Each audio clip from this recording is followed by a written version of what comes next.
everyone. This is Apostle Babe, Linda James, your favorite apostate.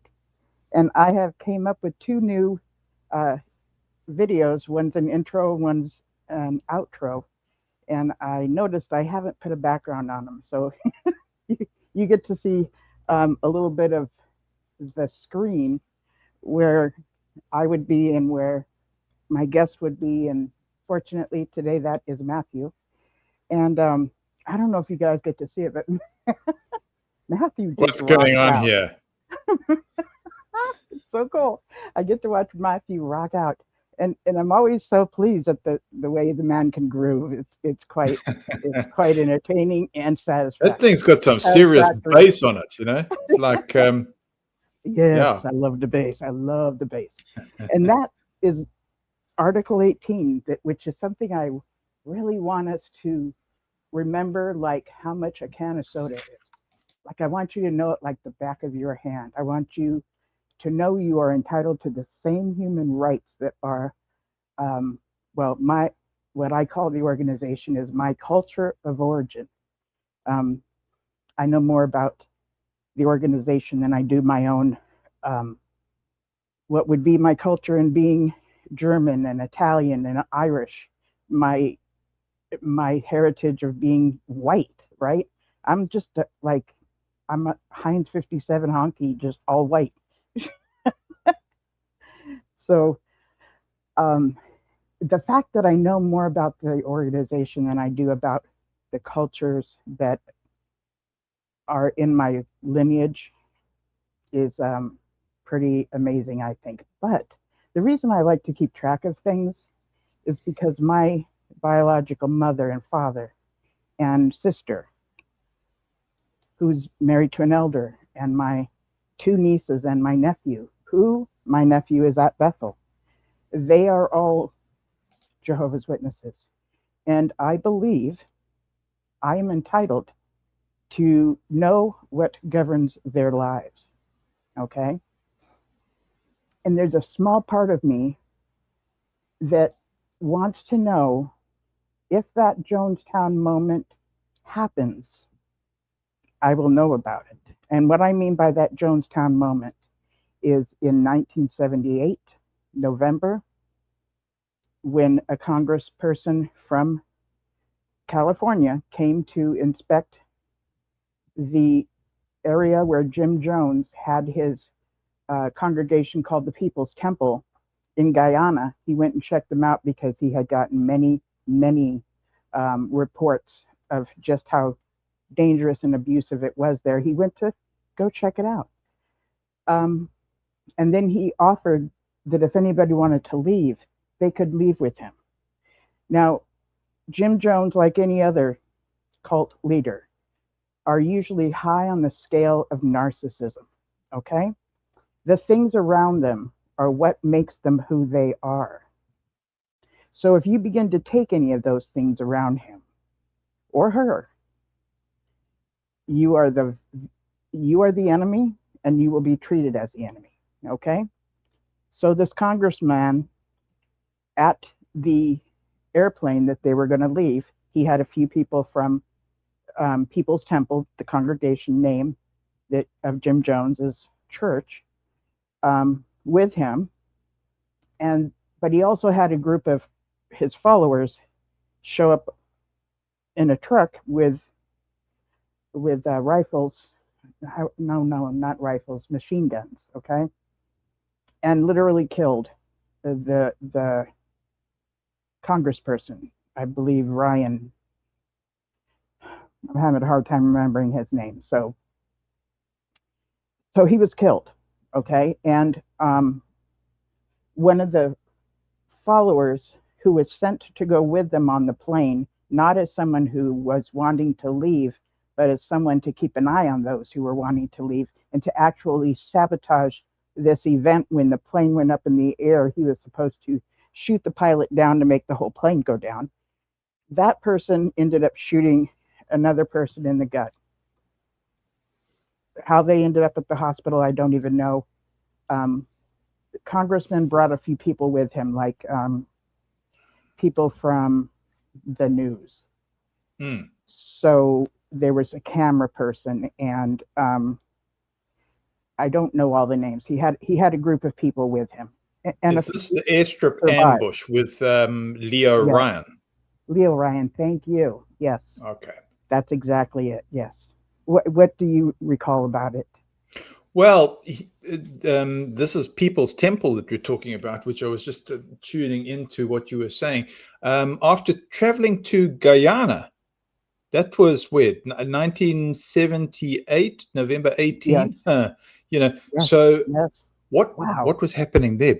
There was an investigation, I believe, Yes. Yes. into human rights abuses Mm-hmm. with Jones, Jim Jones, Jonestown commune. This was the thing that was triggering off alarm bells. So Ryan, okay, goes with 4 others. He reckons, let me take 4 people. That'll be a good idea. That's good for safety.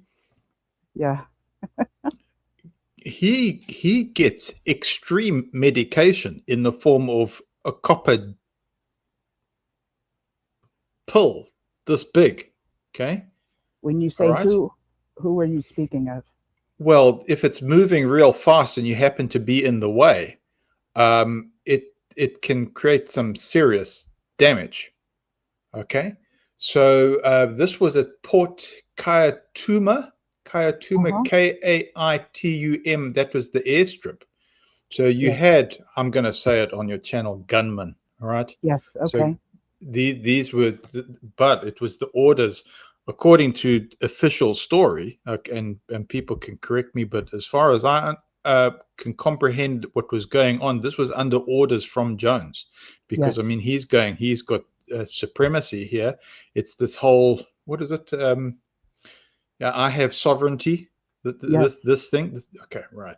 So Exactly. there He were about owns all of them. 900 there. He owned them, and this guy shows up thinking he can take some of these people that Jim Jones vision, in his mind, he owns them. You're familiar with this, yes?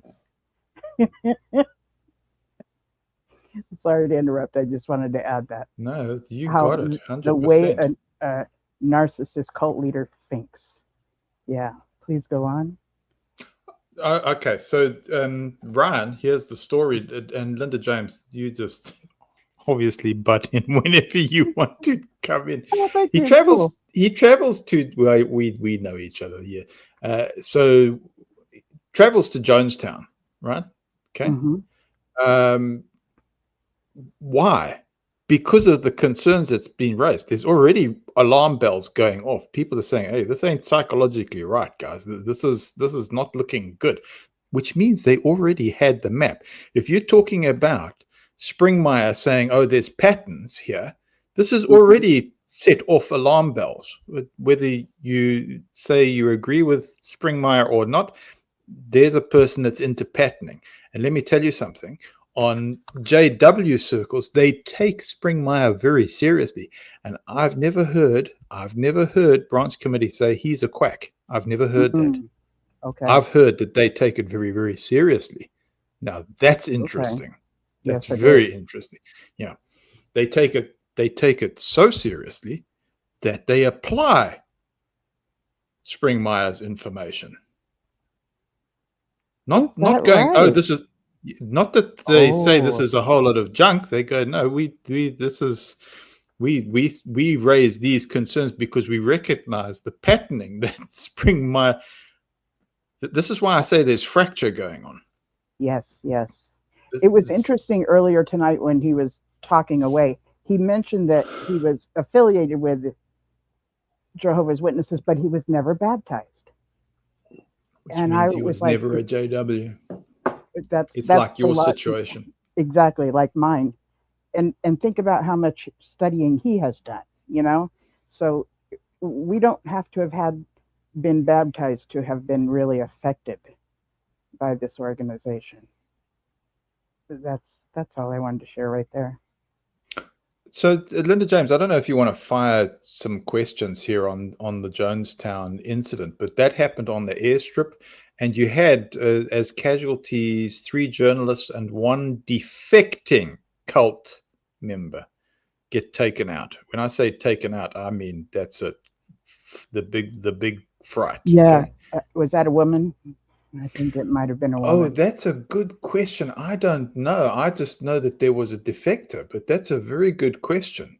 I didn't think to check that, but maybe I can look into that while we hear more of your Okay, story there. Yeah, sure. I'll Yeah, get to work on that. please do. Thank you. So, like Matthew was talking about, there's a few people, Ryan said, if anybody wants to leave with me, they can. And I think he had his entourage, and then a few defectors. And I remember one of them was when the gunman showed up, was murdered properly, dead. Okay. And that was, I recall that being a female, an older woman. Patricia Patty Parks. Okay. Does that ring a Yes, bell? it does. So, And so she chose to leave Jonestown Commune along with her husband, Jerry Parks, and their children. So the ambusher's strategy there was during the shootout. Another temple member was posing as a fake defector. I mean, you that's, talk about yes, fracture, right? I mean, it's like who's who in the zoo. yes, Larry Layton. Larry right. Layton opens fire from inside one of the airplanes. I mean, folks, this is like movie cinema theater, right? Does it say While who he God, shot? Does it say who he um, shot? I believe he mm, shot them in the stomach. well, the casualty was Paddy Parks, was fatally hit by the gunfire during the chaos on the tarmac, while her Okay, remaining family survived the assault. So, okay, as for those kind of details, I have to look it up more. I'll okay. tell you what I'm using. I'm using the Gemini to find out the information and the Google Thank you. search to do that. So I don't actually know the story. I'm having to look it up. Okay. So Layton, last name Layton, he was sent there by Jones, just like Jones sent the men in the back of the truck, the gunmen, to sabotage this plane from leaving. The person inside the plane was, supposed to shoot the pilot, and the plane would go down and not be a successful return to California, San Francisco area, and be able to talk about what's going on there. So the person that was shot in the stomach by Layton ended up healing somehow. He when he went to trial, he forgave Layton. I mean, he understood. He much like most of us will understand why um, some Jehovah's Witnesses behave in the manner that they will, sometimes very extreme. We get it, most of us get it. So he Vernon forgave. Gosney. Vernon Gosney was shot in the stomach. Okay, so this guy That Vernon, one of the coolest dudes I've ever, from a distance, came to observe. He was a bisexual man.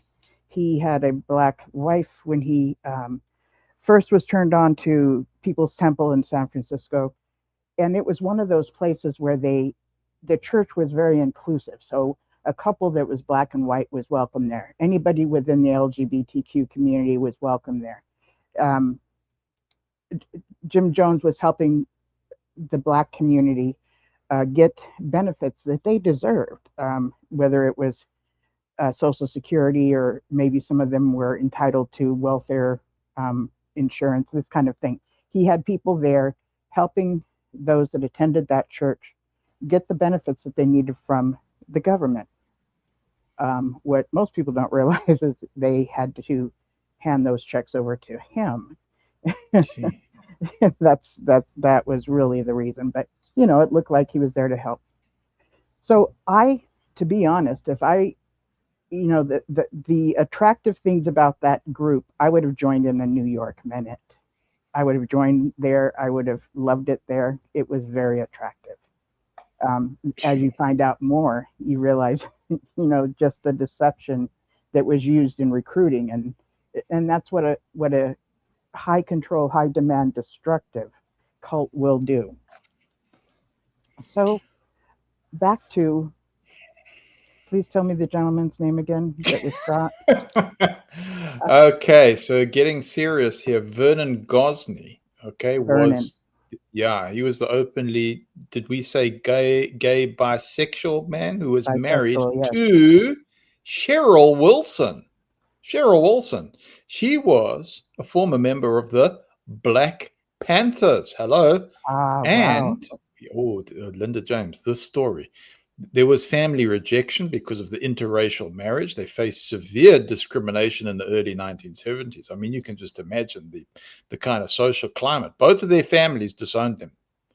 Wow. There was no love on either side of the family. And the Yeah. first church they went to, guess what happens? What? Refuses to marry them. It didn't. I mean, this is Wow. telling Yep. you the climate. So when they Mhm. joined People's Temple, what do you think that was all about? It was about an acceptance. This is the thing. Yes. You go, how do logical people, intelligent people do this? This is how it happens. So you want to say, oh, this was just their fault that this happened. You can say that society all played a part in creating this situation.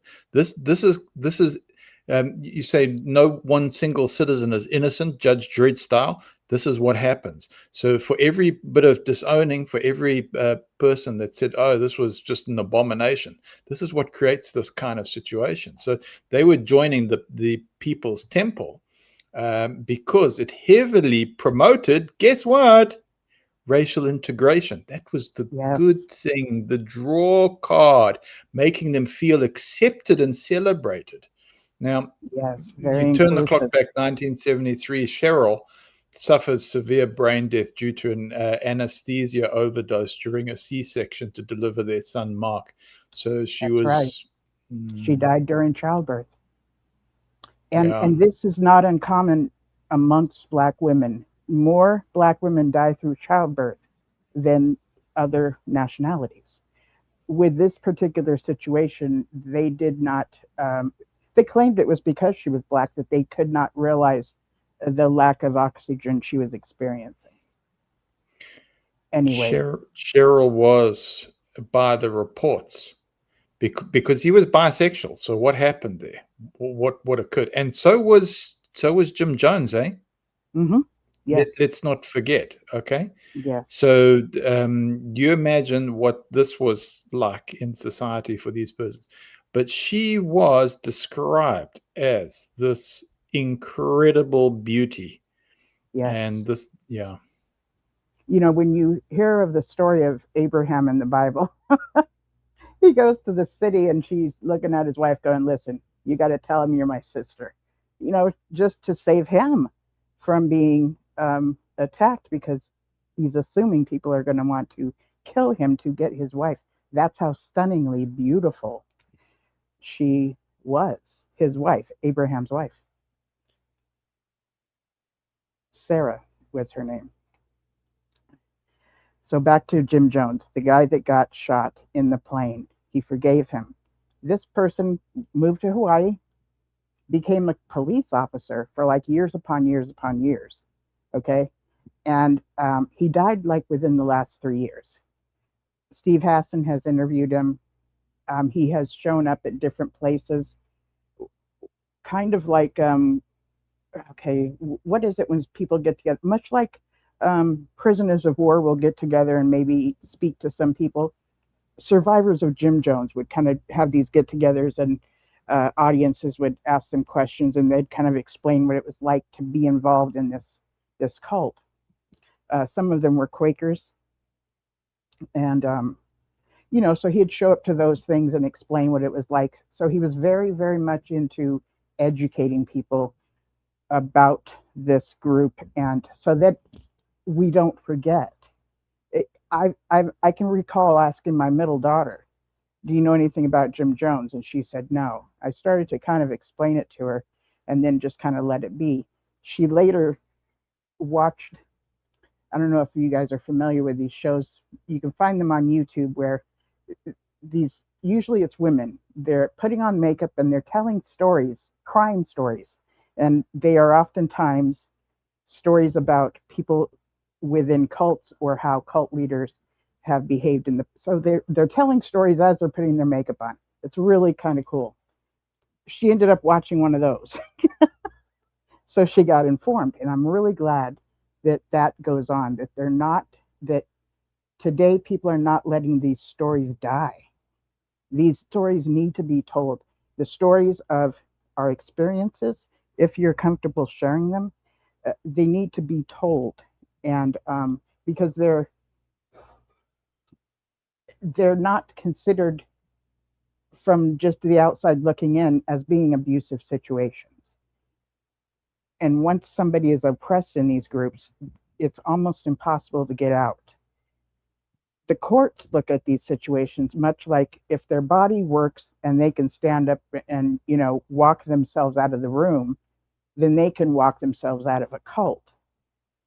But the fact is we who were true believers were often indoctrinated with something called fear indoctrination or fear induction, which creates phobias to where we don't believe we're going to survive on the outside. Okay, that keeps us in. That's the oppression of the mind. Yes, we could physically walk out, but we're not going to, because where else can we go? Right? That's called the thought stopping cliche. Where else can we go? Well, nowhere. Every other church out there is under the influence of the devil, part of Babylon the great whore, that's going to be destroyed, right? We have all these things in our mind. So other cults have these kinds of things going on in their minds too. Most of the time, the stories are that if someone leaves, they're going to get cancer. That's one of the very common ones that are said about these high control, very destructive groups. And bottom line is about these groups is they don't want you to leave because they are nothing without you. What did you want to share, Matthew? That's a knockout one, because I mean, you stay with JW. They were asking me, a branch committee, service desk personnel was saying, why is the cancer going up in the branch? Why? What do you think is the reason for this? And I went, oh, well, we tested the water and there's uranium in the water, but we were assured by those that are testing it and the blue drop testers that, Johannesburg's got a uranium problem because of the gold mining history. And it'll just kill you in 100 years. But the fact is, a lot of the funerals that were happening, persons were dropping dead with the cancer. I don't know what the incidence was. I don't know if it was the water. I don't know if it was just the extreme fatigue or whatever it was. But that was a big concern. The statistics going up at the branch in Johannesburg. Just saying. That's fascinating. That's very fascinating. Yeah, I'm glad you brought that up. So, Jim Jones was a very unique man, and he was actually the first white man within the United States, him and his wife, who adopted a black child, a black baby. And he called his family the Rainbow Family because he also adopted an Asian uh, girl, and he had adopted, I think, maybe 4 kids. Plus, he had, I believe, 1 or 2 of his own biological kids with his wife. So he would call his family the Rainbow Family because they were of all different nationalities. Okay. Again, this inclusion, it's very, very attractive, and especially today with what the United States is going through. Um, I would be very attracted to something that involved so much inclusion. And that always sticks with me when I think about Jim Jones. He looked upon this other person that was a church leader or cult leader. That man's last name was Divine. He was a black man who had his own cult, and every so often Jim Jones would go speak with him, Pastor Divine. And he was like not sure what to do. He was having some troubles, and he would go talk to him, and this cult leader with the last name Divine would kind of direct him and talk. Picture the Tate brothers. Okay, if you have found out anything about the Tate brothers, they have recently been arrested. Um, they became famous by having a social media presence talking about how to treat women and how to have control over them. They're only good for the pleasure of the men and handling other things that they think need to be done, and then trafficking them. It was horrendous, okay, what these Tate brothers had done, because the trafficking involved manipulating these women who thought they were going to be his girlfriend, then found themselves in a position to where they're then doing videos, okay, that they never thought they would be doing, but they were. So it was very strategic. It was very, um, when especially people in college, if a trafficker comes to them, they usually say they're a modeling agency, and they give you a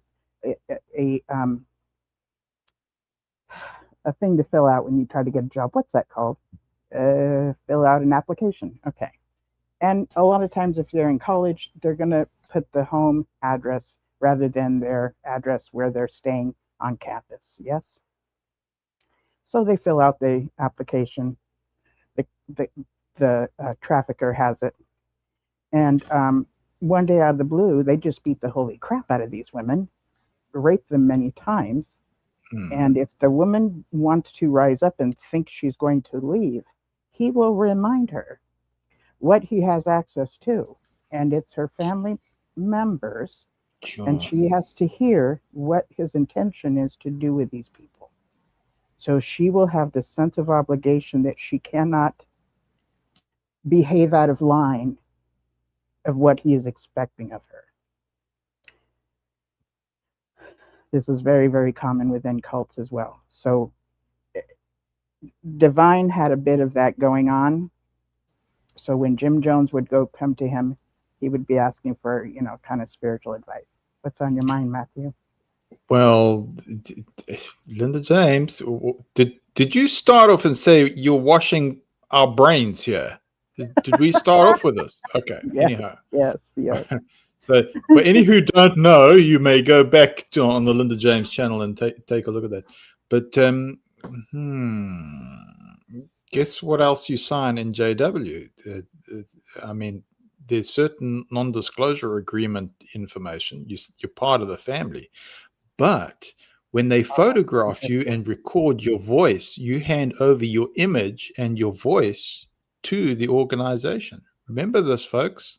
Please pay attention. Is fascinating. I had no idea.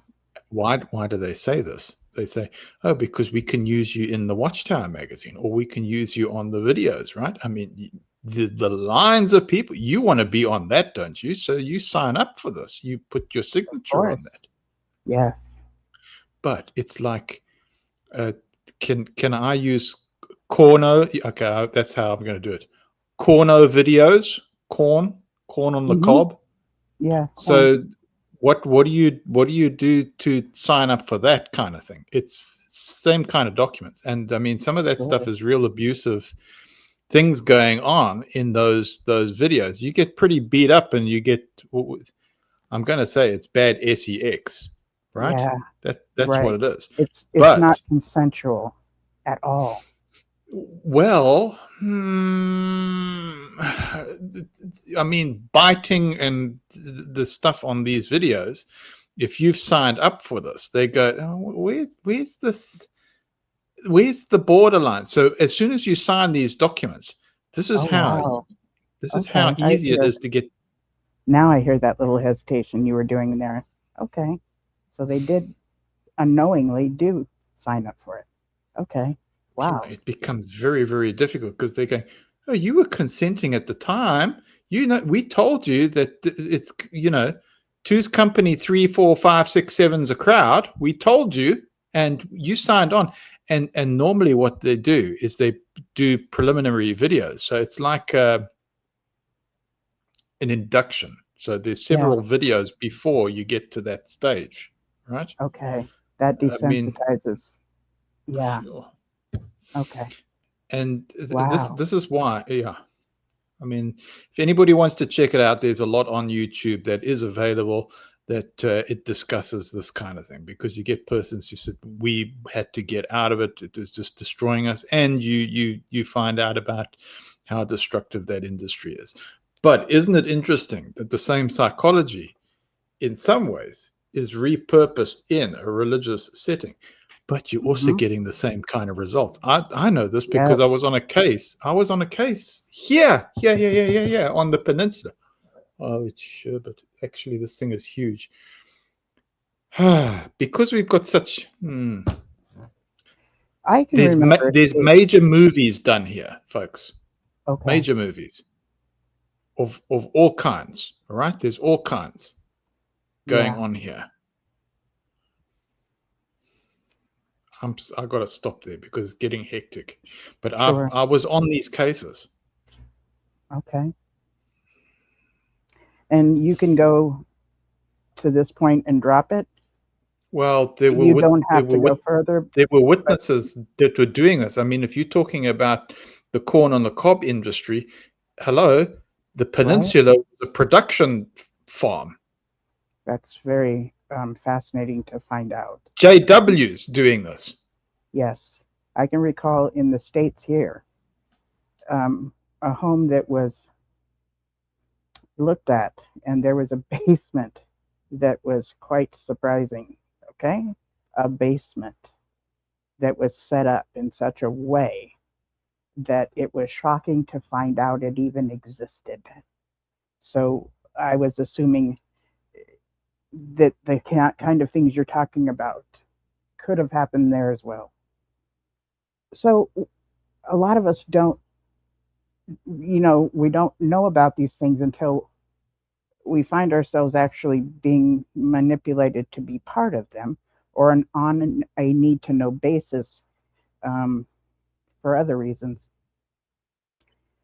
But the reason I'm bringing these things up is there's a variety. You know how there's different kinds of fruits, different different kinds of vegetables, different kinds of meats. There's different there's but they're all meat, and there's different kinds of fruit, but they're all fruit. Different kinds of vegetables, but they're all vegetables. This is the way it is with a cult. There's different kinds of cults, but bottom line is they are all, and I'm only speaking of the destructive cults. There are some religions that are kind of, benign, that you get to have a community there. They might have some rules that you shouldn't wear tennis shoes, to their Sunday service or something, that are probably a pain in the ass to follow, but it doesn't mean you're going to die an Armageddon if you do show up in tennis shoes every so often. You know what I'm saying? They'll have very few standards and rules that you have to go by, but they will have some. So, people, if you're leaving this organization of Jehovah's Witnesses or any other cult, and you are still a believer in God, and you still want to be involved in a church, you don't need to only go to the first church you check out. If you go and check out, and I want to encourage you to find yourself a local church. Did you want to share something, Matthew? No, I was actually just focusing in on what you were saying, Okay. but I'm also cognizant of what's happening in the channel. I mean, you got Diamond Dave there just saying some of these things are more common than many might think. Yes. But yeah, but no, I'm just tuned into what you're saying. Thank you, Linda James. Okay. So, um, it's it's helpful to be involved in a local church, and the reason I'm saying this is so that um, you would be involved in what is called community. This is something all people need. We need community. Okay, and that's what a church does offer, is community. If you find yourself in a high control, high demand group that's very destructive, you will have less community and more rules, and just it's very oppressive. So when and if you are looking to go to a church, you can ask them for their list of doctrines, what they believe, and Ask them for their mission statement. These are two things that you should be able to walk out of the church with. Okay? A lot of times, both of those things are in what is called a handout that they hand you as you walk in the door before church starts, or maybe even if you're late. And it's kind of like a little threefold thing of paper, and it might have how the morning is going to go. It'll say, so and so is going to say prayer, and these people are going to be in the worship group, and then so and so is going to go up there and preach, and youth group will be um, released to go to youth group, and it gives the agenda of what's going to happen that morning. But on there, it's also going to give a list of the doctrines they believe and the mission statement. Those are ordinarily in those things, not always, but ordinarily. So if you don't see those things, ask for them. Ask a person that you've seen walking around looking like they're doing some form of service, or the pastor himself. A lot of times, pastors, especially in small local churches, they will stand at the door where you exit to shake your hand and tell you goodbye, okay, and smile at you and welcome you to come back again. Ask them for a list of their doctrines and their mission statement.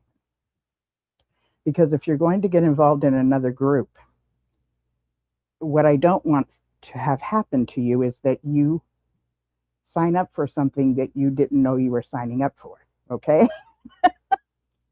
So I want you to have an informed, I'm wanting you to be able to make an informed consent and either agree with the beliefs or not, okay? And within the Jehovah's Witness religion, whatever teachings they have, whatever principles they have, whatever teachings they have, you are to believe in all of them.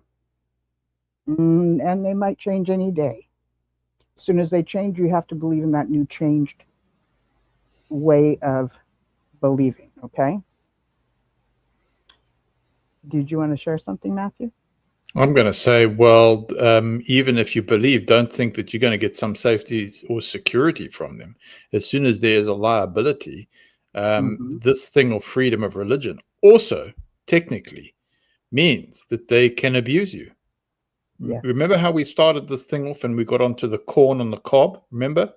And signing up, it means that they can abuse you, that you were willing to participate in their abuse. That's what it is. So if you're thinking that you're getting protection, just remember that history is full of the opposite happening. So I'm just saying. Yeah, this is a reality. And, I've heard people say, don't throw the baby out with the bathwater. It's so sad that people leave the Jehovah's Witnesses or any other group, and then they just don't believe in God anymore. What I'm saying is, if you do believe in God and you do want to gather with community, these are things that would be helpful to you if you chose to remain a part of them. And if you decide after 4 visits, after 4 months, or after 3 years, you're done with that church, you get up and go, find someplace else, or not at all. You are able to do that. It's part of your freedom, okay? That happens. That just happens amongst ordinary churches within mainstream Christianity. People just kind of stop going, or they just show up at places and stay for a while. That's a normal thing. There's someone calling you wifey in the comments. Oh, my apostle hubby must be in the house. Yes. There's a few things going on I think you should be aware of. Oh, that's so great. Pete. Good to have you with us, Pete. That's a joy, actually. Just making some jokes here, but it's good to be with you. Yeah. And we also got Life After Religion in the house too. So yeah, we got quite a party going on. This Life After Religion, Dan and Angela, and hi Pete, and hi Diamond Dave, and Jay Mars, and whoever else is here. Dan and Angela, they've told stories about all these different churches they visited. And it's, I almost want to say it's like a hobby, but I'm just saying my own opinion. They might not think of it this way, but it's like this hobby. They'll just show up at different churches at different times for whatever reason, and it's a thing they do, and they're checking out what they believe. They're um, and they usually realize that after a certain point, the church doesn't want them there anymore, and they're asked to leave. So this journey of finding a place to gather where you can have community could be very challenging within mainstream Christianity, or it might be easy, you know. But there are other places to find community besides going to a local church. There's a thing called, it's actually an app called Meetup. And if you are someone who enjoys knitting or crocheting or karaokeing, or if you're kind of on the nerd side and you think a lot about doing nerdy things. Hi, how you doing, Angela? Hey, it's Dan. Dan, I'm so Angela's doing a sorry. little bit of taxes. That's okay. Hey, That's Dan. all right. Yeah, we just wanted to join in. Yeah, we visited a lot of churches and a lot of spiritual centers too, for over 20 years. And what was a surprise to us in Christianity was the varying beliefs. And the Seventh Day Adventists, they were all into, the Torah, the first part of the Bible. They did believe in the second part, but they were into clean and unclean foods. And you went into another church and they were being slain in the spirit. Those were more of your Pentecostals. And then we went into other ones and they were screaming. And, it was just what we realized, or what you said, Linda, was when you went in, they do hand you a pamphlet and they say, "This is our dogma. This is what we believe." And boom, boom, boom, boom, boom. Don't bring, you could come right out of one church where you say, "Oh, that was pretty cool. They believe in the gifts," but don't bring those in here.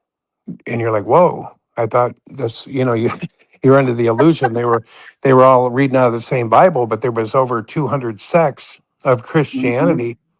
And we were really blown away by that, because when you come out of the witnesses, you think, I'm going to find the next truth. I've got to have the truth. And like you said, Linda, they serve you for a while. I've been in a lot of churches. And like you said, most of them will just let you walk away and they'll be nice to you. But where it changes is if you go into the Bible study. If you go into the church and you sit and out there and you listen, and they do their preaching or teaching, it's usually pretty cool. You can hear a sermon and you can leave and go to another church. But if you go into the Bible study, you're there to be taught that dogma, those 10 things Hmm. they believe, and it can get hostile. And we went in there just with open minds, yeah, and said certain things, and people have freaked out. Pastors have written us, don't come back. Don't come back to our church. You're bringing in another doctrine. And I said, well, one thing we realized right away was you are not welcome. It's very, very similar. And I hate to say this, but a lot of them are very similar to Kingdom Hall. Not to the Okay. extreme where they're pushing fear down your throat and preaching fear and Jehovah's angry, but their dogma, you come against that dogma, what they totally believe. Do we believe in this? We believe in this. And if you try to bring in some other dogma, um, you're You going to be become a threat. chastised. You're a threat to them. You're a threat. And Hmm. that's just good to know. And I'm not saying don't go to church, and I'm not saying don't find a place where you feel you can flourish. But now for me, it's like it's like a means to an end. I've been in a lot of spiritual centers too, and I've enjoyed them and I've had some healing. But then I was like, there was a time where we moved on, and it was perfectly wonderful. We enjoyed that time. We got a sense of who we were. We got a sense of a different perspective, and then we went to the next place. And what happened was very amazing. Was our view got bigger and bigger. Yes. Meaning, like when I was in when I was in the Kingdom Hall, I had a very narrow view. You know, it was just basically, you guys know what it was. God's name's Jehovah. We don't believe in Trinity. You know, we had our dogma, and then we went into the Christian, and we saw that perspective. But then we went into the New Age. You know, the sciences, science of mind, unity, um, Hinduism, Buddhism, Paramahansa Yogananda, Christian mysticism, Kabbalah, and the picture got bigger, including masonry, including all levels of masonry, Master Mason, Knight Templar, Cryptic Royal Arch, Scottish Rite. Scottish Rite, you got a good sense of, you know, the mystical teachings, the esoteric. You know, it says spiritual things are understood spiritually. So there's a lot of esoteric teachings in the Bible that Masonry exposed through Scottish Rite, 32nd degree Mason. And then on the other side, on the Cryptic Royal Arch and Knight Templar, that was all esoterically interpreted the Bible as well, but from a Christian perspective. So Scottish Rite, metaphysical, the other side, Knight Templar, was all biblical. In fact, you had to be professed to be a Christian to get into those degrees. And but what's interesting is it became so big. I just said, my God, I could study Masonry for 100 years. I could study Kabbalah for 100 years. I could study Christianity for the rest of my life. I could study Christian mysticism, Zen Buddhism, Wangpo Buddhism. I could study forever. And so my thing kind of ended with, you know, God, if you can't work with me directly, I don't care what Paul says. I don't care what Christ says. I don't care what anybody says. If I know you, if I know the Spirit, you know, experientially, like I see the change in my life. And I was an alcoholic, a bad one. And if I see a transformation in my life, then I'll know that this spirit, higher self, whatever you want to call it, God, I don't put a name on God because I think God is beyond name. But, you know, I said, I'll share that. And I have. You know, we've written like 9 books and we just share a perspective. It doesn't matter if anybody believes them, and not everybody can, and not everybody has to, because even Jesus said that everybody's on their own prodigal journey. God placed us in that womb. I did not place myself in a schizophrenic Jehovah's Witness mother's womb. God did. A higher power did. And he also placed the Buddhists, and he also placed all of these different people. And so this higher power knew that we would live out that journey through whatever religion. And this is where I've come to, because I went, wait a minute. When I was Dan, in Jehovah's Witness, everyone was a throwaway. Go ahead. I'm sorry to interrupt you, but I just wanted to let you know that Diamond Dave has joined us, and I just wanted to welcome Diamond Dave. Say Yeah. hello, and then you can continue. Or um, I was going to ask what's on Diamond Dave's mind, Yeah, go but ahead. you Yeah. can. Okay, what's on your mind, I Dave? jumped on to hang out with you guys. Interesting Yay! topics and conversations. Question: do you know who Six Screens is? Rick Furon. I'm assuming Yeah. maybe. Yes. I reached out to him via email, and he wants me to host my own show on his Okay. thing every other week. Okay, So so I used to host a show through Six Screens. So did Dan, the gentleman that was just talking, and his wife. Okay, so what he has is a platform, and when he first started off 20 years ago, it was him and his previous wife, and it was very much about let's leave this cult and become Christians. Okay, that was like how they defined a cult, to go find the right religion, and it was a very apologetics and all this stuff. Go find the right church, and it has expanded. So basically, he's got however many hours, and if he doesn't fill them with people, he has to talk that many hours. So he, you being a former Mormon, could fill an hour or so up with things like that, Mormon history or whatever. But on Saturdays, it's not one of those things where we turn people on to our belief system, but more so about people's experiences in different cults and all this stuff. Then the next day on Sunday, every other Sunday, they can talk Bible stuff or spiritual stuff. But that's what Six Screens is a platform. Yeah, I gave you Rick's email. Yeah. yeah. So yeah, that was interesting. I don't know what I would do a show on, honestly. That just kind of caught me off guard a bit, but not in a bad way. I'm just like, oh, okay, that's interesting. So I'm debating on it. Yeah. But yeah, I just let him know that my thing is more social media consulting and like behind the scenes, like social media management. But I'm open to like actually doing a show. Um, so So if you've talked about that subject and I don't know that subject, why would it be good for me to find out about it? well, I mean, I wouldn't talk about that subject because that's what like I'd basically be giving free advice. You know what I mean? So that's what I'm saying. I don't like know what topics to do the show on because Okay. I mean, I am ex-Mormon, but Hmm. I'm not an expert on Mormon history, right? So the only thing I'm kind of toying around with if I were to do this, the only thing I could think of is maybe doing a revamped version of what I wanted to do in the past. So the show would be called like Dialogue with Dave, right? And it'd be kind of like this where I let people call in and I facilitate a discussion, but really whoever's calling in can share their experiences. Um, Yeah. you know, and so the Yeah. focus necessarily isn't on me because I have enough focus on me already. Like I'm getting ready to do a Facebook live stream in a bit Hmm. later today, and then I got my own YouTube channel where I also do live streams, right? And so it's like if I were to do a show, I think I would like put the emphasis more on other people just because I can only handle so much focus on me. Okay.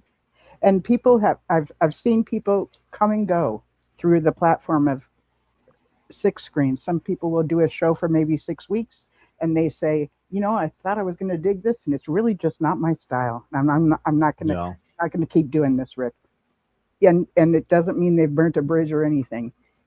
So yeah, what are your thoughts, Dan, about? Yeah, same thing. Just give yourself permission to leave. And, when you get tired of it or, because it can go long. You can, say you're going to do an hour show and it goes 3 hours and you're like, holy shit, and you're tired. And I don't know. I did it for as long as I could and then I left. I agree with Linda.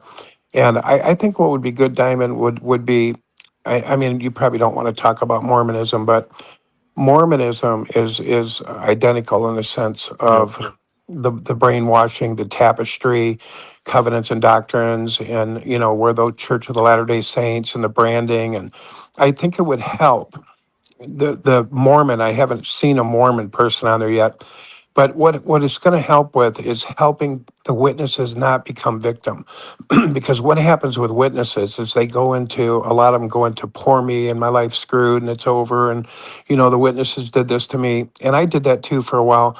And I thought, I was the only one. I couldn't wait to tell my story. And then when I got in some bigger groups, some inner child journeys and different places where people were healing, I was like, oh my God, it's everywhere. It's, oh my God, the Mhm. Catholics are healing, these are healing, the Mormons, the this, the that, the Christians. I was like, holy shit.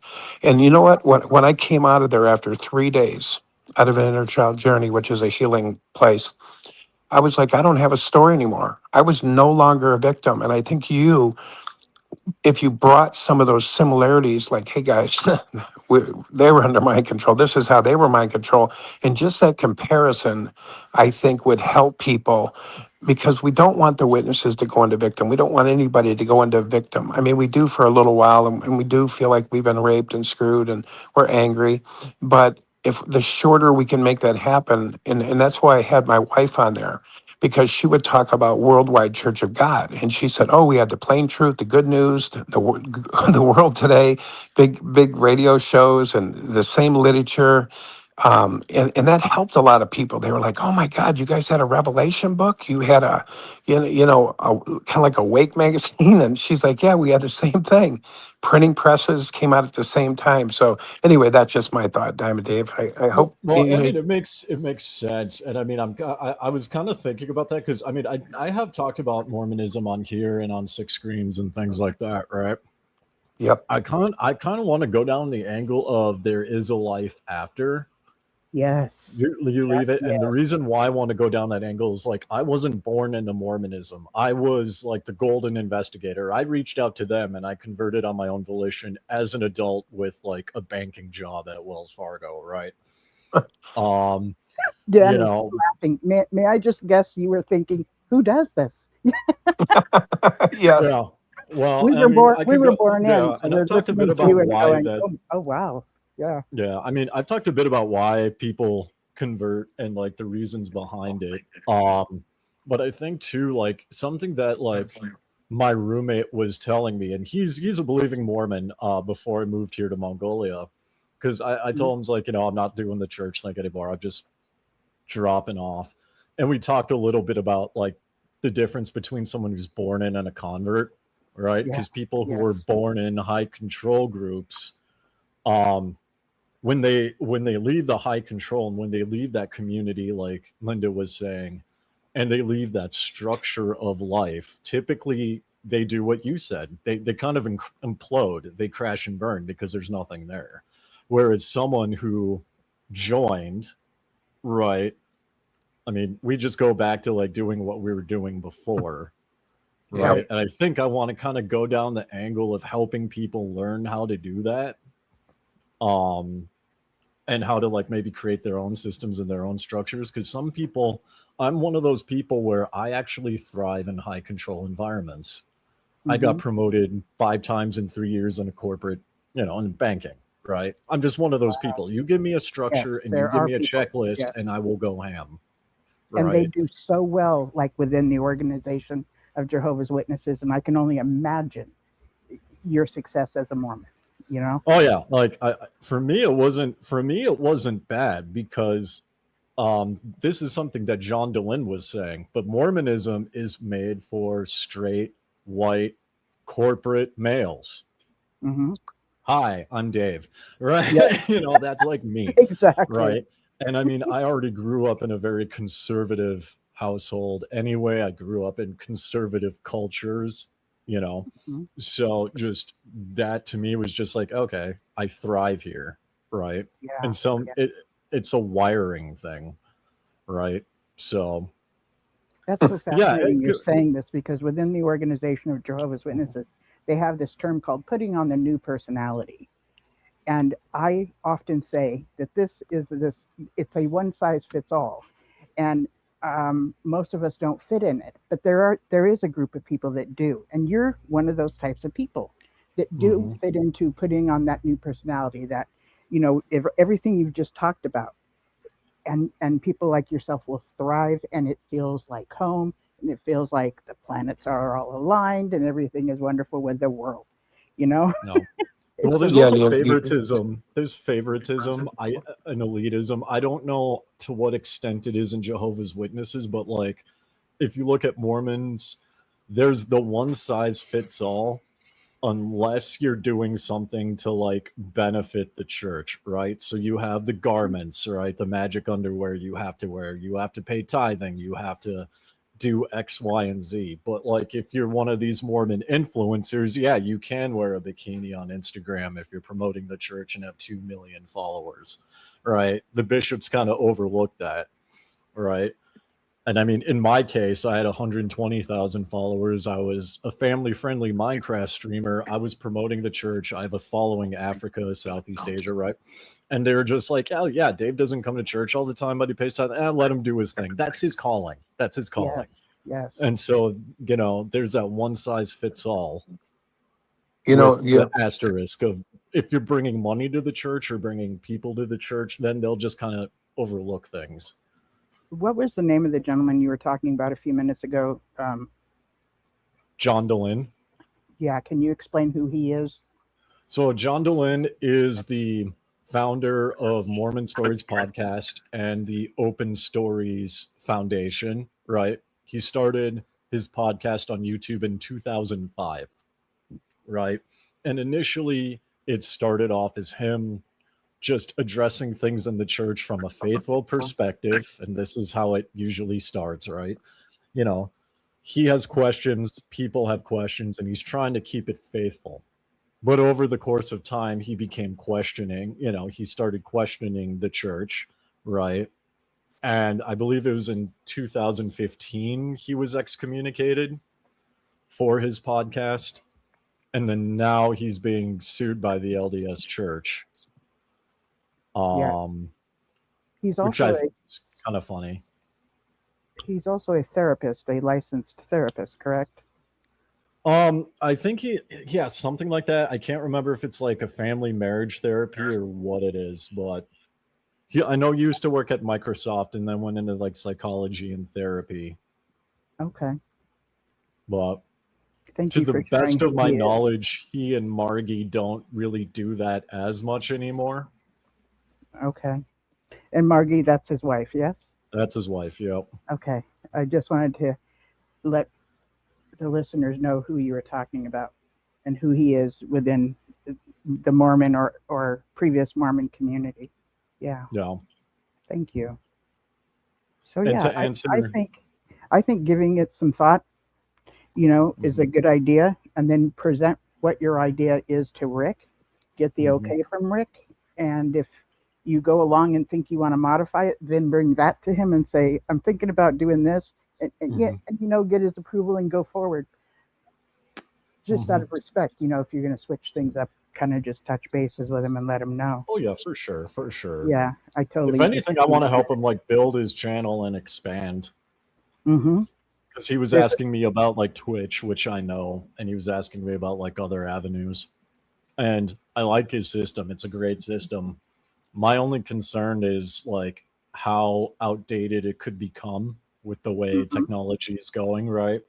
yes. And if you're competing against, well, competing against probably isn't the greatest way to say it, but I'm going to say it. If you're competing against like the Jehovah Witnesses watchtowers where they have a lot of money and they have the capacity to like make their content, which they do, like they're making a big media center somewhere, right? You Hmm. want to be you want to be like up to date, Yes. right? So it would be cool to work with them and like be more of an active community member and help out. Um, I was kind of surprised actually. He's got like a phone line, right? Like they Yeah, call in phone line. I saw that and I'm like, I know, okay. right?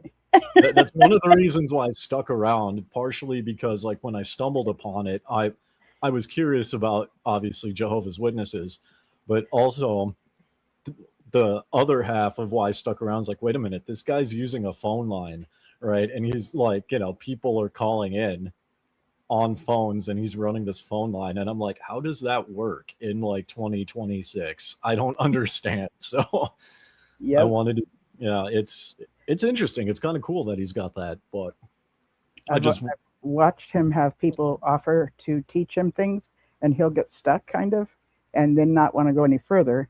But I think if he can learn from you, that'd be great.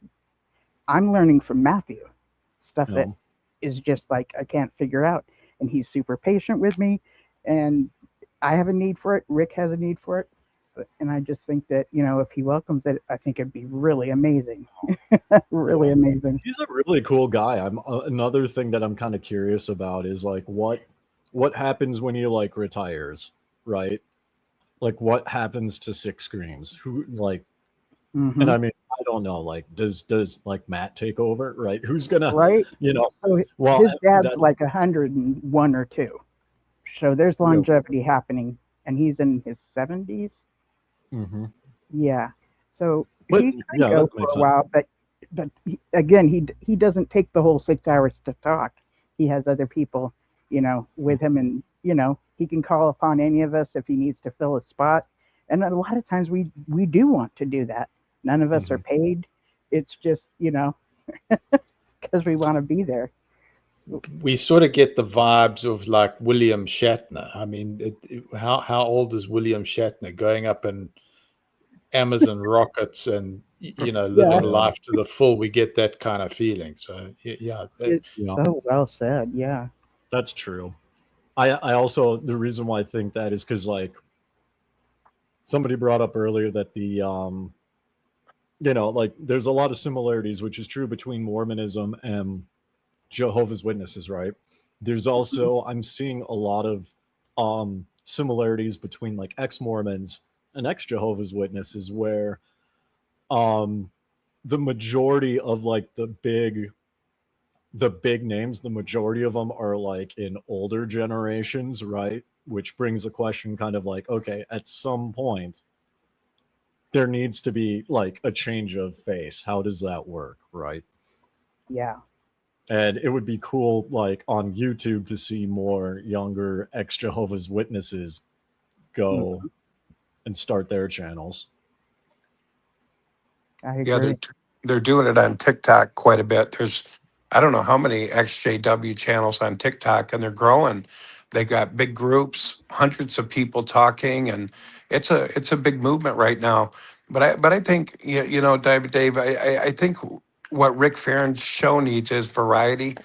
And I think if there was more shows, more different people, more different perspectives, the people could really grow. There is an underlying theme that you know, you don't worship God unless you're into Christianity on there. You know, you haven't found God if you haven't found Christianity, if you haven't found Jesus. And sometimes you got to be prepared for that when you're doing your show, that somebody don't come on and say, Diamond Dave, now do you believe Jesus is Lord and Savior, and you know, and this and that. And you got to No. kind of be ready for that. But Yeah, you got oh, to be, yeah. yeah, they'll come out like that, and like, you know, you just got to say it's none of your business, and you know, but you got to kind of be ready for that. And I think giving Rick a heads up, I was trying to just help people find their own damn journey. I'm like, I don't want to tell you where to go. People would want to know what I believe, and I'd say, what's it matter if I tell you what I believe? We're just going to fight. If you ask me, oh, are you a fundamentalist, or do you believe like this? Do you know? I said, my journey is totally different, and it has nothing to do. Most people will not go down my path, and that's okay. But, you know, I'm not going to tell you what path to go down either, because one thing we did when we were in Jehovah's Witnesses is we put everything on Watchtower, and then we come out and we put everything on our Christianity. Like you said, Diamond, you just go from one, you know, mechanism to another. It's like doing the same thing over again. You know, when you walk into some of these places, you just reinvented Watchtower again. You got a guy over you, you got a youth pastor, you got dogma, you got, yeah, you know, consistent programming. This is what we believe. This is what we believe. Don't believe anything else. I visited a Mormon church recently. I hadn't really hung out there. I wanted to see what they were about, and very controlling. The guy, you know, closed that little meeting. You know, they go in where they divide off the brothers and sisters, and I went into one of those, and it was interesting because I made a couple points, and the guy was really angry. The guy that was up there, you know, he's like kind of like, how dare you? You know, he was going through his dogma, and he was going through his script, and he was telling people we're the Church of Latter-day Saints, we're the chosen, you know, sort of. And That sounds like you were in an elders quorum meeting. yeah, that's what I was. Yep. They let you go into that, really? Oh I yeah. was just going to say Yep. something like what Diamond Dave just said. How'd you end Yeah. up there? And Yeah. he turned, that man was on the blackboard and he was doing his talk. And, you know, he called to me a couple times and he agreed with me, but then he turned around with his finger in my face. He walked over to me and he said, that is not for this time. And then basically what I said was, Jesus said the things he did greater we would do. And I was talking about the Christos and the anointing and the spiritual place, you know, the middle place and the single eye. And, you know, I mean, you probably wouldn't believe I was talking about that shit in there, but I was saying that, you know, I said, that's what it says. The two become one, the eye become single, and the whole body would become bright. I said, do you think we're living in that period where the Christos would become so dominant that the light would be so powerful and shine through us that actuality could actually heal the world? And everyone just popped, man. Like a lot of them said, absolutely, right on, because they do believe in divine union. I know they believe in divine union, men becoming like God somewhat. But the guy says, not right now. He turns around and goes, not right in my face. And I didn't argue with him. I was a guest, so I was nice. But it's amazing. But we had those conversations, and the reason I went there is because I knew they believed in that. You know, I wrote a book on it about divine union called Ye Are Gods. And so, I'm you know, surprised they let you I in an haven't- elders quorum meeting, because they normally don't bring guests into that, because elders quorum meetings are typically for not just a Sunday school setting. Like, I mean, there'll be like some of those talks, but a lot of it is like men coming together you're right. and discussing logistics about what this ward is going to do. And to the best of my knowledge, you have to actually be at that ward in order to be let in. They've guided me, and when I went in, they've taken me right in the room, and I'm like, they all have the white shirts. It's all men. Last time it was about, I've been in there twice now. because I wanted to investigate it. I've never investigated it, so I thought, let's see how open they are. And so I've literally got invited into it. I was in that room with all the, people on the walls. It was like a Masonic room with all the, pictures on the wall. And, it was all about the, God would not leave us without a prophet. And they had all the prophets on the wall. It was a serious meeting. And they did look at me like, why are you here? But I showed up in my jeans and my regular shirt, and, just it's a hobby of mine. I'm sorry. Me and Angela, it's a hobby of ours, Really good, Dad. Really enjoy your stories. I'm guessing this did not take place in Utah. I believe it. He knows already. Linda James. That would not happen in Utah. Yes. So Linda James, Ronnie Pontiac was Manly P. Hall's screener. Okay. So so Ronnie Pontiac and his wife Tamara Lucid. Tamara died about a year, 10 days ago. I even know how long ago she died, or you can say transitioned. But Ronnie was assisting Manly P. Hall. Now it's like what's happened to. I've been smiling so much, Dan. I'm gonna be sore tomorrow. But listening to your story, I can see how you got absorbed, because they can recognize you got the knowledge. And you've done it through the School of Hard Knocks and Hard Graft. And Manly P. Hall, they go, oh, he was a Freemason. You say, yep. Wait, hold on. How did it happen? Because they recognized the knowledge. He didn't go through like the normal system. It was, you can't compete with that knowledge. He was so well versed in how things worked. That's how I got in. Yeah.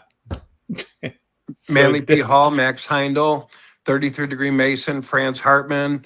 That's how I got in. I started reading some of this literature, and it was so profound.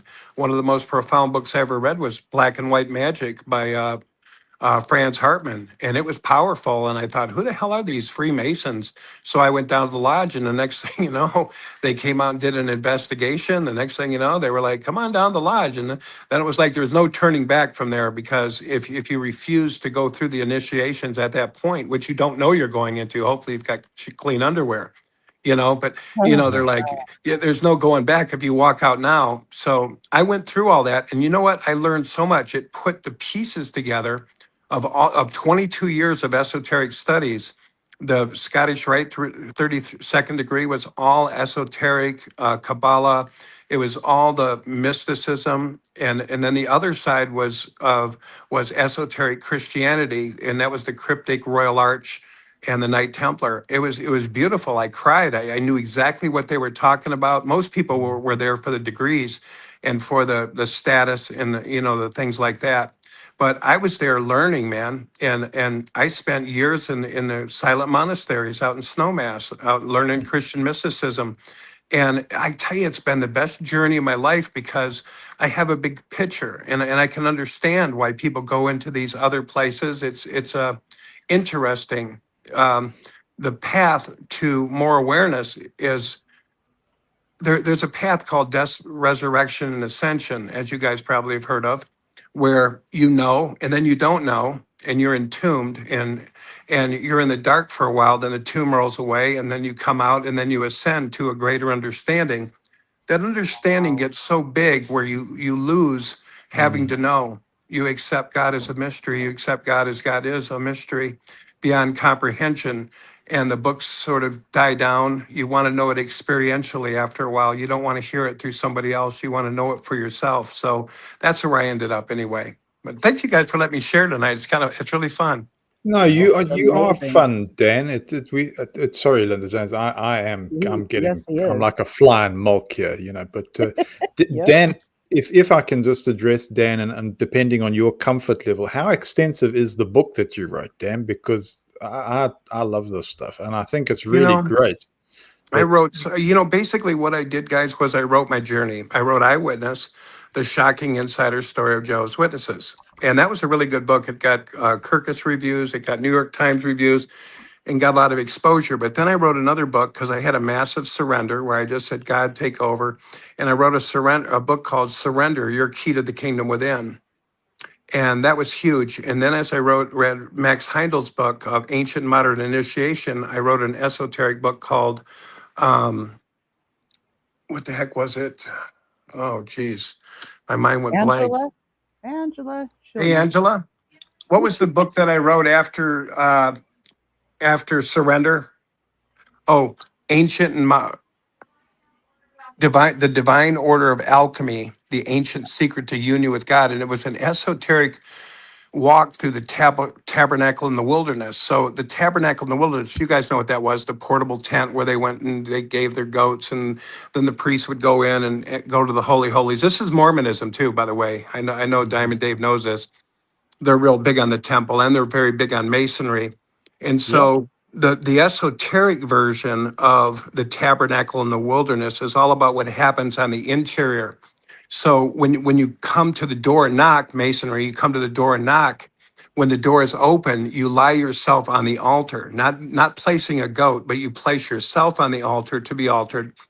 And then you move from there symbolically into the Laverne, which is where they wash. And the Laverne was said to have mirrors in it. And so as you washed with prayer and meditation, the mirrors would reflect back imperfections and what needed to be transformed. As you transformed, you moved into the selfless service, which gave off a sweet odor to God, which was the candles being lit, and the incense was your service, was a sweet odor. And then the lights come on, and then finally Ketor, or moving into the most holies within your temple of divine union.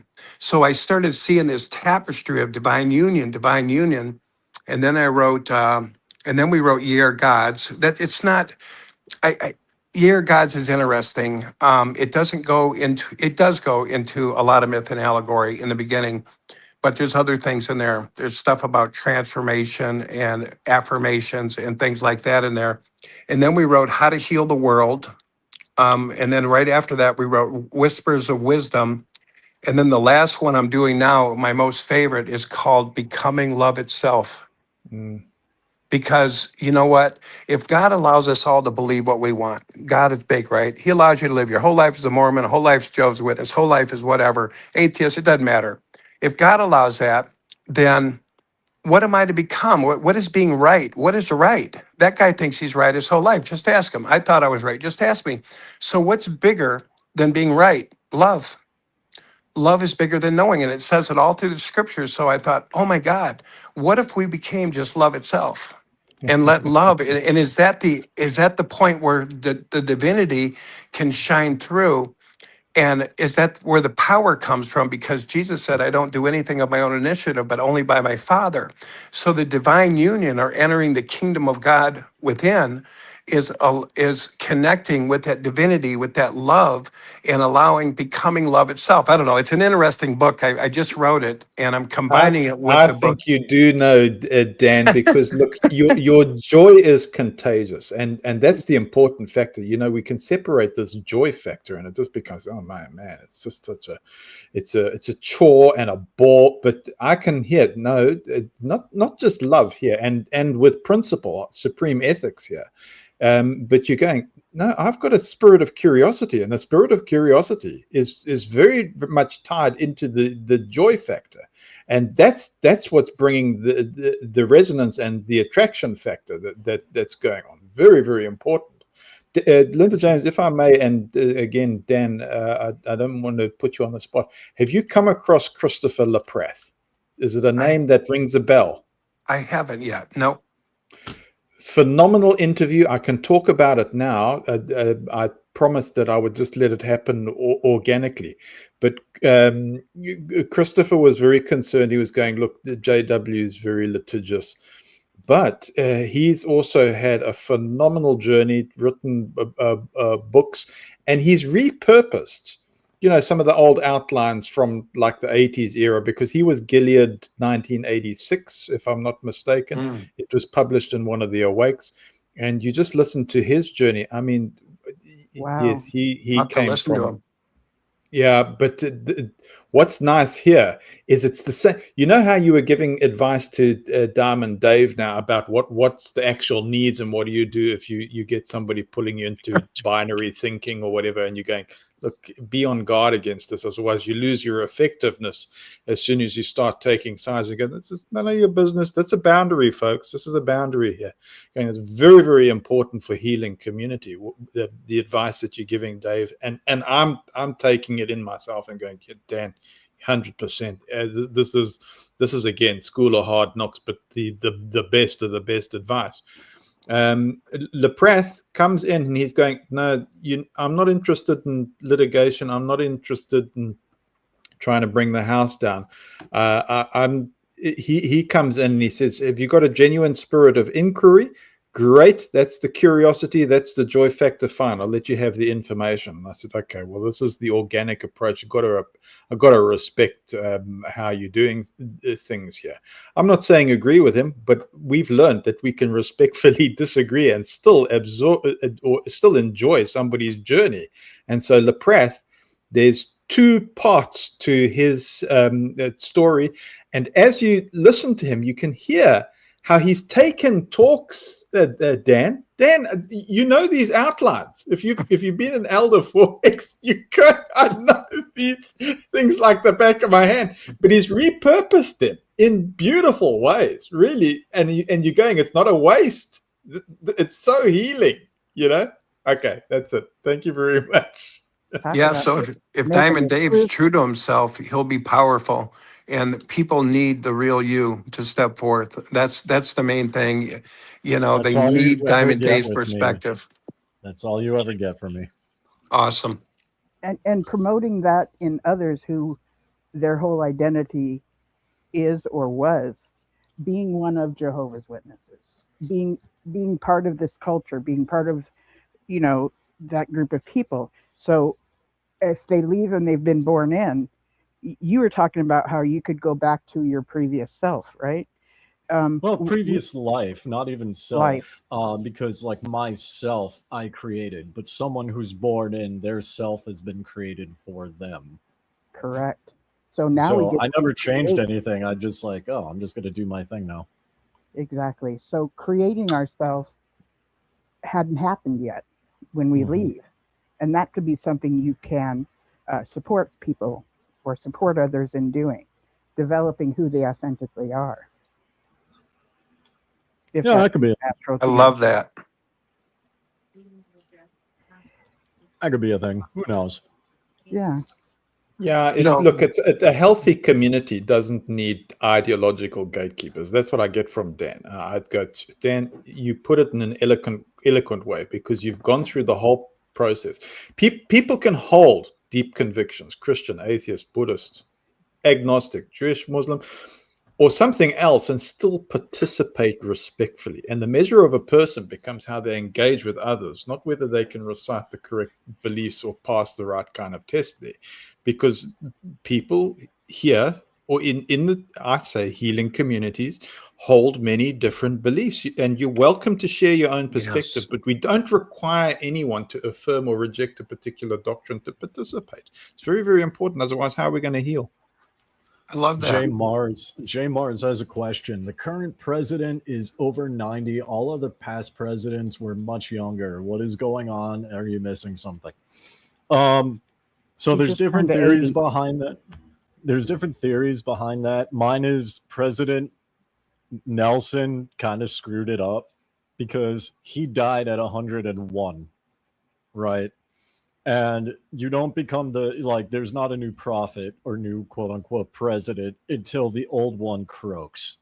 So since he lived to 101, which is far beyond the norm for LDS presidents, that, in my opinion, screwed up the order, right? Because if he died when he was 85, right, everyone would be much younger. You know what I mean? I'm sorry, I was speaking the President of the United States. I didn't understand the context. Forgive me. Okay. Oh, yeah. I'm like, you just turned 80. What are y'all talking about? Okay. Oh, yeah. But yeah, wow. President Nelson lived to be 101, and that was a huge deal. So.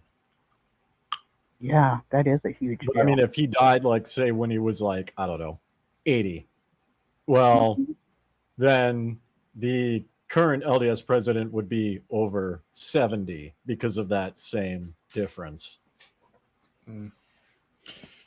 Yeah, well, look, Diamond Dave, Dan, Linda James, thanks for just letting the joy factor come back in. I mean, that's such a healing there. I think Appreciate that so. a lot.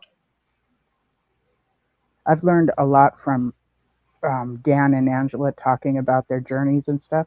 I've learned a lot, and you know, some of it is like, yep, I wouldn't take that route, but I love listening to the route that they've gone through. You know, it's very cool. Yeah, I mean, you can speak intellectually as much as you like. There is this resonance field with joy that's got to come through, Mhm. and it's connected very much to the principled love, but that spirit of curiosity and the way that Dan's saying, hang on, just something that I've learned. Yeah, you know, and going, this is very, very important, very important. If you're going to open up and say, okay, I'm going to contribute to the channel in this way and try and help people in this way. And it's a two-way street. I mean, we're also benefiting ourselves as well. Yeah, it sounds when you were talking, Dan, it sounds like there was like two different forms of that journey within Masonry that you were on or in. Did I get that right, Dan? I think he's AFK. His cam's off, his mic's off. Okay. Okie dokie. But that was good, Clark and at really Min- appreciated that. It was really good stuff. Yeah. And so Diamond Dave, when you go over there to the political corner and you hear that intro song and it says, if you want to complain, go to 6 screens, that's a diss. That's an insult. Oh, one of those- really? Oh, how does that work, Linda James? What's this? How's it go to 6 screens? What's that all about? They have an intro song on another show that he enjoys being on, which you know, he enjoys being on it.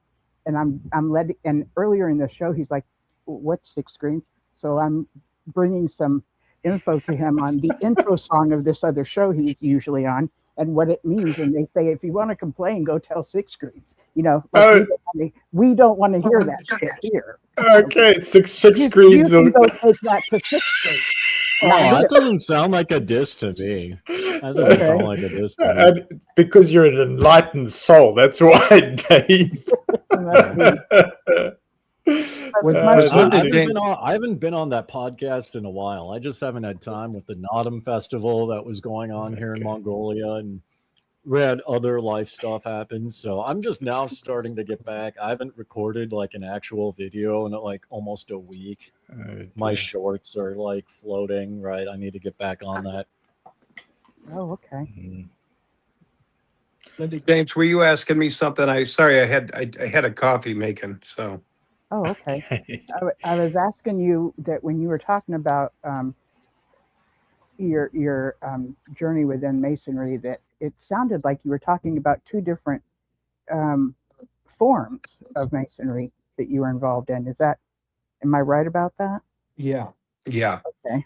Yeah, because there's the Master Mason. You have to first go through the Blue Lodge, which is, your fellow craft, entered apprentice, fellow craft, and then you become a Master Mason. And you can't get into any of the other groups until you become a Master Mason. They say actually Master Mason is the highest degree, but then there's offshoots, which is Scottish Rite, 32nd degree Mason, where you go through 9 degrees, because you've already went through 3 degrees. So when you go into Scottish Rite, that's the 4th degree through the 32nd. And those are all initiations and esoteric, learning and teaching. And so that's one wing of Masonry. And the two don't really get along, honestly, to be honest. Scottish Rite does not get along with the Christian version, which is the Knight Templar, because I was in both. I was in all 3. And to get to the Knight Templar, you had to go through Cryptic, and then you had to go through Royal Arch, which are all divisions within the Knight Templar. and they're really beautiful. I know people slam them and they say, "Oh, Jehovah's Witnesses are a cult," and you know they were into Masonry and Mormon. But the truth of it is, there's in anything there's a lot of truth, and there's a lot of ego. There's a lot of all kinds of stuff in there. But I was in there because you know, like you said a while ago, Manly P. Hall. I read some of his literature, and he had a photogenic memory. The people in Hollywood hired him because to actually learn for them because he could remember anything. He could remember a whole book. So they paid his way. I don't know if you ever read the autobiography on Manly P. Hall, but they paid his way. I mean, to do all of that work for him and to give him that knowledge. So when I started seeing, you know, 33rd degree Mason, I just judged for myself. I didn't need anybody to tell me, oh, that's 33rd degree. They're all demonic. I just went into it and looked at it myself. And it was amazing. The knowledge Manly P. Hall has, Franz Hartman, and there was many others, guys. There was many others that were 33rd degree Masons. And I thought, wow, this is really good. And then it was like, what happened to Masonry? It went down the tubes and it got inverted. But I took the beauty out of there. One of my favorite things I learned was the Royal Arch. When I was in Royal Arch, that was one of the most powerful allegories that I ever had because I understood what it meant when the two become one and the eye becomes single and the whole body becomes bright. And a lot of people associate that with the pineal gland. And it does say in the Bible, where does God meet man is in pineal. It says in the Genesis. But the Royal Arch, see, within our minds, there are two polarities. There's a left and right brain. And it actually looks like the Ark of the Covenant. In 32nd degree Masonry, the Ark is up here. And the angel's wings are both sides of your brain. And where does God meet man? In pineal. Where did Moses sit? He sat in the cloud of unknowing in the middle place. And that's where the Shekinah glory was, or the Christos was. But when I was in the Royal Arch, the stability to this temple, to these two pillars, which is what they consider Solomon's temple, was a capstone. And the capstone had to be placed into the two arches as the final piece to complete the temple. Okay. So this is a temple. These are temples. So within this temple, there's a final piece that stabilizes my whole temple. The arch that was put in had YHWH in it. So the piece had to be put up and put up, and then it had to go in, and then it locked in place. And that's what stabilized Solomon's temple. The YHWH stands for the esoteric understanding is, to thee, O Lord, I dedicate my house. And that's the stability to the inner temple of man, women, whoever. And so that allegory just like blew me away. And it's the same allegory as the crucifixion. The left brain was the prodigal son. The right brain was the etheric, which is already facing inward. I tell you today, you'll be with me in paradise. Mm-hmm. But until the left brain turns inward, it's on its journey. I'll do my own damn thing. Jesus, what are you doing up here? You're just as dead as we are. You're a fool. I don't believe any of this shit. Logic and reason, right? Yep. Logic and reason. When logic and reason collapses, when it collapses, I don't know why I got cancer. I don't know why my kid got run over. The left brain will actually turn inward and seek power greater or knowing greater than his mind. His mind is no longer enough. When that collapse happens and the inward turns in, that's when the two become one and the eye becomes single. This is esoteric stuff, and it might take a little bit of a journey to understand it. And I probably shouldn't be talking about it on here, but it's it's fine, Dan. Look, that's Monroe Institute. I mean, they endeavored to put the scientific spin. That's how it got into NASA. I mean, they were training up the astronauts like Edgar Mitchell came back. I mean, you take a look at what Edgar Mitchell wrote. So, no, you quite free on this, Dan. No problem. I'm enjoying it. I'm enjoying it. Changes, guys. No you see problem. differently. And I said, you know what happens? You get new eyes, you get a new mind, you get a new heart. Your heart actually goes global. You love everybody. You're no longer in boxes. You don't need to teach anybody anything. You understand everybody can only be where they're at. A whole different frequency takes you over. and you're just here in the presence and you're just wanting to love and serve. That's all you want to do, love and serve. You can understand why somebody would preach, like Angela's mother would push her religion. And I'd say, Angela, that's what she has to do. That's what she's been told to do. That's what she's doing. And that's okay.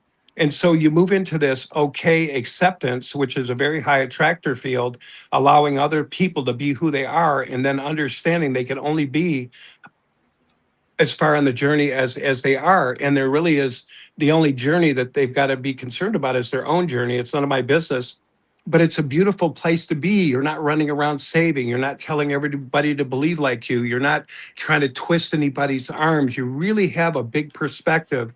So I tell people, as we move out of these lines start disappearing between us and them. There is no us and them. They are me. I am them.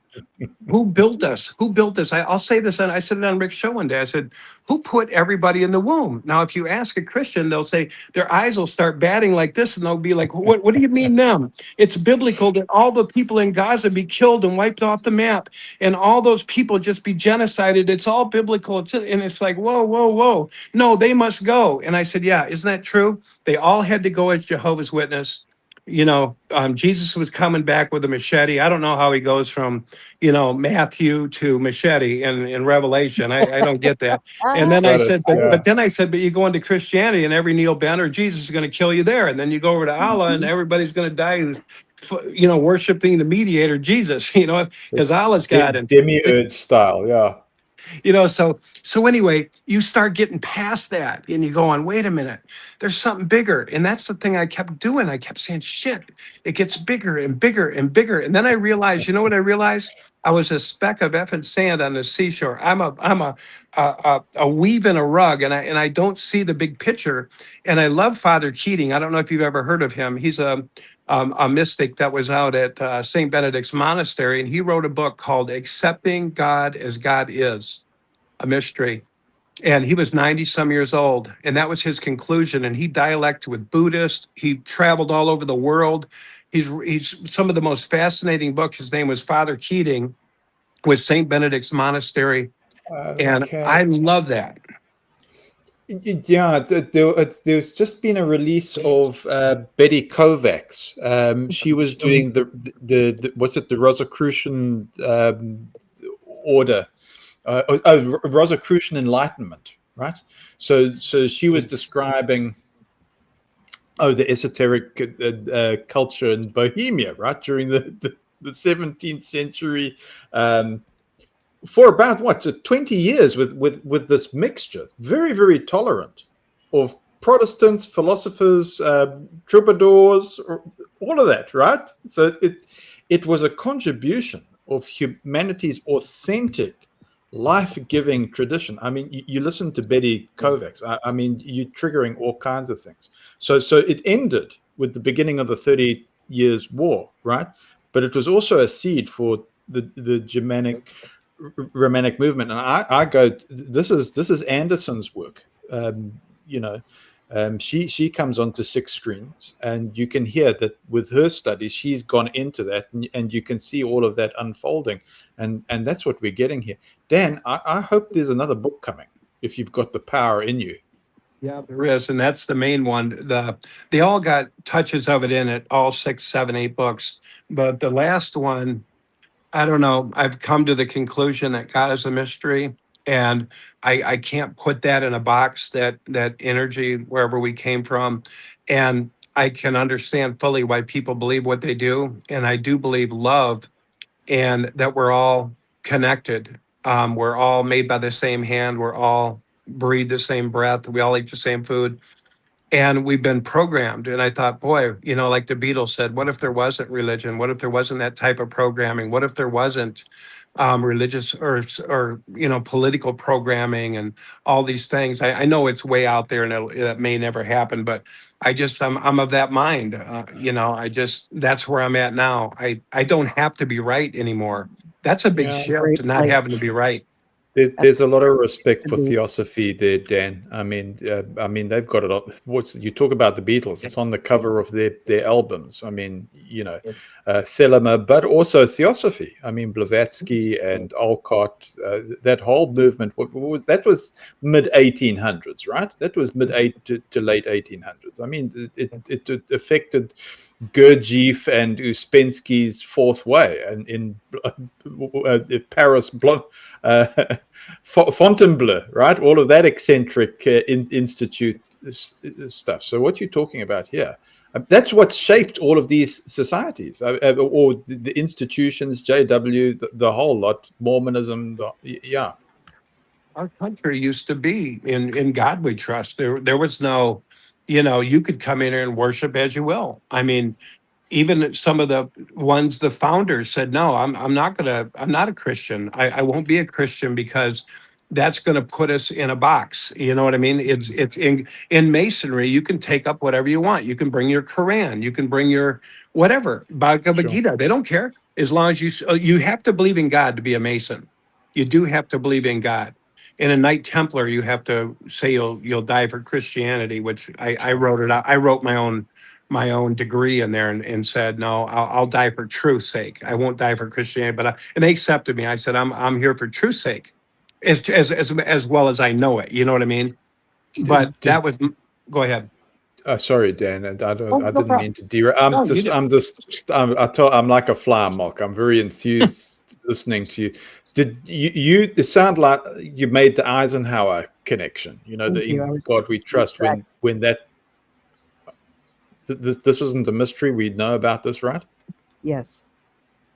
Okay. That's who brought it to the surface. And God we trust showed up when Eisenhower was president. Let me not steal thunder, Dan. I'm just. No, you did great. No, I like the input, and I like anybody who wants to say anything. Yeah, and it was that way, and I've even heard tapes of people saying, Christianity is like, no, it's not that. It was in God we trust, and God did not have a label. He didn't have a name, and so I feel like it was founded on that. A lot of people will disagree. It doesn't matter, but I feel like it had a good start. It quickly got corrupted, as we know, and taken over and perverted, and Masonry got taken over and perverted, and different things. But I don't know. I still see it as that. People want to come here, and as long as you're not doing danger, nobody really cares how you worship. Other countries do, but I don't know. It's nice coming out of the boxes. It's nice not having walls. I can actually meet people now because I don't have an agenda. I could never meet anybody anymore. If I thought I had to teach you, or I had to make you agree with me, or I had to be right, God, you wouldn't want to meet me, and I wouldn't want to meet you because you weren't listening to me. But now it's the most amazing thing. You can literally meet people. And like you were saying, what's your name? I forgot your name. I can't quite see my phone. So there's Dave here, and then there's Matthew. Matthew. Yeah, On Matthew. the top, and Dave is on the bottom. It's the most beautiful thing, meeting people. I can go in the Mormon church and meet them all. I don't care. I understand why they're there. I was there too. I was sitting in those pews too, just a different pew. I call it in my new book, waiting rooms. I say they're waiting rooms. We go in there and we get taught and we get, but the waiting room wasn't meant to stay in. And I love the fact, guys, the greatest thing that I've ever done is got to turn over my own rocks. Just turn over my own rocks. I got to go on my own journey. I didn't give a shit. And I didn't think Angela was going to go along with the Masonic journey, honestly. She was kind of terrified when I was reading some of those occult books. And, but she said, Dan, you got to go through it. They came over, did the investigation. Amazing woman. I'm going to tell you that right now. You got a rare. Is an amazing woman. You got a rare. Yeah, she was like, and they came over and she's like, I said, I got to go down the road. I got to go in there. And thank God I did. And I didn't stay, just so you know. I left and I demitted. And the reason why I demitted was during COVID, our country was being undermined. They told us in the Scottish Rite, we were the tea throwers. We were the one who threw the tea over. We didn't allow tyranny. We didn't allow rule with the iron fist. And it was more like a shepherd's staff. And so we took off our hats and stomped the crowns and did all these are different initiations in the 36 Scottish Rite. And when it came time, the tyranny came on our country, I started writing things on Facebook. And they called me in and they said, "Hey, Dan, what are you doing trying to start a war?" And I said, "Well, why don't we have a meeting?" And they said, "Well, this is where we parted right here." They said, "Well, you're under the authority of Grand Lodge." And I said, "What?" And they said, "Yeah, you took an obligation to Grand Lodge." And I said, "Huh?" And so sure as shit, I did. I mean, I wasn't really that aware, but I did, saying that I would allow them to tell me when I could do this. It was governing body all over again. Yeah. And so I said, I can't be under any other authority but a higher self or higher power, but Yes. You're nothing, liberated no head from all above my this. own. And you know what, guys? It was hard. It was the hardest thing I ever did. It took me a year to get out. I was raised in the Blue Lodge. I was elevated to master of the lodge I was master of Kadosh in the Scottish Rite, which is the master of the lodge. They promoted me. And then I was a Knight Templar. And there was a lot of ego, guys. Talk about death, resurrection, ascension, and filling your head with platitudes and you're the elite eminent master. I mean, all these degrees. I was a prelate in the Knight Templar. I was the priest in the Blue Lodge, and I had all these and to walk away from it, and I did. I walked away. I had my big rings. I had my 32nd degree Mason rings. I had all that, and I said, "Holy shit, man! I'm moving into my ego. I'm moving in." And I just said, "Uh-oh," and I told Angela, I'm leaving. And it took me a year. They even gave me another year. I said, "I'm leaving," and they signed my card and paid for another year. But I demitted with Washington D.C. Demitted Knight Templar, Cryptic, Royal Arch, and Scottish Rite, and Blue Lodge, all of them. And with peace, I was paid up, but my dues were paid.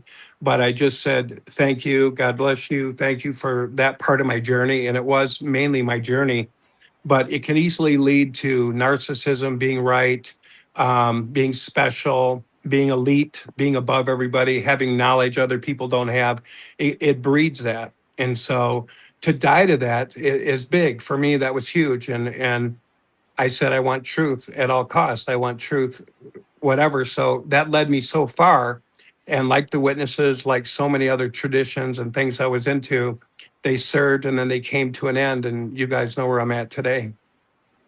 Sounds like you're at Supreme Ethics. I don't know. I'm I don't know where I'm at anymore. I just know I'm here to love and to be the love and serve just with love. Just, hand a guy a $20 bill, buy someone a coffee, hold the door for somebody, smile at somebody. It's really, those are huge things that we don't think they're anything, but They are. they're life changing. Those are the pebbles in the pool just rippling out. Hi, Noel. Noel's joined Hi, us. how are you? Good. We're talking about all these Welcome. different subjects, and we're just kind of listening and tuning in. Just wanted to get you up to speed. That's good. Dan, your love has shown up to me quite a bit over the last, what has it been, 5-6 years? Yeah. And I'm very thankful for that, from you and Angela. And I'm very, very thankful for that. We are too. That's good. Yeah. I think of love as love is always louder than the rest of all of this that's going on, And I'm hoping that even if I don't have to be loud, that my love is louder than all of this, whatever we're going through, and that people would get it, people would receive it. And I know that that's been your intention, Dan and Angela. And I just wanted to give you guys confirmation that Thank you. I have received it. Thank you. Thank you. We have too. And from all you guys, we listen to your guys' show, and it's beautiful. It's beautiful, the love that all you guys have. Every one of you. I've heard every one of you. Diamond Dave, I've heard you. Let me get my glass on here. I can't see everybody's name here.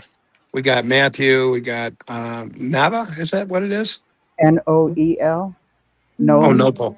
Yeah, but I've listened. Noel, yeah. Yeah, I've Noel. listened to all you guys, and you guys are all beautiful. Thank And that's the thing. That's what I was telling Diamond Dave. That's what you want to bring out in people. I believe this. You don't have to agree, but I believe Mhm. we're all a spark of divinity, and we're here to unfold in some unique, beautiful way, like a lotus flower, coming out of our mud or our misunderstanding and blossoming into beauty. And I think we're all a facet. We're all different, not better, not worse, but I think we're all a very unique facet.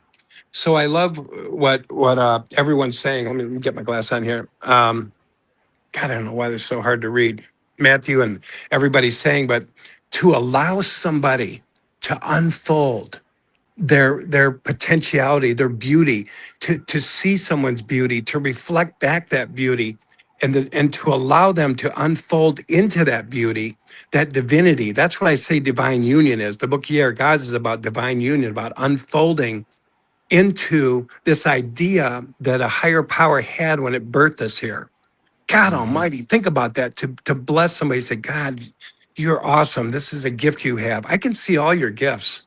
I can. I can see all your gifts. I'm like, my God, Linda, my God, Matthew, my God, all you guys. I see your beauty. It's Thank you. beautiful and it's radiating thank out. And you. that's what's speaking to people. Noel, that's what's speaking to people is that. That's what speaks. And that's what bypasses a brainwashed mind. Me and Angela were in cults for 40 years. Angela was in the Worldwide Church of God. You know what somebody did? I've seen Linda James knows the story. Somebody handed my wife a bottle of perfume on Christmas. My wife didn't celebrate Christmas. A church, what is it called? A Worldwide Church of God. They didn't celebrate Ooh. Christmas. It was She Charlie she got a perfume. Charlie, she got perfume. she got Charlie. perfume, and the lady goes, I just want to give this to you because I love you. I don't want you to think this is because she goes, I've ruined all your Christmases. I've thrown a big fight because her husband said he wasn't going to celebrate Christmas. And the lady goes, no, I love you. Do you want to know something, guys? That tiny ass bit of love erased 40 years of programming. Mm. Somebody did the same to me. I asked a lady, I said, how come you and your husband are helping me? What's going on here? Is this some kind of sex thing? What are you guys doing? Like Got it, shit, you're got giving it, me got money, it. buying me computers, doing all this stuff. And the lady looks me in the eyes. She says, that's what we're supposed to do. We're supposed to love one another. And I didn't know what love was. I'm like, shit, this is a free show. I'm getting lured into something here. And Right? you know what, guys? It wasn't that. The lady was just, I just love you. I just want to. And you know what? That removed, guys, honest to God, that was the beginning of my end with the witnesses. It was the beginning of the end. I got a taste of love. That's why I'm writing think about the title of my new book, Becoming Love Itself. Becoming love itself. I When think was that's what that, we're, Dan? About what sort of time period? How long ago did that happen, if you don't mind me asking? what's that? Yeah, how long ago did this Uh, happen? this Becoming Love Itself book or me moving No, into that? no, you moving into this experience that you had here where it just cracked things open here. Yeah, I would say Was that Marsha? no, that was the beginning of my journey. That was So, a taste of love, but I didn't know about becoming love itself because I kept thinking it had to be a religion. It's got to be a religion. Mm-hmm. There's got to be a Yeah. place that has the ultimate truth. So that's why I went to all those churches. A lot of them I went with Angela because she was more of a fundamentalist Christian. So I'd go along with her and I'd say, well, you need to talk to her, not me. I am the church. She's the one who needs help. And but it's so interesting that your wife I'm gets this loving gift this. of perfume. I mean, and this is the Oh, love thing, and you get and it's this sweet smelling odor, and what a powerful thing to have. it's powerful, guys. It's like it's so powerful. Love. It's like, oh my God. And you can relate to anyone. And I'll tell you something too, guys. You're not going to believe what I'm going to tell you. But sometimes we'd walk into a church and a pastor would go, I can tell you something, but I can't tell her. And I say, why can't you tell her? Because she had a cross tattooed on the top of her forehead that said, I'm a Christian. Oh, oh Go ahead. wow. I know. why Angela is goes, I can that? hear you. Angela, but it was true. And I'd say, well, you can tell Angela. But what happened was the guy would say, when you pray, he'd say, I think when you pray, a certain part of your brain shuts off. And God will allow anybody to hear your prayer. It doesn't matter if you're a Buddhist, but why did he look at me and say, I can say that to you? What was it that he saw in me that he felt like he could, you know what I'm saying? Isn't that interesting? Yeah. Subtle Yes. energies, That is- resonance. Sorry, Nell, go ahead. Yeah, it's a I resonance. It's was saying like, why didn't that lady do that stick cross on her Jesus forehead? Yeah, because who we That's are is written interesting. all over our face. Whether we're judgmental, whether we're Yeah. closed-minded, it's written all over us. It speaks. It's an energy Metaphorically? signature, and it's radiating. And so they could see that, and she would have been opposed to that maybe at that time, but he felt so free to say that, and that's happened more than once. And now it doesn't happen anymore. We've come to terms with what we believe and how we believe, and we pretty much believe very similar things. And anyway, but yeah, but it took me 20 some years of journeying through all these things that I went through and turning over my own rocks and looking with my own eyes. And that's why I say that was my journey. You know, everybody's got their journey, and you really want to encourage people to go on their journey, because if you tell them to go on your journey, they're going to attack you. You know, he told me to go into masonry. He told me to go into the esoteric studies, and you don't want to do that. You want to let people, when you leave the watchtower, I mean, I hate to say it like this. This sounds not too good, but you're really telling them you've got to take responsibility for yourself now. You've got to find the truth that sets you free. I found the one that sets me free, and my path is not your path. Trust me. You know, I'll say that to people, and I'll talk to you guys because you're open. But I'll Yes. just say Yes. your path is, you got to go find you got to turn over your rocks and go where love is. I always tell them, follow the love. The love will show you the way. Follow that next path. And then when it's done and you feel like you're done with that, then go down another road. There's really no wrong roads. Dan, did you connect with Fritz Springmeier? I missed him. Linda alerted me, and I missed the opportunity. But I learned about Fritz. Guess where I learned about Fritz? Where? From Branch Committee. Oh, gotcha. I don't Branch connect Committee. with him. I don't connect with him too much because, you know, he's got a real negative slant on masonry I and got it. Sure. the witnesses, and that's okay. But I don't really, I'll discuss with them things. I shared some things with him tonight and gave him some accolades for some of the things, but I won't go there with masonry. At one time I might have challenged him and said, Okay. but I don't. But I no, he's it's all black and white. It's all Christian. It's all fundamentalist Christian. And I became, you know, and that's okay. But I won't, you know, I won't go there with that kind of, you know, that's his talk. That's his thing, and I won't interfere with it. You know what I'm saying? Mhm. I'll agree where I can agree with him, and you know, that sort of thing. But you know, I have to hear that all the time. I used to get attacked on there on the screen sometimes when I brought it up. I brought it up one time, and somebody said, "He's an effing Mason. He's one of them." You know, and I was like, "Oh boy." Oh, did And Mike so call in? that's why you don't. Mike from Michigan? That's why that's why you don't share too much, guys, because it's true. It really is true that spiritual things are understood spiritually. And unless you travel down the roads, like Matthew said, Manly P. Hall, Max Heindel, until you've studied some of these things, everything's demonic. From a Christian's point of view, everything's demonic. Any kind of free thinking outside of the thinking that Jesus died for you is all demonic. And so, you know what I'm saying? Yeah, I'll tell you what Ronnie said just now, not that long ago, Dan. Yeah, He says, look, there was a whole period that Manly was freaking people out. He was scaring the excuse me for saying, the hell out of people. It's like it was freaky stuff, eh? Yeah. And he mellowed. And Ronnie was saying, if you wanted to come across a real wholesome character, that was Manly P. Hall. Really wholesome. He married Ronnie and Tamara. He conducted their Wow. He officiated it. officiated. Wow. Yeah, thank you, Linda James. Wow.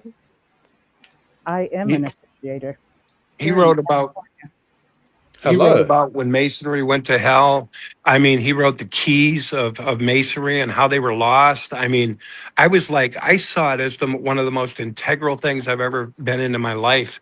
And then I saw the downfall. I saw the teachings get changed. I just saw it all change just through the eyes of Manly P. Hall. I was like, oh my God, it was so beautiful, guys. The myth and allegory so radiated with your soul. It's like it was truth and truth again and truth again, and it resonated. And then you saw where it declined and went off, and it was like, oh my God, oh my God. I mean, it was like, so I kind of went into it. I wrote a lot of the degrees before I knew them, like the book Ancient Modern Initiation. Not that one, but oh hell, I don't know why I can't remember that book. But anyway, it was my third book. Angela? Still a Yeah, yeah, I know. But I wrote that degree before I even went through that degree, through that initiation, that's how deep I was into it. And you know what's weird, guys? I would go into a metaphysical bookstore, and the guy would be in there, and he'd go, "I got something for you," and I go, "What?" And he had me a Masonic Bible, like this big, and it was old. It was out of, I don't know, it had all the presidents, and he goes, "This is for you," and I'm thinking, why? I mean, this is how it was pulling me in. Isn't this weird? It was my path. And I'm like, I told Angela, the guy just gave me a Masonic Bible, as big as three encyclopedias, and I was like, And okay, he put it aside and held it for you for the yeah. Now, next. why did he keep that for you, Dan? I mean, what a story this is, eh? It goes on and on. And so I'm in Tucson, Arizona, and I'm in a spiritual church, and the guy looks over at me and he goes, "Are you a Mason?" And I'm like, "What?" I swear to God. And I was like, "What?" He goes, "Are you a Mason?" I said, "No." He goes, "Try to check it out." And I'm like, okay, that was after Max Heindel. That was after all these people, And I thought, that's when I came back and went to the Scottish Rite, and I knocked on the door and I went in, but I was like, this is just too coincidental. I was meant to go down that road and learn those things. And I'll tell you why I left too, because a lot of what I learned were secrets and I didn't like them. I thought these are beautiful, beautiful allegories, myth and allegory. And I thought, I gotta be able to share this stuff. I don't want to be in a box where I can't share. I won't share certain things, but I'm just saying the real deep stuff needs to be shared so that other people can resonate and hear maybe truth for the first time with their soul, that light, because truth holds light. And I Sure. thought, I can't keep these kind of secrets. I haven't told you guys anything that I could get my I tongue got pulled you, out Dan. for. I But you know got what you. I mean? Look, where there's light, there's shadow. Sure. I mean, and there's integration. I hear where you're coming from, and I think that's very, very important, and I respect that, Dan. You're quite right, and it's difficult to bring it out on like a forum like this. There's some things you're wanting to share. I mean, you're wanting to share Sure. and help people to integrate, and you can see if people are ready or not, or drawn to. But yeah, it's difficult, especially like on YouTube, and it's Oh yeah. Oh yeah. It's just, and that's where I usually won't, like, this is a very friendly and open group, but normally I don't share that because I've scared people off my channel, off my TikTok channel.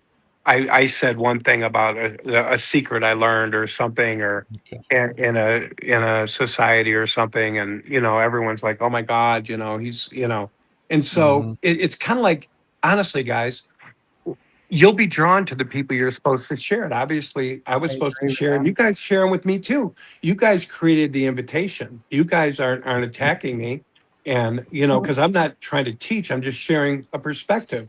And so these are just things that I've come across, and I think they're beautiful, and I throw them out there, and nobody has to believe them. But you guys are very accepting, probably more than anybody I've ever talked to before. But it Uh, should be organic like that, Dan. It should be. That's yeah. it happening just now. You're going, oh, am I a teacher? Yes. Dan, are you a researcher? Well, you're fitting into those things, but you don't have to be confined to this box or this binary thinking, No, you're a teacher and a student all the rest of your life. And I always say to people, if you've got a greater truth in mind, share it with me, because I'll let go of my truth in a second for a greater truth, because the truth sets us free. And I'll tell you guys, it's been a life of death, resurrection, ascension. It's been a life of knowing, and then I don't know. I remember when I was in Science of Mind and Unity, I remember sitting in the parking lot crying my eyes out, going, "Is this Yeah. all there is? Is this all? Is this all there is to life?" And it was the end of that journey. And then it led me into the mystics and different things. And then I enjoyed that for a while. And then I thought, well, I don't want to check out. I don't want to, sit in the silence and go into bliss and, just vegetate and get into, Lectio Divino and these different forms of silence and different things where I'm not participating in society anymore, because there are teachings now that can erase your mind, like Wang Pao Yes. Buddhism is no mind transmission Buddhism, Sure. and some teachers like Dr. Wayne Dyer, in one of his last books called Devotional Non-Duality, um, teaches about relinquishing the mind and saying the mind is worthless. But what I learned in scripture is that the two will become one. The logic and reason, or the heart and the mind, will become one. Are you guys still there? Oh yeah. Yeah. Got you, Dan. Yeah. You're onto reclaiming memory here, as far as I can Yeah. comprehend. Yeah. So you'll lose. So I got into that teaching for about quite a few years.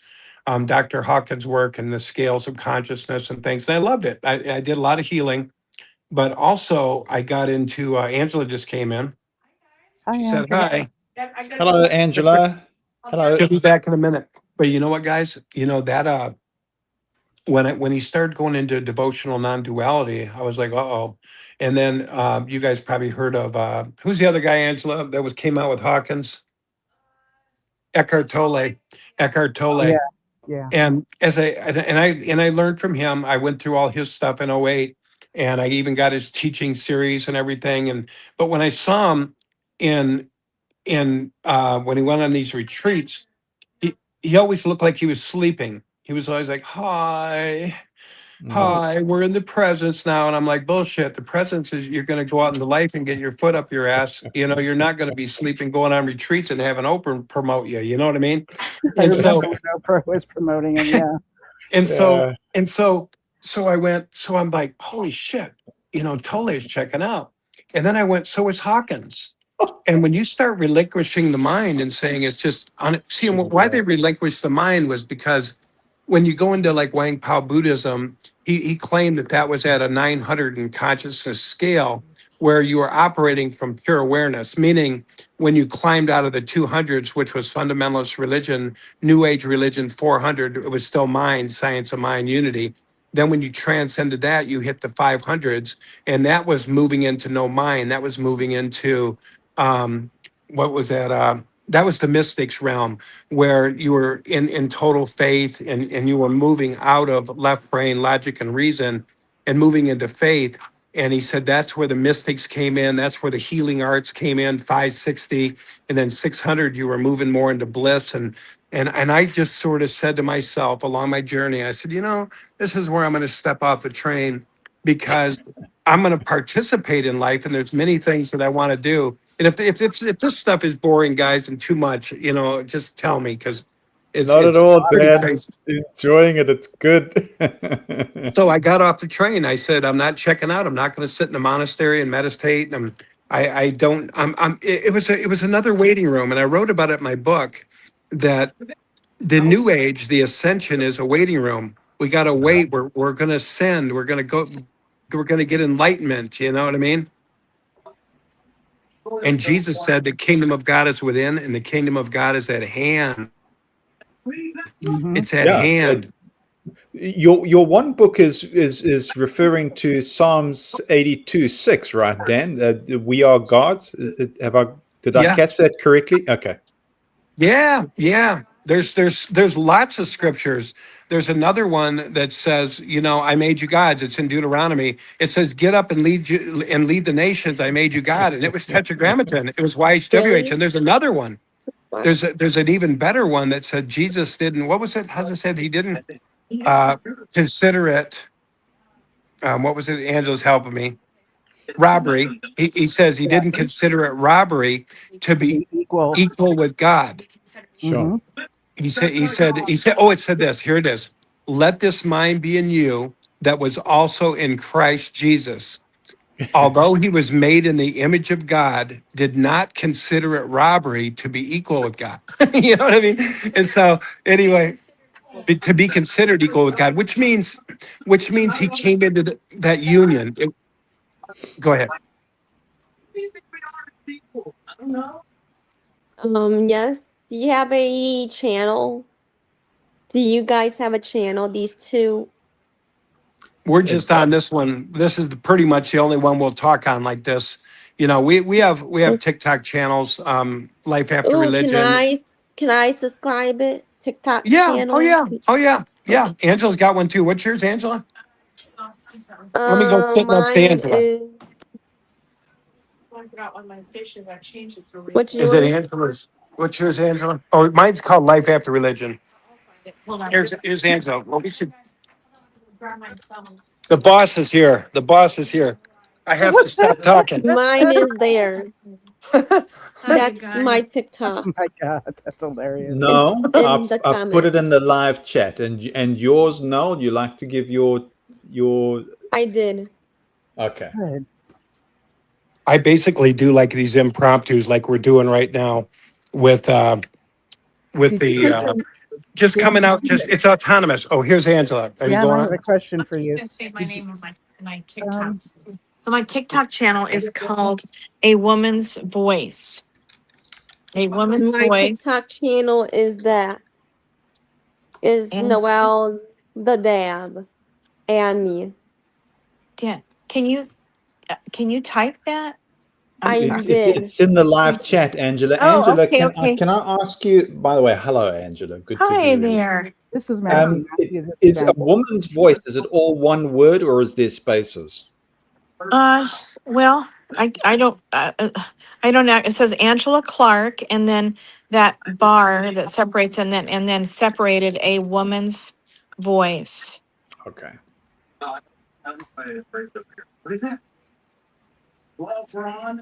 And me.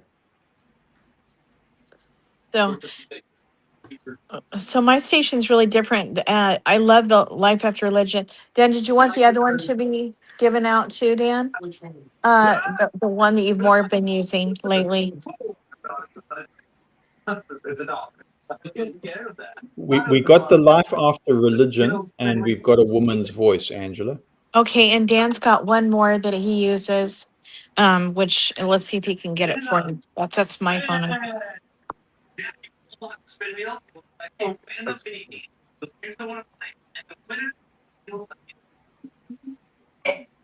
You doing okay, Dave? Hmm? Are you doing okay, Dave? Yeah, I'm just multitasking. I have nothing to contribute to whatever Dan is talking about, so Okay. I'm just Check. multitasking. No problem. No problem. Linda James, can you forgive my enthusiasm? I've just been enjoying Dan's. I'm loving this. I'm actually Yeah. absolutely loving this. It's Okay. like watching two really cool people in the sandbox. Thank you, Linda. Hey, I found Dan's channel name, his TikTok channel. It's called Your Wake Up Call. Your Wake Up yes. Call. Yeah, that's his Very Okay, cool. cool. top Thank channel. you, Angela. Yeah, That's you're great. So welcome. I've put it in the live chat for anybody who's interested. They can see all of those Okay. connections. Yeah. Because the Life After Religion is more about a lot of the witness stuff, and then that's YouTube as well. But anyway, the other one, Your Wake Up Call, is his TikTok channel that is more in the esoteric and spiritual realm. He talked a lot about prosperity and money and stuff like that, because people are struggling with that. We did a lot on that recently. So anyway, it's just an interesting channel for sure. But hey, Linda, I wanted to tell you Yes? something exciting, Linda. What? Well, I finally decided to get serious about my music, and I just now got put out 9 So- different emails to radio stations about my album. and I'm gonna Wow. start playing my guitar out on the street in Boise, and I'm gonna go to this bar down this. It's a restaurant, family restaurant bar type place. I'm gonna go to and just volunteer my services to get kind of started, And I've been practicing with this guy who's not very serious, and I'm really not happy about it. So I don't know. I think I might just quit because he doesn't really seem to want to really get anything seriously done. Just kind of jam with me, and like, no, not interested in just jamming. But anyway, it's kind of getting exciting. I've decided to step up and be who I'm meant to be and be brave and, screw what everybody else thinks. I'm just going to do my best and try to do what I'm supposed to be doing on this earth. Yes, So, Angela, you are a when beautiful, when beautiful hear singer. your music, Angela? mhm, Can you tell her that again, Matthew? yeah. Sorry, Angela, can you hear me there? Yeah, I Are can you hear able? you. I can hear you An- now. I was saying, Angela, where can we where can we hear your music? Oh, well, it's on Spotify, Amazon, Apple Music, All Music. Oh, so it's Angela's. No, I'm sorry. It's called Inspirations of Christmas. So I did a Christmas CD because I wasn't allowed to keep Christmas either, as Linda knows. And so when I finally I just fell in love with Christmas music. So I put together an album with Dan's encouragement. It was Hmm. very exciting to me, and because I didn't think, women are not allowed to do such things, right? But Right. but On a he, vacation. so he helped me, and I got it. I just paid song by song by song until I got it done. 16 songs are on there. Wow, I that's know. a real great accomplishment, Angela. Oh, So it's thank you. inspirations of Christmas. Wow, that's Yeah, very Hmm. cool. yeah. Beautiful. Did It's you just very, now look it up on Amazon? yeah, you can, or any of those Or places, Spotify, Apple Music, Amazon. Yeah, I'm just put it excited in for there. you. I picture you on the street opening up your guitar case, leaving it wide open, and Oh, you going on the music. That's yeah, that's old school. I love it right I there. know I do. I'm excited about it. My daughter, Dan's daughter recommended it. And I'm like, oh my gosh, I don't think I could do that, And I'm like, you know what? Why not? I Yeah. just thought I'm not the greatest guitarist in the whole wide world, but you know what? It still sounds really pretty and it'll be great. And so, I don't know. I'm just going to do it. And then Dan bought me this crazy weird guitar that's got battery. It's battery operated. It has its own amplifier built into the guitar. And so I could just go and just play that thing, and the music will be amplified. Mm. Oh And my goodness, so, I love I that. know. Do me a favor, check and find out with the city if you have to have a permit or what is needed if something is amplified. Because some cities have things like certain things have to be in place if something is amplified. Just check Oh, with the thank city. you. Thank you, Linda. I think maybe you might be right. I might just do my guitar. That's it. Well, no, I think it's a great idea to use what he has for you. Mm. Just chat Yeah, I will. and I will. That's a great idea. Thank think you. Li- there are Linda people that James, yes, do you notice how much creativity is coming out of these circles? right? It's By the way, I look at it and I go, this is healing stuff. it really is. Mm. By the way, Angela, this man right here, Matthew, Yeah. he Uh-huh. wrote me a song that I'm learning. Oh my gosh, Linda. That's Right? incredible. It's an amazing song too. But Wow, Linda. I gotta interject here. Now, Angela, did you hear how Linda James says this? Says Matt wrote a song. Yes. She's missed out a big portion here. She Oh. wrote this song. Oh, Linda Linda. James, That's fantastic. Linda James, where did the material come from? You know where it came from. He hears me. Oh. He listens to me and wrote it. Mm-mm. Yeah. Did you add me on a TikTok? What did you say, love? Did you add me on a TikTok? Is her add me on TikTok? What is Amy? Is my my TikTok channel No, a can one? you add me? Oh, can I add you? Oh, Add you. okay. Well, I'm on Dan's phone right now, but I will check it. I will check on that. Yes, we'll get you on there. Yeah, no worries. I will do it for And you sure. did, Noel. You did put the name of your TikTok channel No. in the live chat. Dan, can you Yes, snapshot that? it's Get the live chat. Noel D Dam. Okay. Noel D Dam. Yeah, that's my TikTok Okay. name. Okay.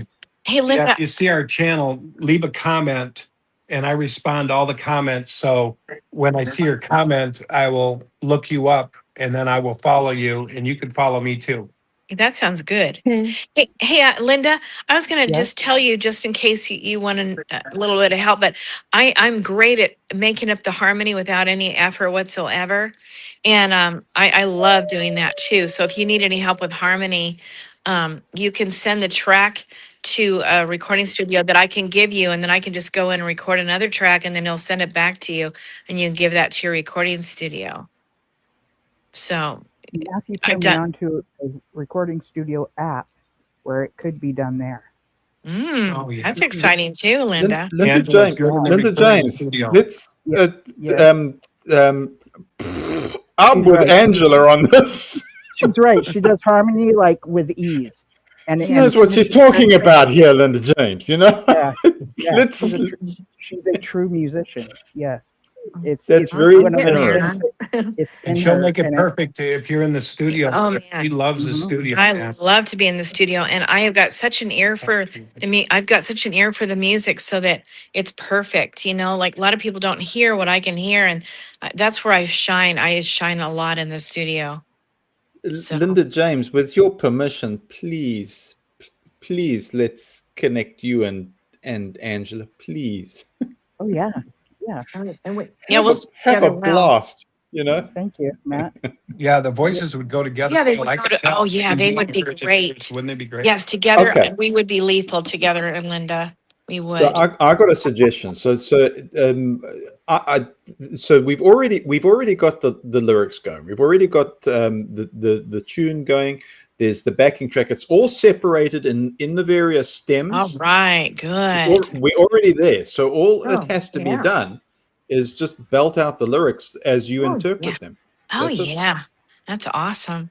Well, I just do the harmony in the background. Sometimes those are just oohs and ahs, and you just never know what it needs. But sometimes it's like, just over the top, kind of like an overlay, I don't remember what they call that. But anyway, I just kind of figure out what it needs, and it's really a lot of Okay. fun for me. I love doing it.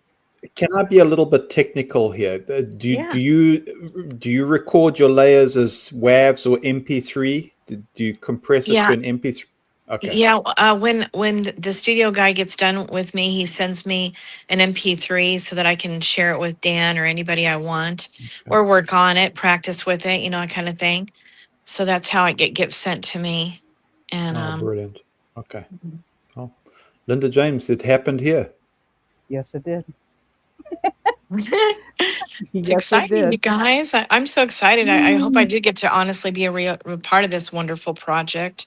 I feel I'm like I'm excited going to about- explode. I'm excited, Angela, because you're sharing this stuff with me. You're like, I'm just going to go on the street, just going to play my guitar, and then I'm going to go Yep. to the local bar. I'm going to play Yep, my guitar. I'm gonna do, Like- and I'm just gonna tell them, just try me out for free for a while, and then if you like me, Yeah. then great, and I'll just keep getting better and better and better, right, Linda? Bring your tip jar. That's right. Yeah, people are Bring your not tip that, jar. in Because Boise, this is people a are really not service. that good. You bring a tip jar because what you're doing is a form of service. Well, that's true, Okay. Linda. I Yeah. will do that. Yeah, I'll honor myself Yeah. for sure. That's very generous, Angela. Thank you very, very much. Very grateful. Hey, you guys, I've got some songs me and Dan have written too, and one is called I'm Always With You, and another one is called Divine Union. We got some other What? really great songs. Can you say Divine that? Union, Oh, wow. DIVINE, Divine Union. And anyway, I can't remember the other songs right now. I'm With You, I'm In You. Anyway, it's 3 really great songs. So I'm excited to get those out into the world. I just got to get in the studio and get them the rest of the way recorded. Maybe you can help me with that too. So Yeah. You I guys don't know are, this. I don't know recording studio stuff. I'm learning from Matthew. well, you'll I learn. don't do any of it. Angela, we started because I try and go for what's accessible. And I went with Linda James, said, listen, can we download Audacity? Because I mean, there's no charge for this. Right. But by what it sounds like you've got, you're able to take it to WAV, or you're able to take it to MP3 and master it with it. Linda James, by the way, that doesn't matter. I mean, if that program works, that's fine. It's absolutely fine. There's nothing to be afraid of there. If Angela's got a method there and that's the result that she's getting, we absolutely can still work with it. There's no problem, no fear with that. You know what I can do, you guys, if you want me to do some sort of thing that's not maybe automated that you're already doing, because it sounds like you've got a better way, Linda, that's a little bit more easy use, and you have control of it yourself. Where what I'm doing is I'm literally going into the studio, and then I can just tell him what do you need from them, so that I can add a track to this whole thing, and then you'll send that, and then if you are able to send that, and then he can just play that, put the headphones on me, and I'll listen to you, and I'll do the harmony, and it'll be done, and then he'll send it back to you. So I did that once before with a guy in Lakewood, Colorado. It's pretty slick and it's really fast. It's really easy. Is that a route to go, Matthew? Yeah, it's great. Okay, thank you. I'm really naive about how this all works. That's why I was asking him before saying thank you to you, Angela. Oh yeah, no. It's like I'm learning a new method besides my Smule app. Yeah. Well, yeah, we just keep learning and stretching and learning and stretching. Just doing these emails today, I found out, see, I didn't know about all the submissions and stuff to these radio stations to do it the right way, but they have a thing called the one sheet, and it just kind of has my album cover on it, my face on it, and just does a quick little something about me. And it's really professional looking. And then the other is the email itself, and then that's the first submission. Then after that, then you do photos and you do bios, and just depends on what they ask for, and you just do one song only.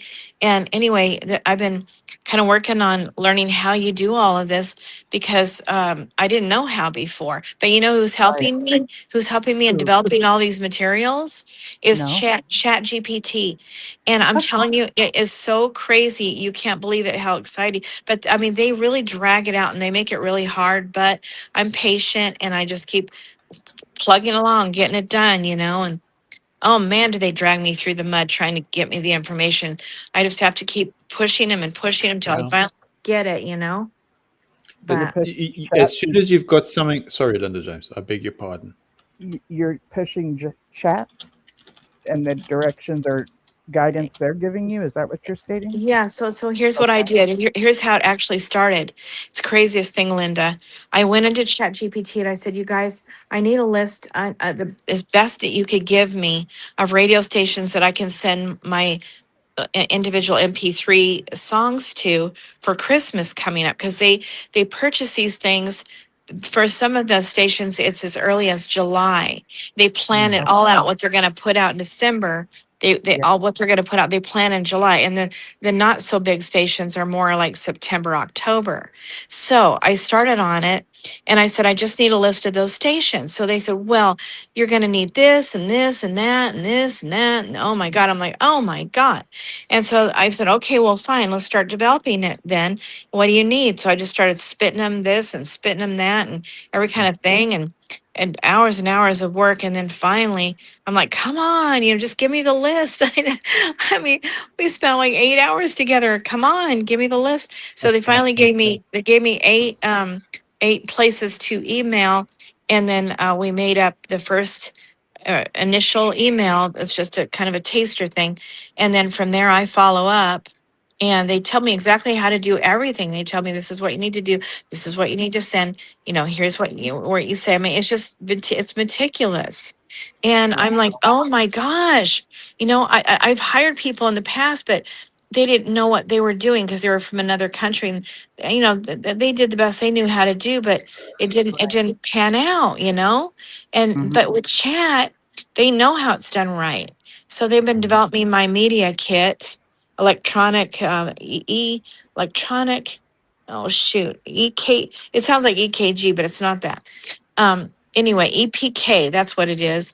Electronic, it's about submission process. Anyway, it's EPK. It's the package that you have to put together. And so they help you get it all done, every bit of it. I don't have to pay thousands and thousands and thousands and thousands of dollars, nor do I have to pay hundreds of dollars to get the email list. They're getting it all put together for me. And I don't even pay for Chat GPT. I get it free. Wow, I that's know. very cool. That It is is. very Yeah, but when you get too far with them on the free thing, they'll say, "Well, we're running out of we're running out of bandwidth on this particular thread. You're gonna have to switch to another one." So what they did was they just cut a compact what I'm gonna need to give to the next thread, and then I put it in to the next Chat GPT browser box, and give them the what do you call that thing that you put it in, paste in there what the instructions were from the previous talk with Chat. It's called a thread, and then Yeah. they just continue on to build the rest of what I need to get done. And then if there's anything that they can't provide, I have to just go back into that previous chat that I was having and grab it and give it to them. And anyway, I've got it. It's going, and I'm just going to keep going, Linda. And I'm telling you, it's like it's time to quit. Acting like I'm not anybody and no one's ever going to care about No, me and no you one's are going to ever somebody. like me. But so is everybody. And I, so I just, you have to grow in that belief in yourself, and I'm very excited to be pushing through what I'm scared of. I'm scared of all this stuff, I but am that's too. why I haven't gone forward. But It's carrying your story, Angela. It's very, very important. I mean, it, it's not just coming onto shows like this and talking. It's housed in your music. yeah, yes, and I've got a story to go with it, that Chat's all excited about, because I was first writing my book. I'm redoing my book, Linda, and then I've got two more Okay. coming out behind that. One's already written, and the other one's going to be, well, I'll explain it later. But anyway, they're like, "Oh my God, you have a story. These people that you're sending the music You know to, what I if need to they, ask you about is yeah, because you've sent me a book in hand that I could yeah." read, and I'm not a Mhm. person that opens a book and reads. I do better at listening to books. So if Ooh, you I've got, ever want me to look at a book you've done, if I get a PDF, that really helps me because ooh, Linda, I you could know, listen to it through a PDF. That is would there be any so chance that rocking. Is there any chance you could do the audio book?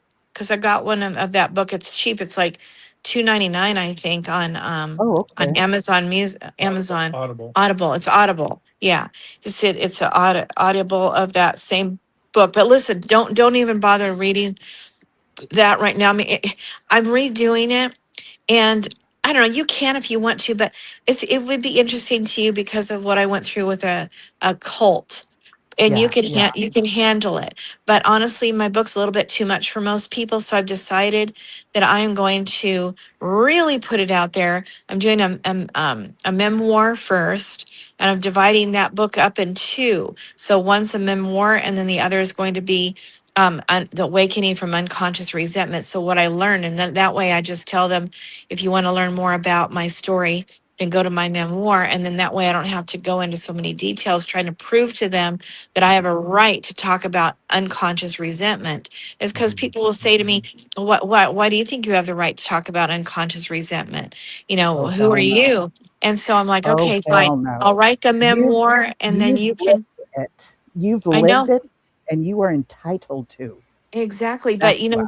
but to have to try to prove that in that book is what I'm doing in the beginning of it. And then it takes away from what I'm really trying to write. And so I'm dividing it in two. It's too big anyway. It's too long. So I'm really excited about it. And then I've got another one that's crazy, crazy, crazy, but it's going into more like, it was first going to be called something like The Ages of Humanity, Where We've Been and Where We're Going. So Hmm. in that one, I really talk about some really deep stuff, but it's definitely related. And I'll tell you guys about that book later, but it's going to be Okay. really, really good, because I'll talk about in the end of it, the Matrix, and how we all have been, what we're really doing is what's happening in humanity through the ages is that we're beginning to come together, male and female. And for Hmm. a long time it's been the a patriarchal authoritarian type society for a Yes. very long time, really since Yes. Adam and Eve, since the beginning. But the previous ages, like Lemuria, in which they found Lemuria, they found Atlantis, nobody wants to talk about it, but it's under the sea. And so, but anyway, we learned things in those previous ages, and now we're going into the next age, and that age is where we're finally God is bringing together male and female in the middle place, and that is going to be a beautiful place, because what happens is real, genuine, God deep love can really happen. And since women have been shut down and men have been so authoritarian, unfortunately, what's happened is we're not in a balance. And so we're not able to emit the proper depth of love that we need to, because men won't accept that feminine side. They resist it. So once they stop resisting, which we're heading into in that the last Matrix movie, I forgot what it was called, but they were both started pointing out, first of all, she was the one who was Rescue him. he rescued her, and then it switches to she rescues him, but it's all heading to that we're all going to become one in the, so you remember it says when the two become one, the whole body becomes bright. And remember Dan was Yes. talking about the right side and the left side of your brain. Well, that's really your God, your creative spiritual God side, and then your knowledge based logic and reason side. So those are not together yet, but once they're together, it's going to be incredible, and we're going to be creative off the charts. And I remember when was it Saint Francis? He this girl came to their monastery, and she was supposed to be getting married to this guy, and she didn't want to marry him. She's like, absolutely not. I'm not marrying you. But it was being arranged, this marriage. So she ran away, went to the monastery, and said, I just want to be basically a nun. And at that time, I think they were underground. So he shaved her head that very night and put the nun clothes, she got her nun clothes on and went down into I feel like it was the caves or something. But anyway, he mentored her for a lot of years. And then finally they said, you guys need to come together and meet face to face. So they did. They kind of had a little dinner party they arranged for these two to meet. And so she came up out of her private place, and oh my gosh, what happened, you guys, was amazing. Some monks were walking down the path coming towards the monastery, and they literally saw the fire of God coming in the roof, and they thought the building was on fire. But what was really happening was that energy they'd been building for so long finally came together in pure, genuine, God unified love that was off the charts, so much so that everyone at the dinner table was consumed by the love of it, and they couldn't even eat their food, and they hardly touched anything, and it was just a pure presence of God permeating the room, permeating the people. And the union of St. Francis and this woman, I forgot her name right now, but it was so off the charts that I'm like, oh my gosh, that is what's possible. And so we're heading towards that in humanity. It's just what's coming. And so I'm really excited about it. And I'm going to talk about it in my book, and, what I learned along the way, just through what I was going through. Anyway, you'll learn about it later, but I'm very excited about that book too. So anyway, so Angela, can I just ask you a question? Yeah. Linda James, if I can just go ahead, is that Yeah, all right? go right ahead. Oh yeah. Are we talking about Saint Teresa Benedict of the Cross? I don't think that was her name. Mm-mm. Or Edith Stein? No, that wasn't it either. Okay. No. I'll Alright. find it, okay? Dr. Peel's No, girlfriend? no, no, honey. Mm-mm. Thanks for that, Angela. I just Yeah. wanted to We see do like if Saint that. Teresa. Yeah, maybe if I research the woman who was supposed to get married and ran away to the monastery where Saint Francis was, Right. and then yeah, I forgot her name. I just don't remember her name right now. But it's not that. I did research some of her stuff too. An amazing woman.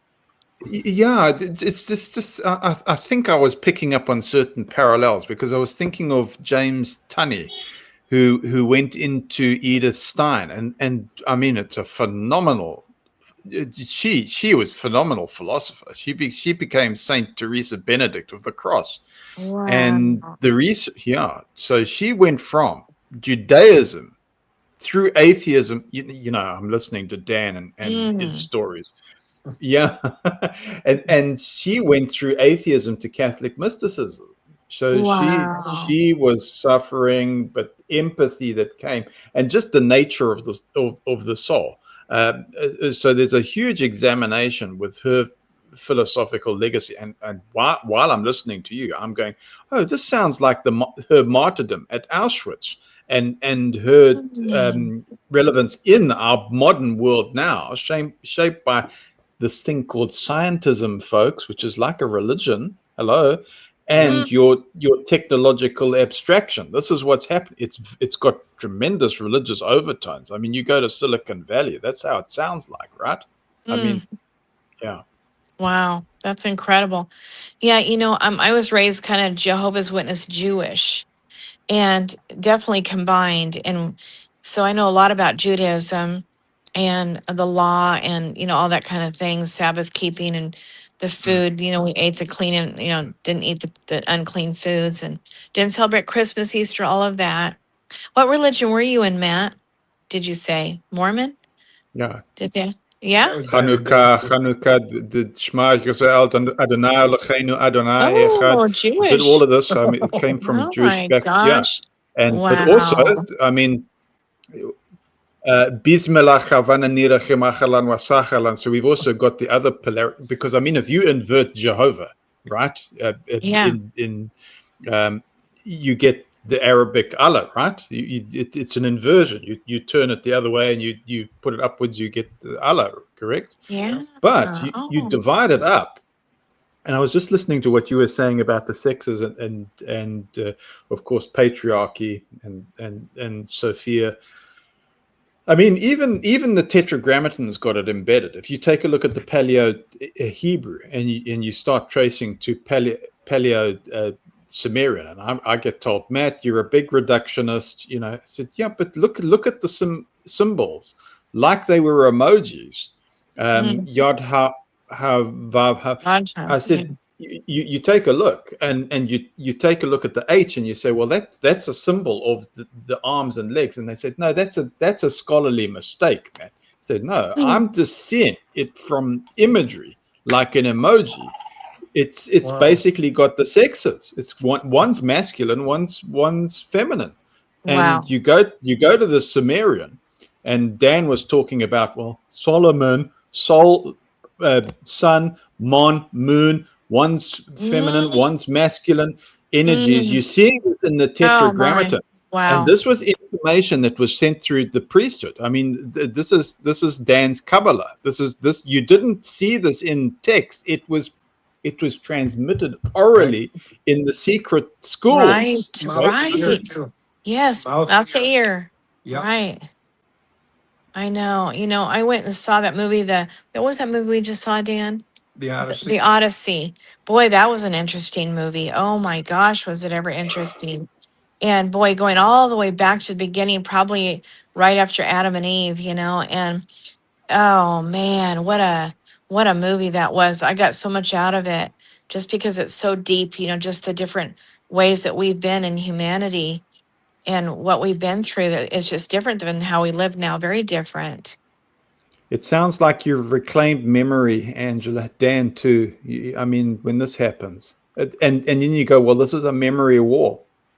It is. Yes. Because Yeah, it is. Yeah, go ahead. And that's the thing is, even what I went through was nothing compared to what's out there. I don't know anything about sixth, seventh, eighth dimension and, astral projection and, aliens. I don't know anything about any of that. So mine was just a speck of sand, just a speck, but it was what I was meant to learn. And that's what we all got to do.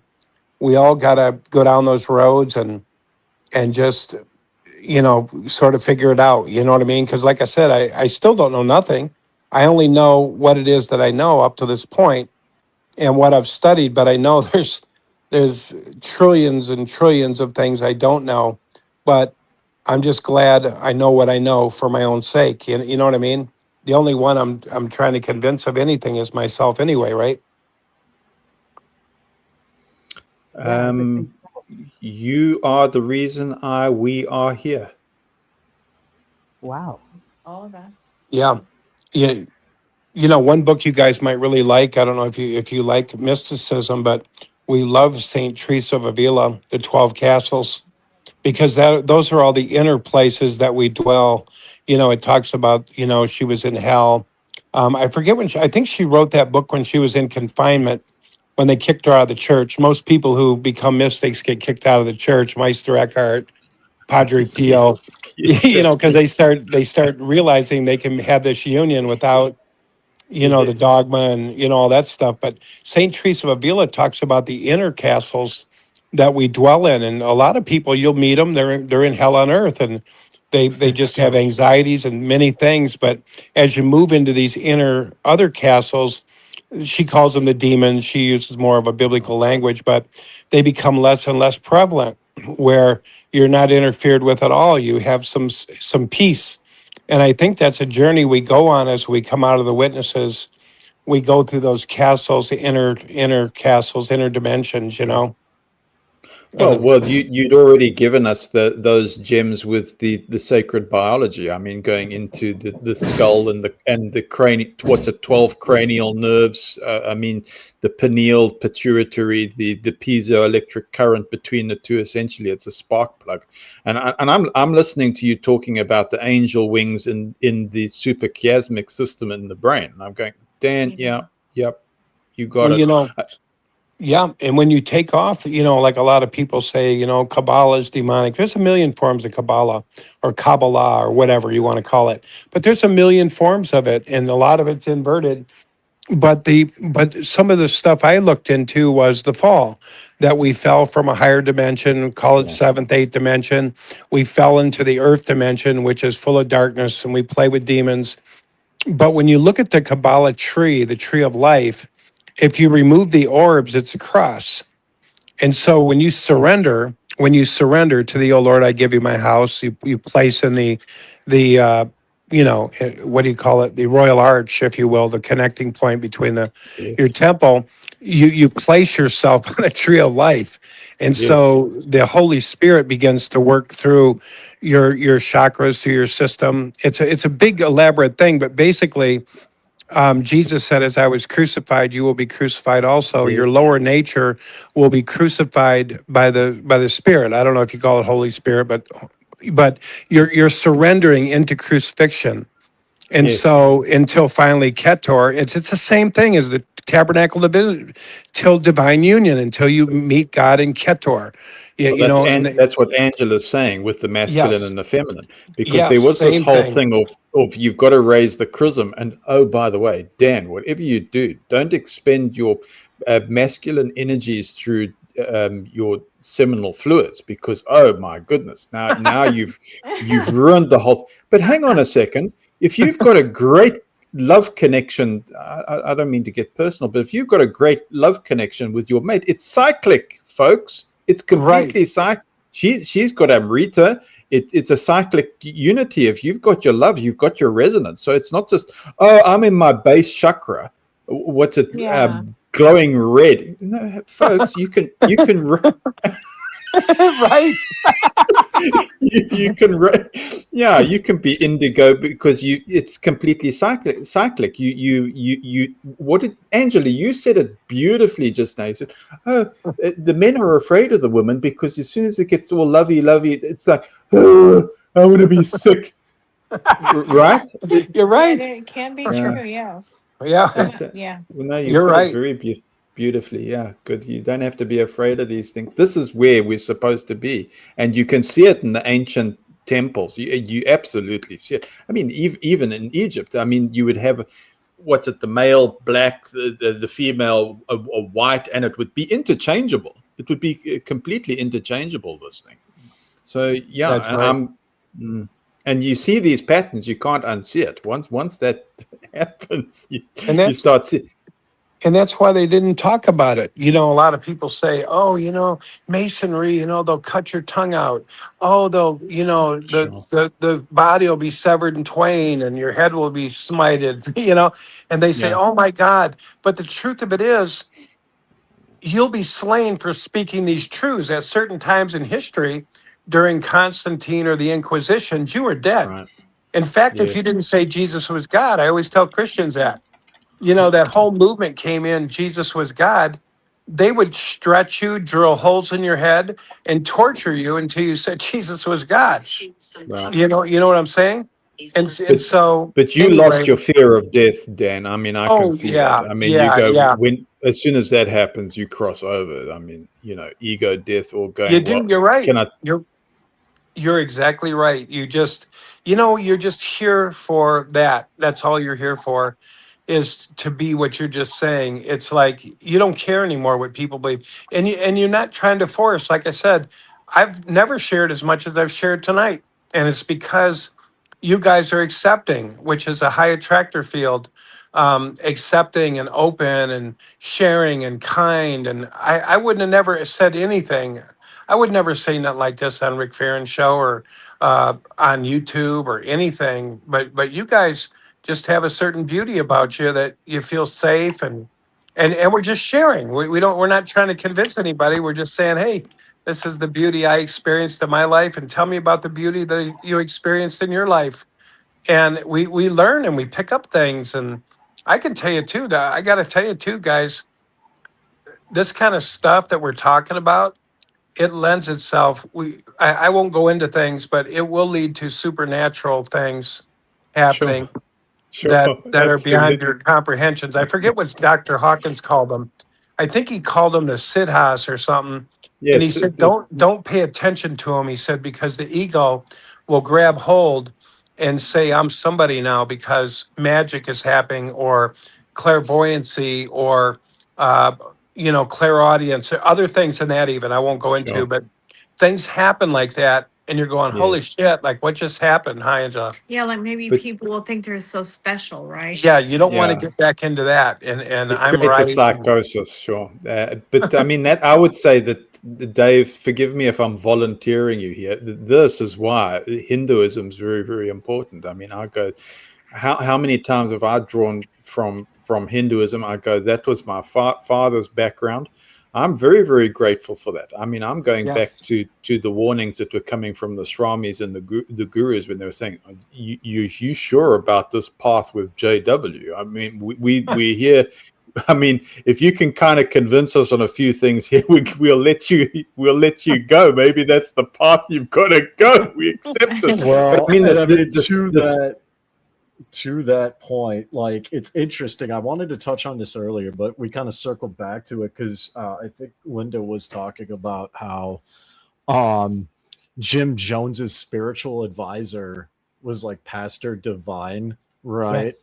And I'm Oh, not going to wow. I'm not going to get too deep into this now, but we could do this at another time. But I was for a time affiliated with Twin Flames Universe, Thank you. and So sorry. Okay.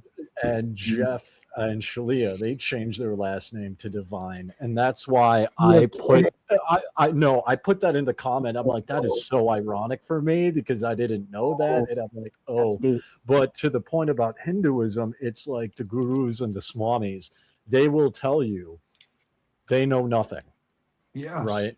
And the thing about being a guru or a swami or, a pandit, like a priest in Hinduism, is the greatest burden that they have is watching people rise beyond them, right? Because like with any teacher, like if you think about middle school, we all went to middle school in math, and learned math, right?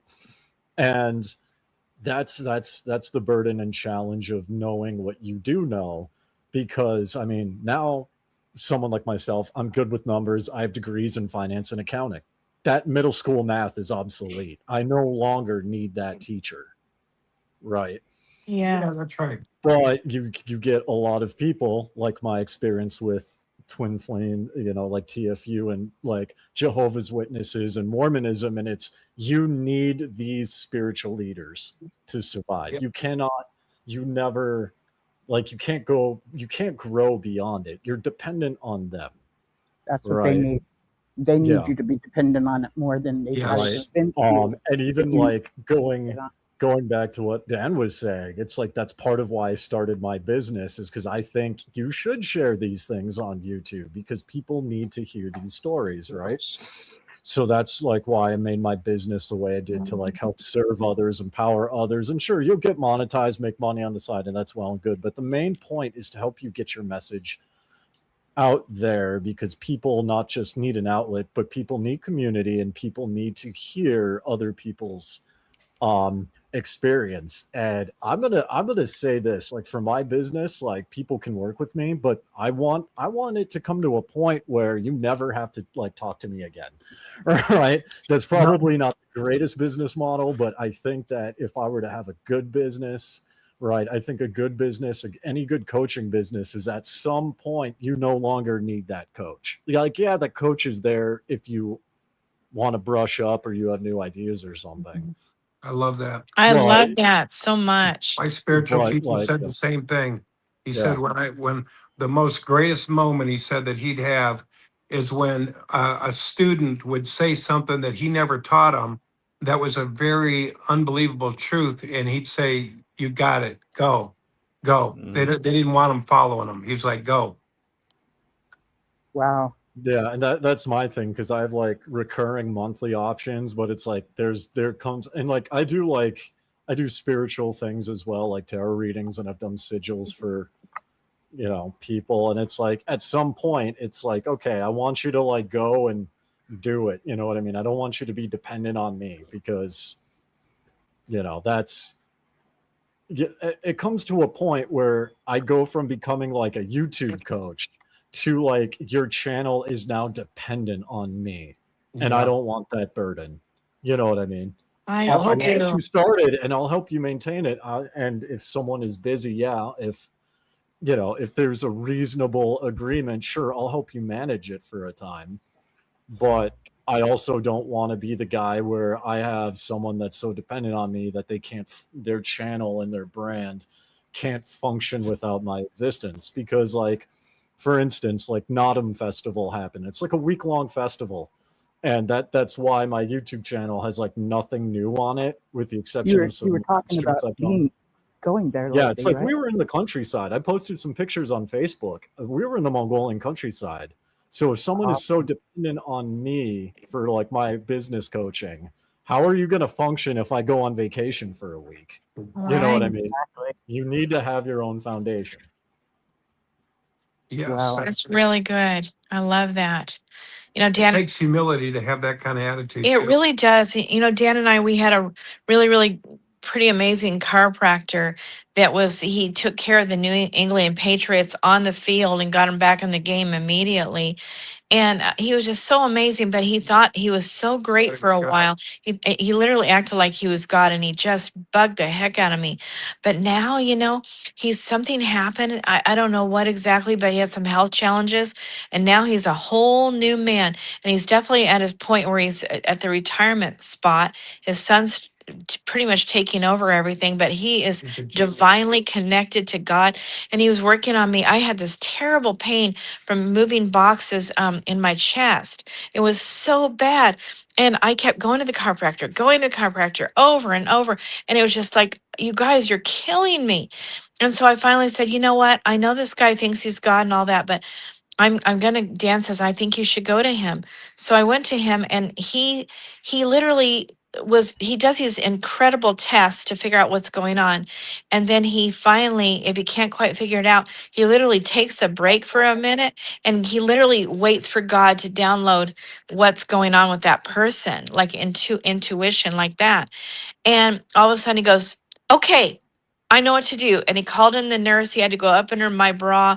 He had to push on my sternum, and he did this certain thing. And I'm like, oh my God, it popped and everything. And I'm like, oh my gosh, I think he just undid it. And then I went home, and 1.5 days later, I'm like, oh my gosh, it's like it never happened. Others told you to come And back. they were telling me that, Angela, you're a very bad patient, you're not being consistent. And yeah, not him, but the other ones.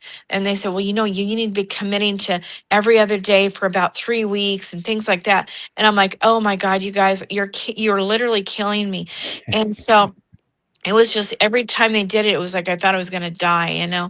But this guy, one movement, and oh Yes. man, And I'm so grateful. So anyway, here's what I was going to tell you about him.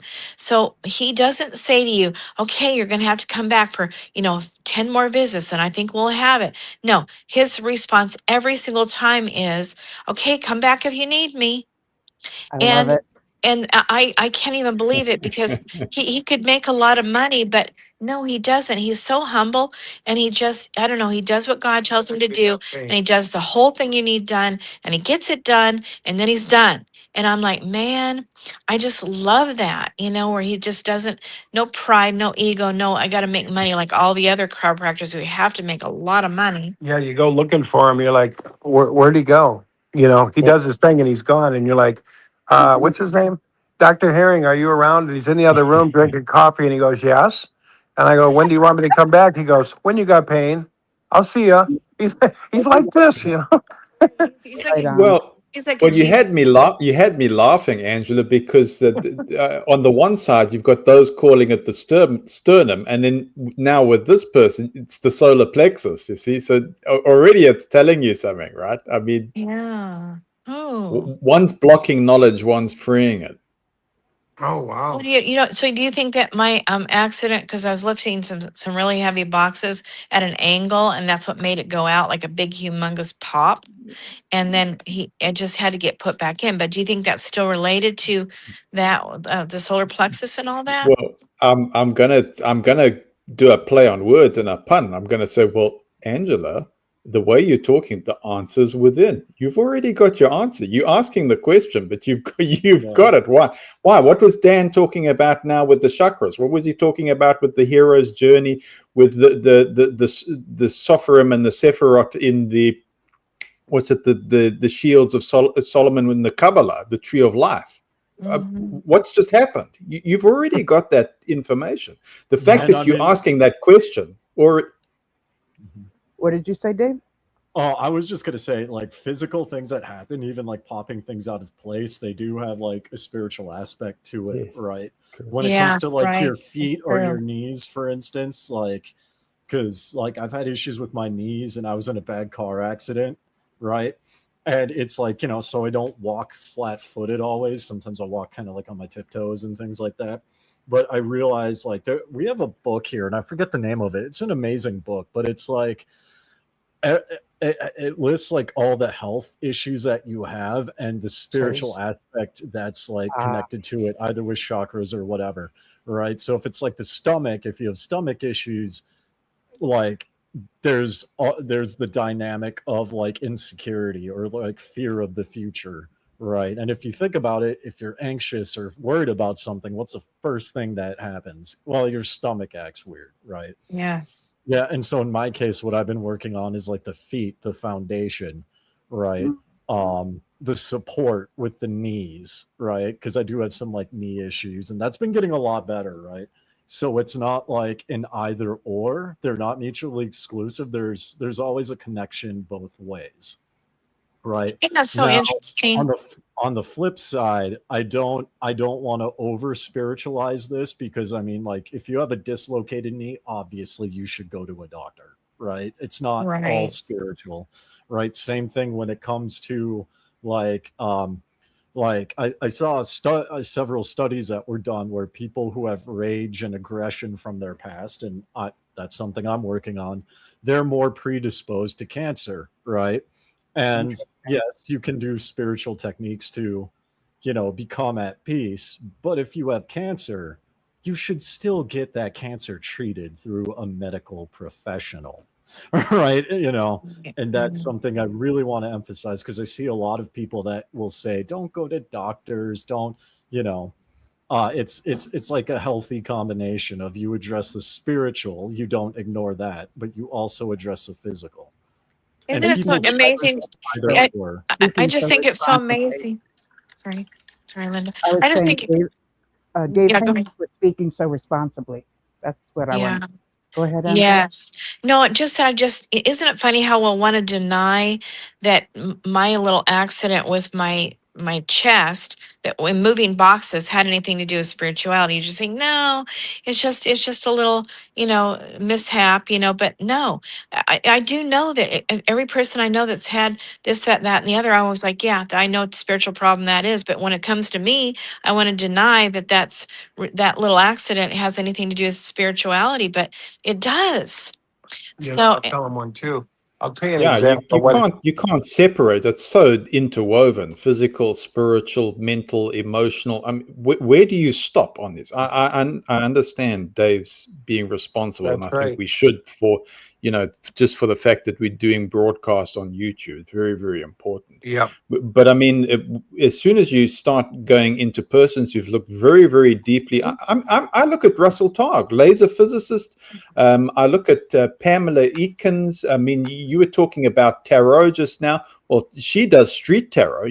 There's the answer within, and you're making all of these connections. We're not saying let's lose a scientific method here, or proper disciplined methodology. We're not throwing that out. Absolutely not. It's very important to be more disciplined as our power increases, the responsibility increases. Absolutely. This isn't just some kind of practice in your backyard somewhere, and we're just going, well, I'm just going to intuitively start doing all of these things, and I haven't got a clue about what I'm doing. I go, this is very, very irresponsible. This is going towards cult type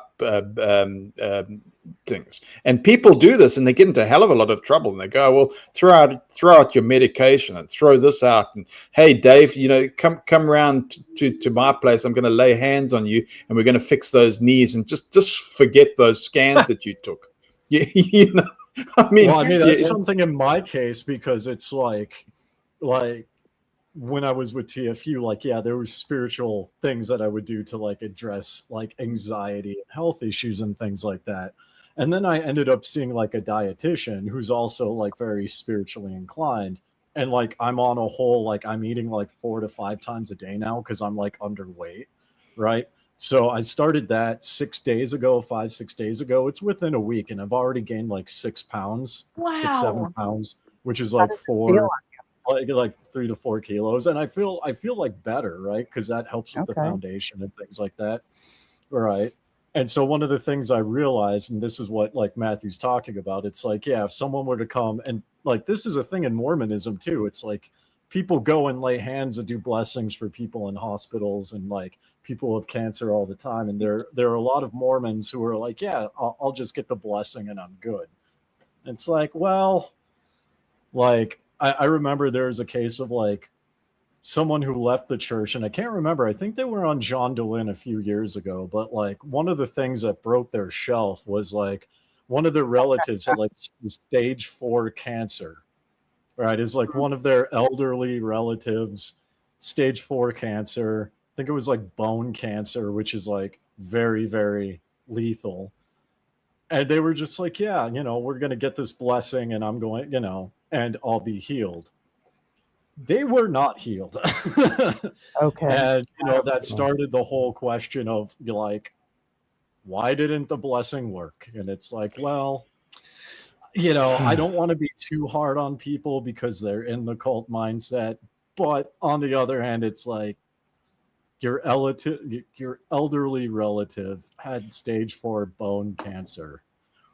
A blessing is probably not going to help in this situation as much as we want it to happen, right? Foregoing medical advice is not a good idea. And I love the fact that I haven't heard any of you talk in a manner of not laying on hands. If laying on hands is your thing, lay hands, No. but don't make that your only thing. Linda James, you're reading my mind, because as I said it, and I was trying to support Dave and give him a segue and be responsible on the channel. It's like what you say, but I'm gonna go towards somebody who's got a scientific method. Mishlove, Dr. Mishlove, PhD, clinical psychologist, criminologist, and parapsychologist, Berkeley, right? Mm-hmm. And he did his study on who is known as the PK man, Ted Owens. And I said to Jeffrey, I said, maybe I shouldn't do this. Let me scrap names, please, and just kind of reset. You can have somebody that looks undisciplined, it's got no credentials, right? If you say licensed and under peer review, I know of cases where you've got somebody is not a well-liked person, socially inept, and they go and lay hands, and guess what? You have a cure, and we can't explain it.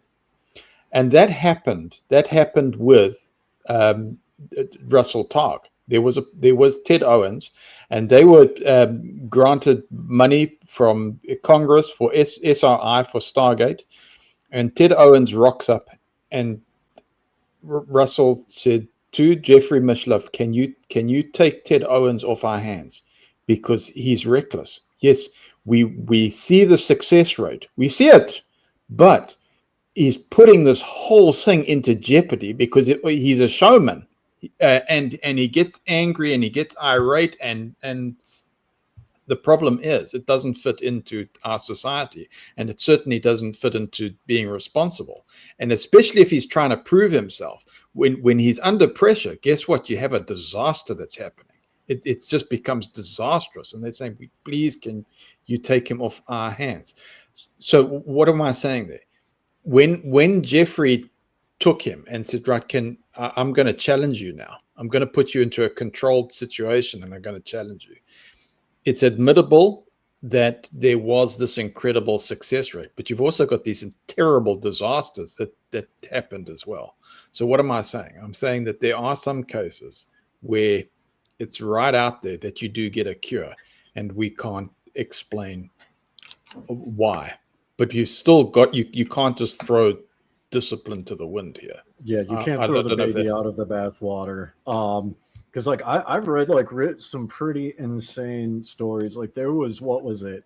You guys might have heard of this, but there was like a 6-year-old boy who had terminal like leukemia, and I think he also had like blood cancer. Like he had 2 like terminal things going on, right? And like, he was in the hospital getting treatment, but for whatever reason, he just wanted to be well again, and he imagined because he would sleep a lot, he would imagine like little rocket ships just attacking the bad cells. That's a thing. Love that. Thing. Come to think of, well, guess what? Like not only was he healed, it didn't just go into remission. Like the doctors ran multiple tests on his bone marrow and everything, and the genes of the bad cells that were like killing him with the leukemia and the blood cancer, if I recall correctly, they were just gone. Wow. Right. And nobody, there is no scientific explanation for what happened. And I do agree with Matt, because on the one hand, you can't disregard the results, because whatever happened clearly worked. On the other hand, that's not that shouldn't be the only go-to. Mm-hmm. Because I'm to be honest, I don't if it's a willpower thing, I do not have that kind of willpower that he did. So that 6-year-old kid did. So, yeah. Can I give you church? Is there a church attached to the story you just mentioned? There was no church. There was nothing. It was just him just tired of being sick and being sad and him wanting to play. Can I tell you a similar story that's really amazing? It's really close. But my broker, it was a real estate broker back some years ago, but he was the head of he was the main broker of our office back in the day where you had one broker and tons of agents under that one broker. But he'd been married to a really nice woman in a beautiful area in Evergreen, Colorado. And then they got divorced, and he got cancer of the colon. So the doctor said, I'm sorry, but you need to put your affairs in order. You're gonna die really, really quick within a couple of months. So he did do that, but then he decided, you know what? I'm not dying. That's it. So he did some research, and back in that day it would be through YouTube, and he started giving himself coffee enemas, and lo and behold, and so what he did was he laid down on his bed every single day. This is what he told me. And I just imagined Pac-Man just eating away all the bad cells. And he just visualized that to the point that having done it day after day after day, it became extremely real, and he could actually see it happening. And it was just like, I don't know, like as if God opened up his mind or something to see literally that happening. And so he kept doing that, and then he went back to the doctor, and he says, "Well, you know what? You're now in remission." And he goes, "Oh my God!" And then I think he told me that he had to wait. He had to wait 5 years, do 5 straight years of no, still in remission, and then you're good to go. So I remember the whatever the year was. I think it was the year. Yeah, I think it was 5 years. And so he came by my desk and he goes, "Angela, guess what? I've just passed the 5 year mark. I don't have to go back to the doctor every year Wow. anymore, and I'm Mm. free." And but you know what? He was rageful. You can imagine when you're in a divorce situation, and you're losing a lot of money because of the divorce.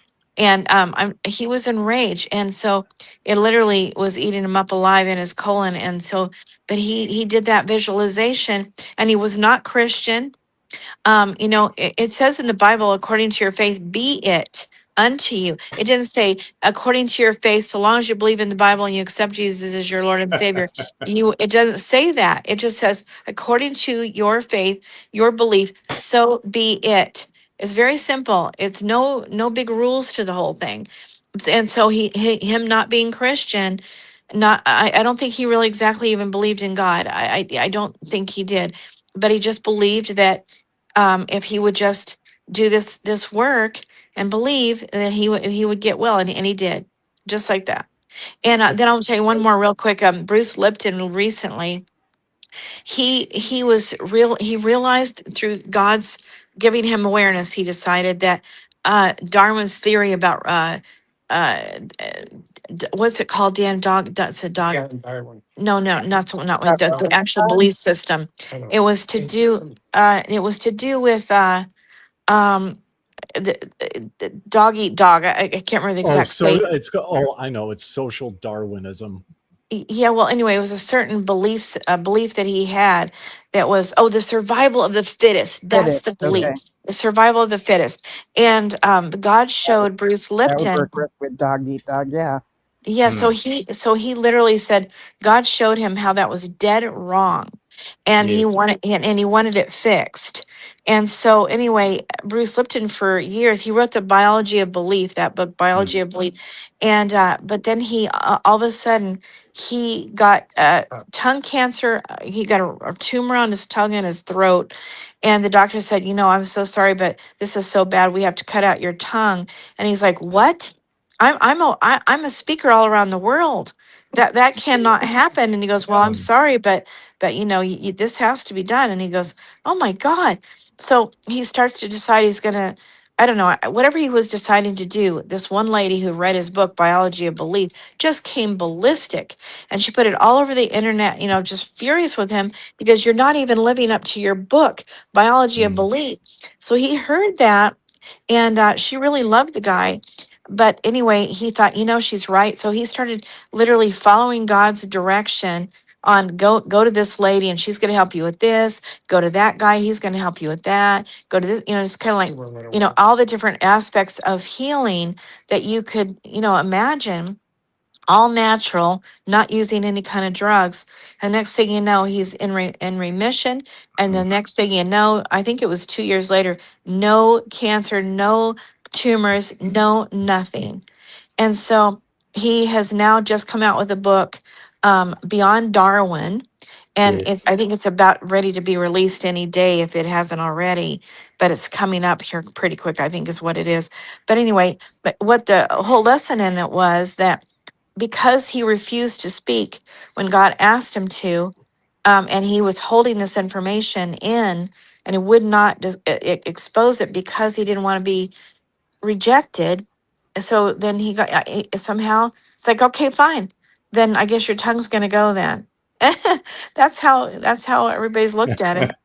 And so anyway, he got the message and he chose to speak. So kind of interesting. It's So interesting Yeah. we're on this topic because I can actually relate to this because, like, some of it I think isn't just the person, but it's like the people around them too, and like the energy and the environment of like the support system, right? Mhm. So my mom had really, really bad breast cancer, and they were talking about like mastectomies and things like that. And like, they're like, she could die from this. And I actually spoke with the doctor the first time, and I'm like, no, she's not. She's too stubborn. She's not going to die. She'll be okay. And my mom flat out told the doctors, no, I'm not going to die. She is very much a Christian, and she's like, I have to preach the word. You know what I mean? She's like, I have to preach. I'm not going to die. So not only did she survive it, but it went into remission on its own. And the doctors are like, okay, this is a one-off. If she gets it again, she's going to die. She gets breast cancer again. Twice. Same thing. I'm like, no, she's too stubborn to die. My mom's like, we've been through this before. Guess what? She no longer has breast cancer the second time. Doctors, I got an email from my uncle Eric, and this was like a few years before I even came to Mongolia, and they're like, okay, well, the doctors are saying if she gets it a third time, she's gonna die. And I'm just like, you're kidding, right? Like, I've said this twice. She's done this twice. Like, get a new third time's a charm. I told my mom to get a new doctor. Yeah. Like, this is dumb. Like, just shut up. Right. Diamond Dave is not known for telling Jesus stories, so this is Sure. Yeah. I mean, my mom is very Christian, but I just thought it was funny, right? Because it's like the human spirit and the resiliency that people have. I do think, because I've seen studies on this too, like people, it's not even necessarily like a spiritual thing, although that does play a role, but like people who have like a strong will, that's they usually come out on top. But then you look at people, and like I've seen this with like people I know, right? Because like when I came out of homelessness and like being addicted to heroin and things like that, right? And so I just kind of powered through it because I wanted to like thrive, right? I wanted to grow beyond that. But people who don't have a support system and they don't have that kind of hope, it's usually their survival rate when it comes to like cancer statistically is a lot lower, right? Yeah. Like with heart disease, I saw a statistic on in America, and then what was another one? Like depression in America too plays a role in like even just what is it? I forget the medical name for it, but like people in America don't have nearly as long lifespans as other countries because it's very individualistic and you're kind of like on your own, right? But when something happens, you don't have a support system like you do in other countries, and you don't have the same family ties like you do in other countries. Like my grandmother actually was telling me about this before I moved out here, but like it kind of broke our heart. Is like she's in assisted living, right? Okay. And like she'd see a lot of people whose family just kind of dumped off the elderly in the assisted living center. They don't last more than 2 to 3 years. That's true. They just don't, right?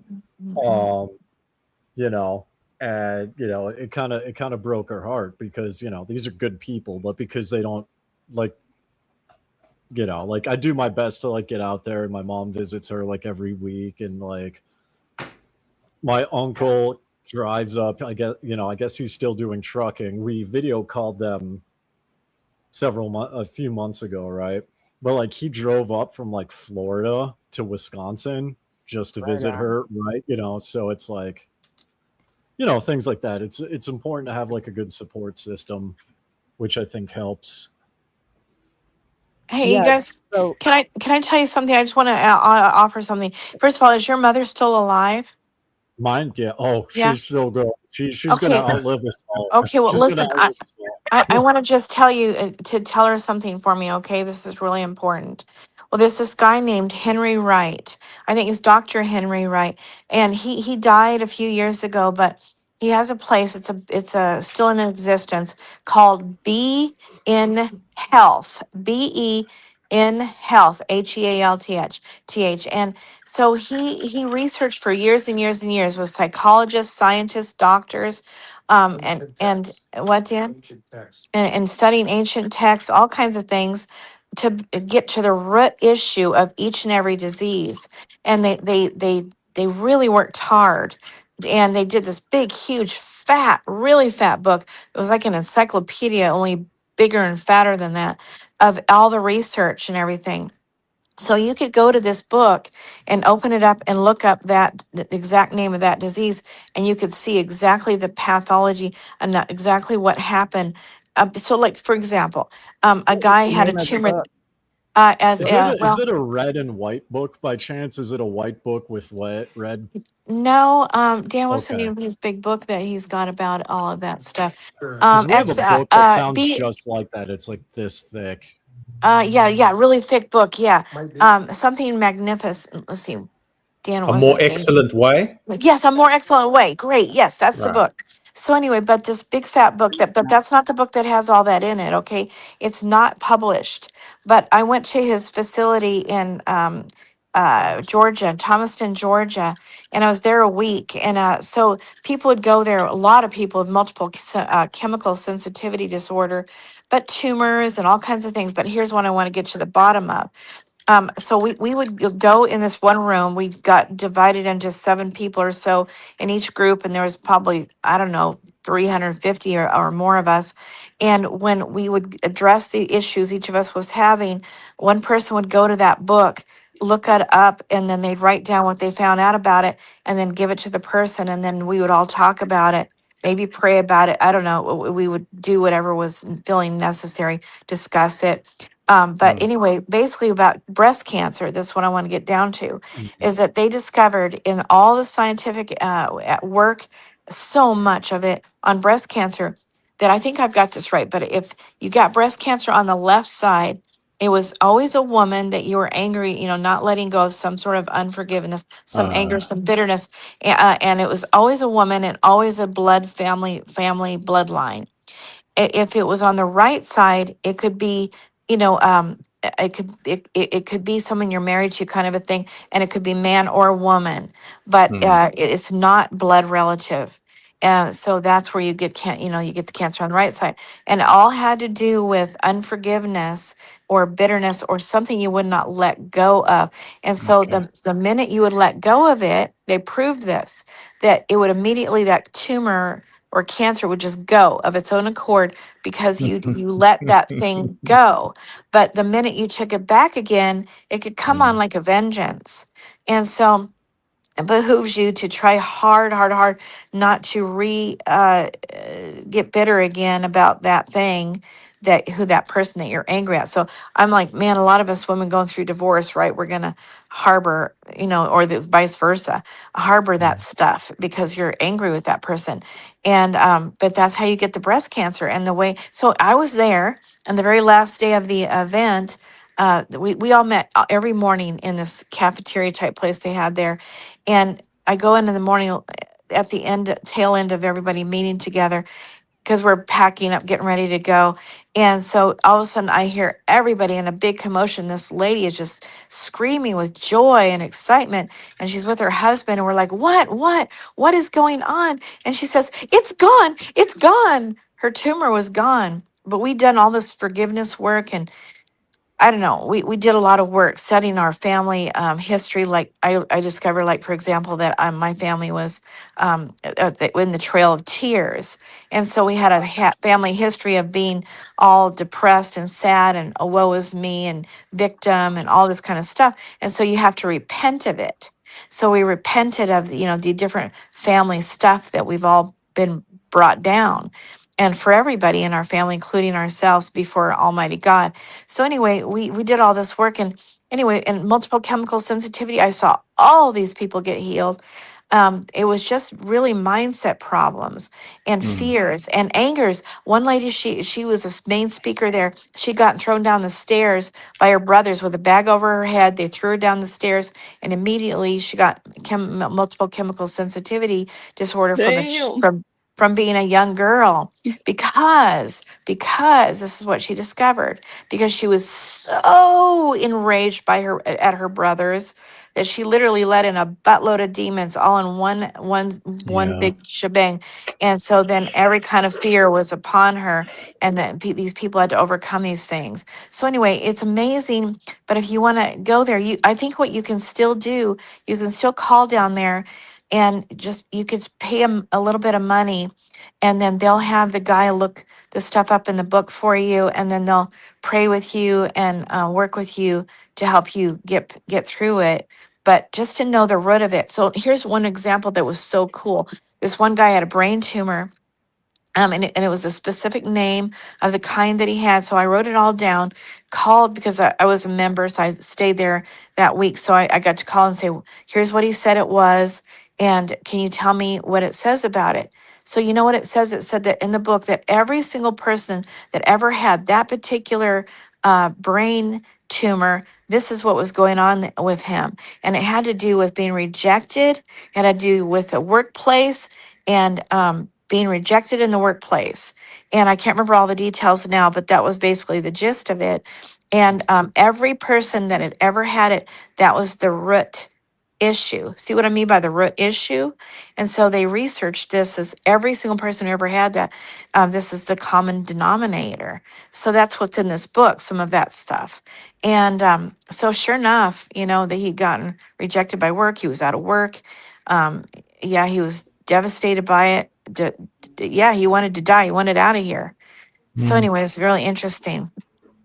So that You, helps. you've I you've almost brought a felt tremendous gift here, Angela. Sorry, Dave. I just wanted to thank Angela with deep respects and deep appreciation. I've put that there because your intention was for Dave. Dr. Henry W. Wright, Be Yes. in Health, not published. This book is not a published thing, so it's not something you're going to find on the internet. So, Dave, I No. put it in the comments from Angela because I know I can sense this is a gift. Yeah. It's a gift. Yeah, it's something to think over. I love my mom. She's sometimes hard to interact with sometimes, but I love her to death. But I like there's a running joke between some of my friends back in Minnesota. So we used to do, I don't know if you guys know what this is, but Warhammer 40K, right? Yes. Do you know Warhammer? I God, used to I used to play in tournaments, but yeah. So for people who don't know, you can look this up. But it takes place 40,000 years in the future. There are different armies that you you cut out, you Okay. mold, and you paint them, and then you play on these big tables with like buildings and stuff, right? Okay. And like one of the species, one of the armies you can pick is the orc, and the backstory behind like these space orcs is they have ramshackle tanks, they have ramshackle guns. They literally just make armor out of sticks and like pieces of metal, but it never breaks because they just know it will work, right? And because of that I- hive mind of like this will work, like they literally get duct tape, sticks, leaves, metal, and somehow they have a machine gun, right? It's like, right, and that's I like love it. my mom is just like that. Like she was that way with cancer. She was that way when she got divorced. Um, she's just like, nope, this. It's gonna work. It's gonna work. I'm gonna be okay. I love Right? it. And she just powers through it. That's why I legitimately think she's gonna outlive everybody on the planet. Just Wow, because that's I love her amazing. to death. So You remind me of Sheldon and Sheldon's mom. Are you familiar with Sheldon? From what is the name of the show? The Big Bang Theory. Yes, yes. I haven't seen Sheldon that in and so his long. mother. So his mother is like total Jesus diehard, believer, and of course Sheldon is Sheldon. But she would always speak of him and his, brilliance and everything. That's a gift from Jesus. That's Jesus gave you that. She Yeah. always just talked about it that way, and and you would see him not agree with anything that she was saying, but every so Sounds often, like sounds like us. right? So every so often she'd speak of her mother, which was his Mima. Okay, Mm. and that's when you see him Mima. melt just a little bit, because that's like another word for grandmother. It's Mima. Yeah. Yeah. Yep. That's another gift that you brought, Dave, just that experience. You remind me of my grandma, and people would be dying, knocking on death's door in the hospital. She was about 4 foot in height. She wasn't very big. She was a small woman. She was playing sport into her 90s, but she would come in, and there would be her contemporaries, dying in hospital, hooked up to an IV heart monitor, looking really bad. "Oh, Mabel, I'm not gonna make it." And she'd go, "I've just spoken to your doctors, honey. You're gonna be absolutely fine." She'd lie to their face, and you know what would happen? You know what would happen? She was speaking You know positive. what would happen? Yeah, That's be okay. That's so cool. I mean, and that's part of like, we all create in our own reality. Right? And that's something that kind of plays in with what we're talking about, right? Because it's like we all create within our reality. And so it's like talking about this, it just occurred to me like, because like there've been points here where I've been worried about like my grandmother, right? And like something going wrong back in America, and I have to like find a way back, just go visit quick. Every time that happened, my mom would email me and be like, "Your grandma fell down the stairs," or "Your grandma's got pneumonia," and blah blah Oh, blah. wow. Yeah. But and so I just adopted of, yeah, grandma's fine, mom's fine, everything's fine. And then like I just email her, "How's grandma?" "Oh, grandma's fine." There you go. Right? She's chugging along. So it's like, okay, so Right on. And this is also considered too as like magical thinking. But when you hear the stories, some people can go into a mindset of there are no coincidences, So there's also a place of honoring some of the things we hear. So coincidences. That reminds me of have you guys seen if you guys are into Star Trek Deep Space Nine, that just reminds me of Garrick's famous quote, the gray lizard guy, the Cardassian. He's like, "I believe in coincidences. Coincidences happen every day, but I don't trust coincidences." Right? And the whole point of it is like, if it's a coincidence, there's something to it, right? Yeah. Exactly. I hate the term magical thinking, though. I hate the term magical thinking because it gets thrown around a lot. Same thing with like cult and like everything else, right? This is just kind of like my personal pet peeve. But like when I hear, and I mean, I do understand people leave Mormonism. I'm sorry to interrupt you. I'm not saying this as a put down, and I'm not saying what has happened here is magical thinking. I'm saying that this can also be viewed as magical thinking. So yeah, that out there. Yeah, I get that. Yeah, the term magical thinking, and I understand why people who leave Mormonism or the Jehovah's Witnesses are like, I left a magical worldview and adopted one of logic and reason. And it's like, well, I mean, I get the drive to do that, but at the same point, like we've been talking about, you also overlook a very core part of the human experience called like, spirituality, right? And that's something that kind of like raises an eyebrow when I see someone who leaves these high control groups or cults and they're like, "I hate religion. We should destroy all religions on the planet," kind of a thing to better humanity. And I'm like, well, to me, that's just like a cry for help and a cry of pain, because if you look at religion or spirituality, right, it's not just this magical belief system, but it is culture, it is customs, it is a way of life, right? So if you want to destroy religion like Hinduism, you have to not only destroy the temples, you have to destroy the food, you have to destroy the dress, right? You have to destroy human interactions and fundamentally force people in India predominantly to fundamentally change their lifestyle and to basically throw away their culture. Yeah. They're not going to go along with that at all. That's a great way to get killed. Like so it's like when I hear people talk about that, it's like, okay, this person is like upset and this person isn't healing, right? Because like in Mormonism, and I'm sure you guys also use the term deconstruction, right? And Absolutely. Absolutely. leaving. So, like, what I always encourage people to do, it's like you deconstruct a religion, but you have to reconstruct it. Like, my analogy is the religion is, or your spiritual beliefs are the engine of your car, right? You're using the car, you drive to go somewhere, and your religion or your spiritual beliefs, your worldview powers that journey. Now, Okay. you can deconstruct that car engine, and that's fantastic.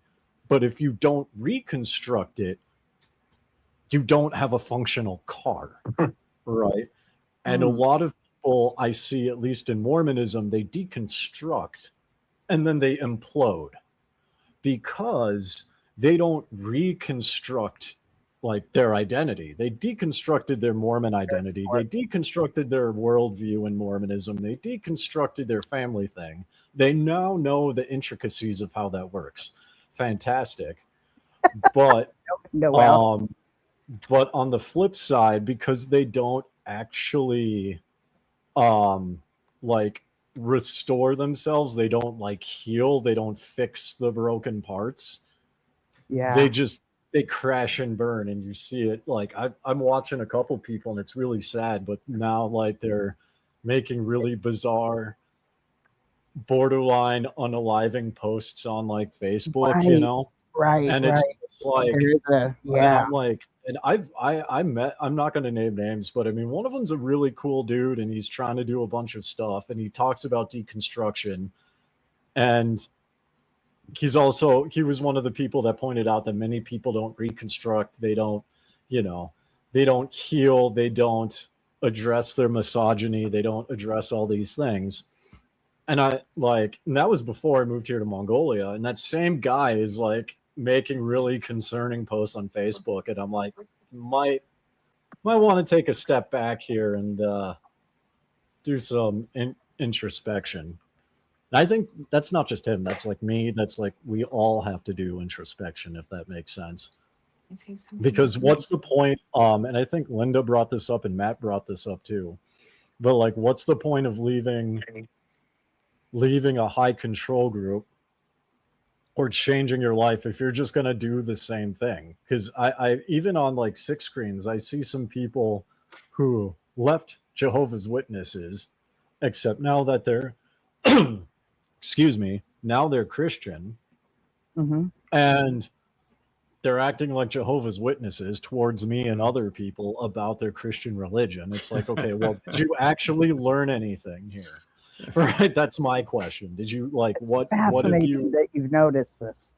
Mm. Well, it's the same. Oh, it's the same thing in Mormonism too, because I Yeah, mean, yeah. like I know quite a few people who've left Mormonism and now they're like pretentious, self-righteous atheists. And I'm like, okay, so you're just a secular Mormon, right? Your worldview has changed. Your behavior's still very Mormon. Right. I hear you. It's when we find out that we've came to a place where we realize what we've been involved in is no longer serving us or fake, or we've been deceived. It's like our foundation falls right out from under us, and we're in free fall. And if we don't get our footage again in some manner, we're going to stay in the free fall. And the person you're talking about, Dave, it has me concerned too. Like, really has me concerned. Yeah, I mean, I'm like, it's one of those things, we're all monitoring it. And I mean, it's the sad thing is it's not like, I don't know what Noel's doing, but she's been a love bug. She's been a love bug. But you know, the sad thing is it's not like a one-off, right? Because like with what we're talking about, like a spiritual shift of humanity, and we're coming into a more balanced way of living and going back to like going to like a more spiritual way of living globally, right? It's it's just interesting to see that the crashing and burning is like across the board in Mormonism, Jehovah's Witnesses, and like I've actually stumbled upon ex-Scientology YouTube channels, Oh yeah, Mm. those are and dead. I see some of those people, and I'm like, okay, you John guys Atack. really, you guys like, John Mm. Atack is my favorite ex-Scientologist. you know, Hey, can I just mention something, you guys? go for You it. know, I just think that Dan and I, we studied an awful lot of religions. We've been so many churches. And I just feel like this. I feel like every single one of the churches have some jewel that we get to go and discover. And I think God made it to be, or allowed it to be, maybe you'd say, that everyone has these different religions, even if it's just for all of us to learn how to not judge.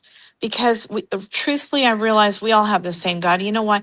We're all born from the same God. I believe God knitted us together in our mother's womb, and He knows every hair on our head. He did all of that. It says in the Bible in secret. I really do believe that. And so, if each of us has been created by the Creator, then He loves each and every one of us. So it doesn't really matter the religion.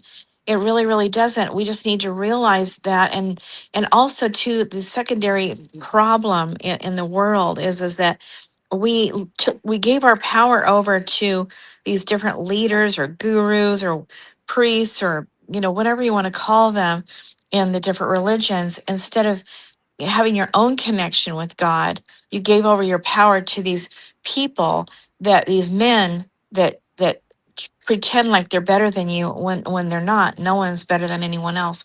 I don't even think knowledge is all that important. It's just, it's really more about that we need to focus on what's really important. The bottom line is that we love one another. And I think all the other religions, we really kind of do agree on that. But we just want to, because I feel like that the way the religions are failing us is trying to keep us separated from each other.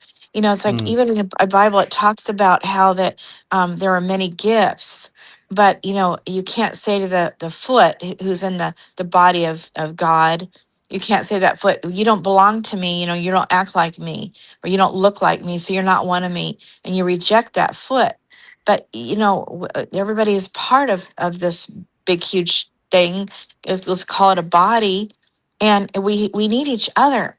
So just because someone is this kind of thing, who does this kind of work in the body, it doesn't mean it's not part of the body, right?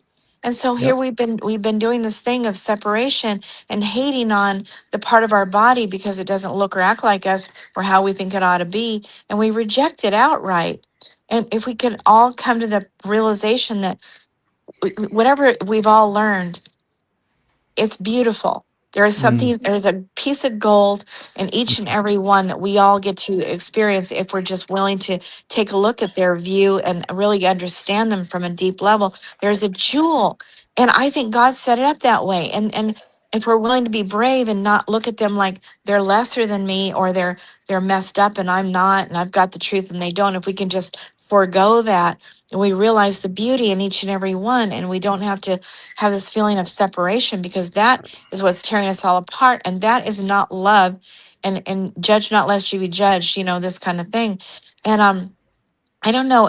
Dan and I've realized that we've come to realize that everything and everybody is just as special as anyone else. And I'm even now stretched out into everything that's in the cosmos. Everything that I see, to me, it's every bit of it is God. God made those trees. He's that's part of Him. If I want to see who God is, all I got to do is look at Linda's face, or look at Matthew's face, or look at the tree, or look at the beautiful hummingbird, or look at that flower, and I can see the face of God in it.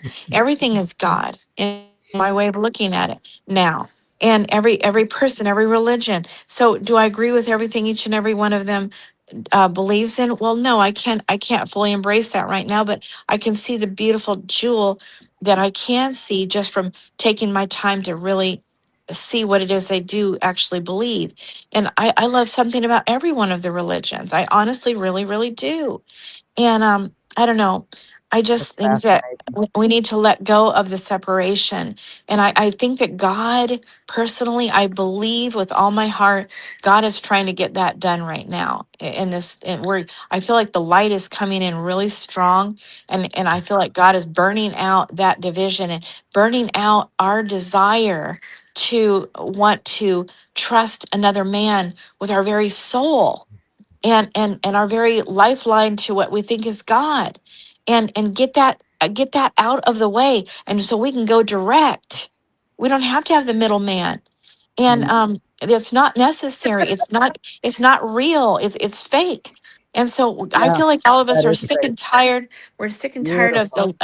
these leaders trying to tell us how to be and how to think and how to do and how to have sex and the whole damn thing. And we're sick of Hey, it. And we're like, we all are sick of it together at the same time. And I feel like because of it, we're all going to come into unity in a way that God's been wanting for a very long time. But we had to go through all of this to get to that point of we want war no more. And so Well, Mm. and I think part of it too is not just, I don't think it's necessarily a religion thing. I think it's a lizard brain thing. It's tribalism. It's I like like that. this is, well, because it's like evolutionary biology. Like what you're talking about is tribalism. And Yes. historically tribalism had a place. You go back to when humans first walked upright. Well, you needed to have tribes so that, you don't get eaten by like mammoths or like whatever those tiger things are called, right? Like you needed Yeah. tribes. But I think now, just especially with the age of the internet and everyone's just able to connect with each other globally, it's like tribalism is going to have to go out the door, and people are Amen. being, everyone's being, everyone's at least now like being like presented. I don't want to say forced, but like they're being presented like God, the fact that God is love and that we are all one, right? Yes. We're Yes. all spiritual beings having a human experience, right? there you And go. Yes. so that's why I think when it comes to like thinking back of America, like why MAGA and why Christian nationalism is like surging all of a sudden, it's a survival mechanism of tribalism, right? Anything that exists wants to survive, right? True. And I True. I think hear that, you. I hear you. and so it's, you know, I think that's just the natural response of like that identity being threatened, right? Yeah. But just the way the globe is going, like what you're saying, and things that I'm learning and I'm studying that I never even thought about before, right?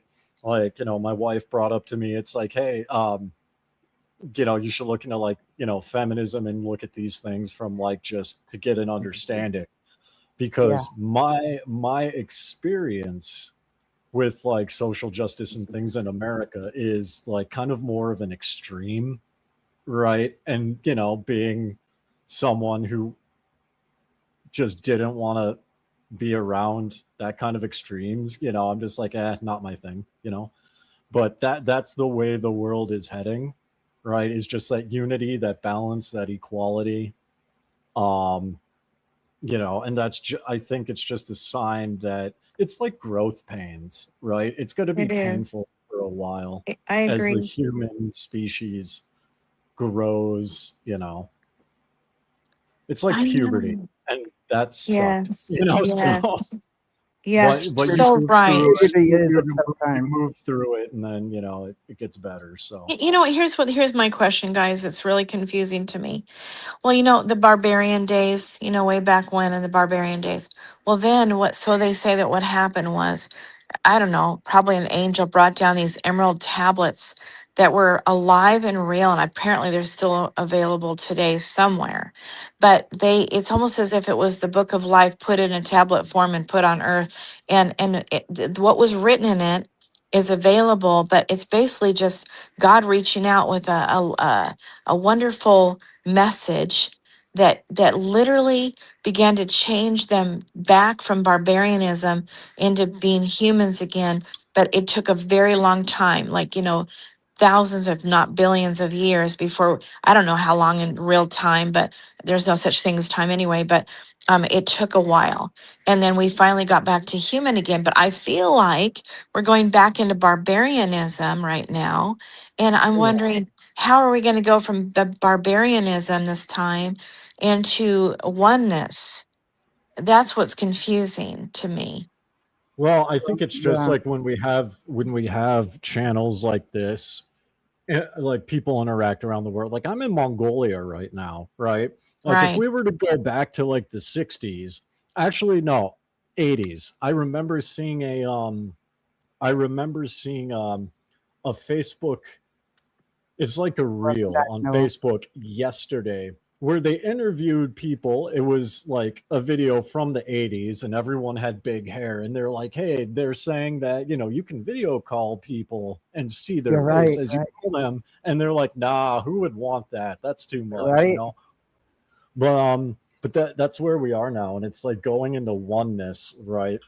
Like, I think the internet's going to help with that. I think people being dissatisfied with current government systems and current social structures, like, patriarchy and things like that.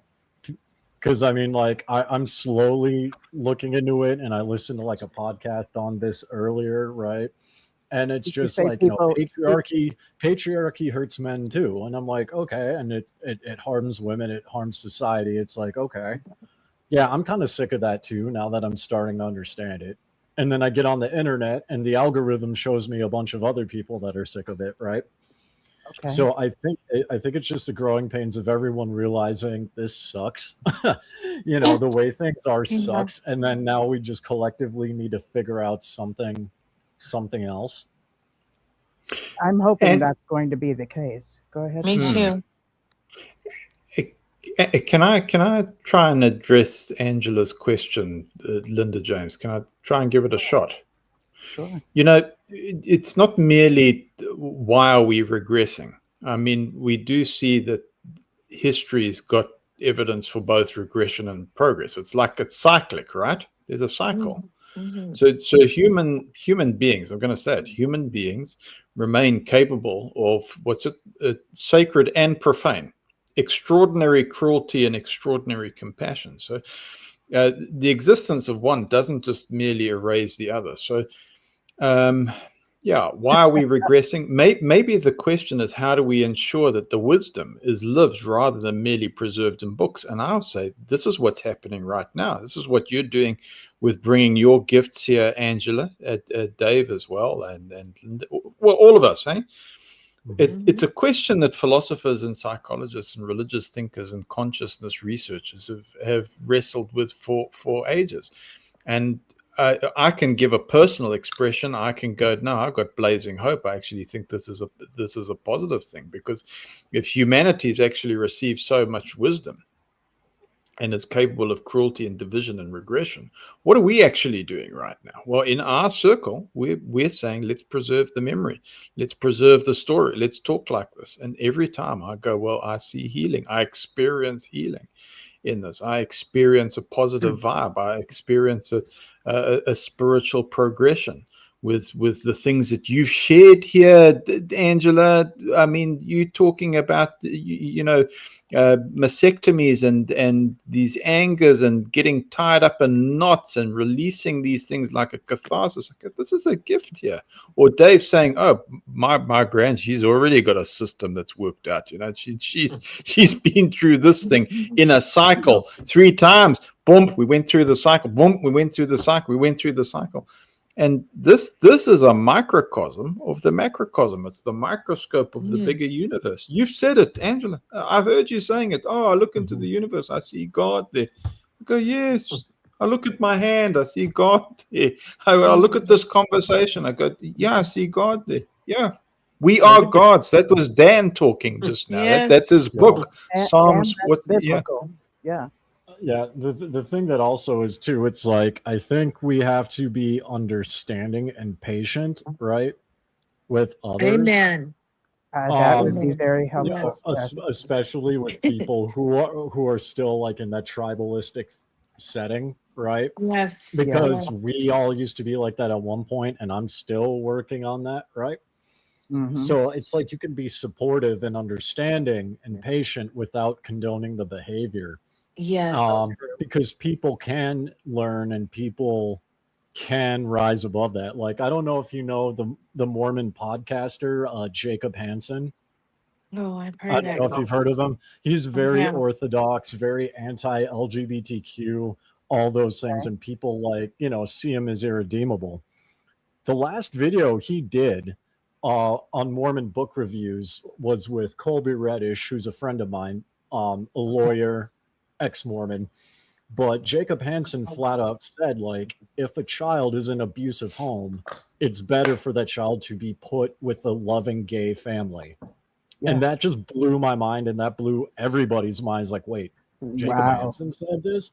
Right now, he's still very, very conservative, and he supports Mhm. Trump. But we, like, when it comes to, like, the shift into understanding we are one, God is love, and all those things, we have to acknowledge, support, and encourage when those people, like, when those people sounds terrible, but when people like Jacob Hansen, who are traditional and conservative, like, Yeah. when they make these statements, they like, that should be encouraged. You know what I mean? We shouldn't, Absolutely. in my opinion, we shouldn't dogpile them, because that's a sign that they're There's a bit like, of a shift they're happening. exploring.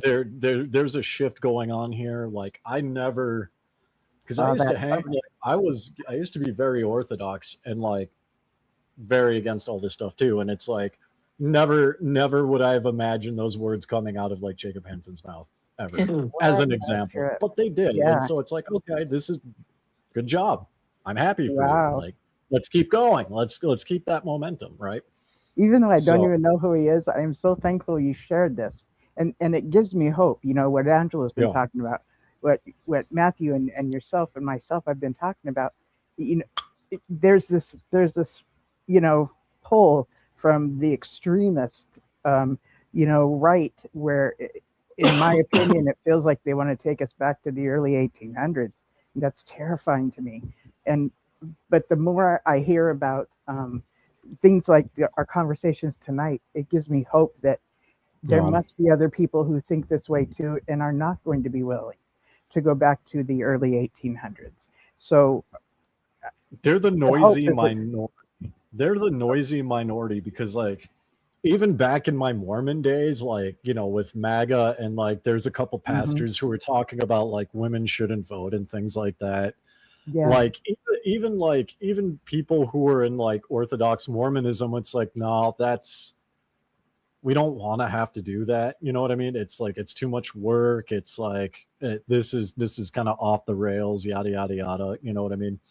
yeah, And so it's like, the average person just doesn't, in my opinion, doesn't care as much. right, Live right. and let live is like the average person. It's only the noisy minority. And if you think about it, it's like the same 5 people, at least that I'm seeing on the internet, the same 5 pastors. Like, you got Greg Locke, Steven Anderson, that fat dude from Moscow, Idaho, right? Who's talking about, like, one, like, single family votes, women shouldn't Oh yeah, vote, yeah. yada, yada. One person would That represent the whole And, household, like, and if you have yeah. more kids, you get more of a vote. Yeah, yeah. Exactly. Oh, I know who you're And talking then about. it's like, what, the Tate brothers and, like, 2 other people, so, like, 7. But it's Thank the you. same Yeah. 7 people whose stuff that gets shared. But if you actually look at everybody else, nobody else is stupid. You know what I mean? Like, nobody else is that extreme. It's just those people that somehow get shared around.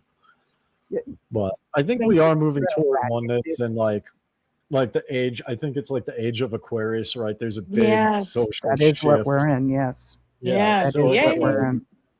the poles are shifting, the planet shifting, spirituality is shifting. And Yes. it So does. Sure is. it's just Light's being coming in. patient with the process and loving, not just loving others, but also loving yourself through the process, because it can be hard. I'm learning that. I'm Really learning to be gentle with myself as amazing I thing do to new say. things, like seeing a therapist for the first time in my life, and having a dietitian for the first time in my life, and doing all these new things, like just being Dave, I am gentle. so freaking impressed. with what you Wow, me just said. too. Wow. I'm so How proud. old are you? I'm 37. Wow, you're amazing. I don't know if I'm amazing. I'm just like putting effort. But it's just interesting to see the shift that's happening. Because if you would have told me like 4 years ago, I would be in a different country and I would be married and Right? like I like we would have had this conversation at a bar and I probably would have fought you. Right. Like I would Or not have laughed. been in a scooter. Right. Okay. Probably would have Like fought you. yeah. Well, Yes, it's true because I mean that's just I kind of know. how I was. Like, Right, right. That's So so amazing. but yeah, You know what? people have the I'm ability to grow and to learn, and I think being patient and loving and understanding, even with yourself, and that can mean, you know what, you may not have the spoons to deal with the person, or you may not be someone who has the energy to like protest for change, mhm. but you can still help others in other ways that works for you, that's gentle on your nervous system, Yeah, and like that's healing your inner child kind of a thing. yeah. So That just what you've just said really shows up to me with me wanting to have a sense of reverence for it and awe, actually. And thank you for sharing that. I'm going to close down in about within the next 10 minutes. So I'm wanting to give everybody a chance to say some parting words. And you know what? Thank you, everyone, for what you've shared tonight. I love the fact that we don't have to all be in agreement to hear each other. Thank you for that. Yeah, me too. Yes. Thank you. And Dan and Angela, would you guys like to start off with things Ye- you'd like to say? I'm just real quick, Matthew, I want to know if you could somehow let me know through Linda, if you would be willing to allow me to talk to you about something that you said tonight that really touched me.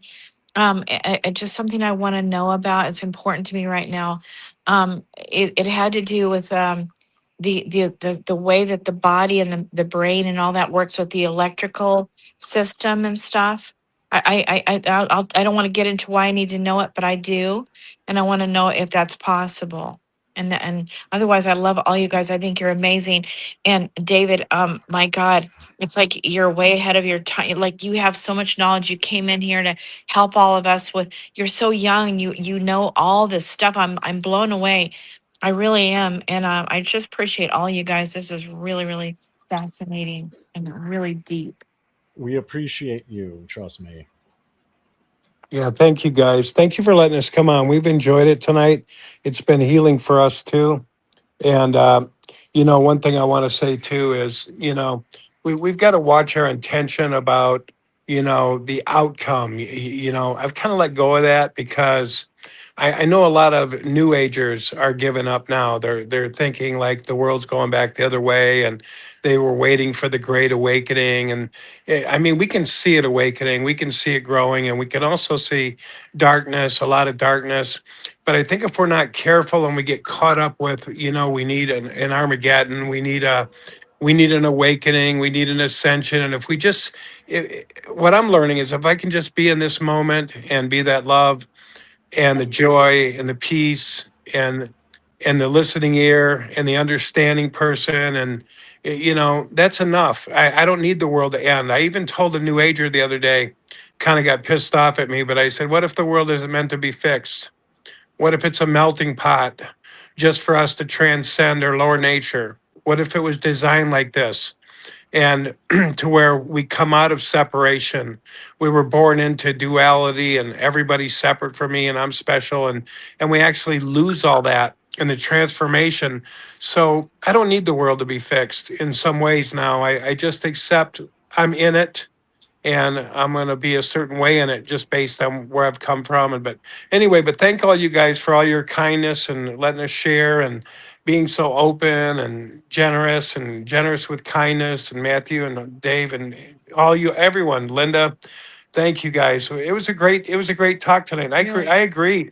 We're all learning from each other. We're all stretching. We're all validating each other. We're all healing. It's healing at levels we don't even realize. And Yeah, I agree.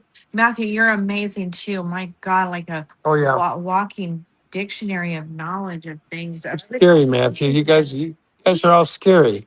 Dave, You guys scare us, yes, but we're okay. we love it. But no, they're complimenting you, Matthew. Yeah, Very much so. we are. We are. We don't know how to be too serious, guys. We We're don't. having good fun together. Yes, Yes. indeed. So we love you guys. We love you. Yes. We really do. Yes, and Linda, you make it all come together. You're brilliant. Yes. So You're a precious. good connector, Linda. Always have Thank been. you. I just love your rounded. Nice meeting you, Dave. It was nice meeting you tonight. Never really got to know you. You're an incredible guy. Yeah, Well, and I thank you. know I adore you, Linda, so much. I Anyway, adore you too. What a love fest. yes. Right? Yes. All right, good night, y'all. Good How about night. Oh, you? go ahead. Wait, Matthew, you want to say something? David, we all got to let you finish out what you want to say. Sorry about that.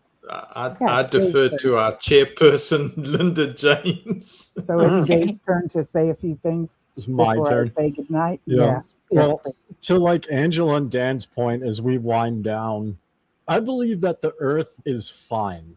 The world is fine. Now, Yep. people kind of get mad at me because they're like, but you have all these wars and genocides and like, you know, what's up with all that, right? And I think it's like, my personal belief is like earth is kind of like a school in some ways, and we all come here to like learn. And we Yes. all create in our reality, and we all choose our own experiences. We choose good, we choose bad, right? But on a spiritual level, we're all one, right? And so it's like Yes. the world is fine. It is what it is, right? We don't need an Yeah. Armageddon. Like Right. it just doesn't, because you're just destroying the school and then you're going to come back anyway, right? So it's Yeah. like it doesn't, you come back to like a school in rubble, right? It doesn't. I believe in Right. like we come back to learn different things, We do. different Me too. lessons with We each do other. too. Yeah, I mean, just to wind down, like it's been fun. I appreciate you guys. You guys can find me on Facebook. My streaming and gaming page is just Diamond Dave. It's just my name. It's green, white, and black logo, like you'll see on the side. You know, so you could just type it there, and if people are interested in, you know, building a brand or even just starting a YouTube, you know, or Facebook and getting their story out, you can reach out to me. We can work something out. That's So- awesome. Oh, that's Love it. great. Yeah. I need to get that. You know, I don't see the chat. I'm not sure why we're not seeing the chat. Oh, it's because we're on Let- live. Well, hang on. Like, can you guys see the private chat? No, but is it those buttons right there, Dan? We don't know how to operate this thing. Okay, let's just see if Okay. Oh, okay. let's just see if we can see it there. Can you see it? Maybe? Okay. Well, we could grab it from Linda. Yeah, we'll Can get it. We'll you get it from snapshot Linda. And then we can get it from you later. Yeah. I actually sent a friend request to Linda, Okay, good. so you can Through- accept that, and then I can like send her my Facebook page. She can get it to you Okay. guys. Okay.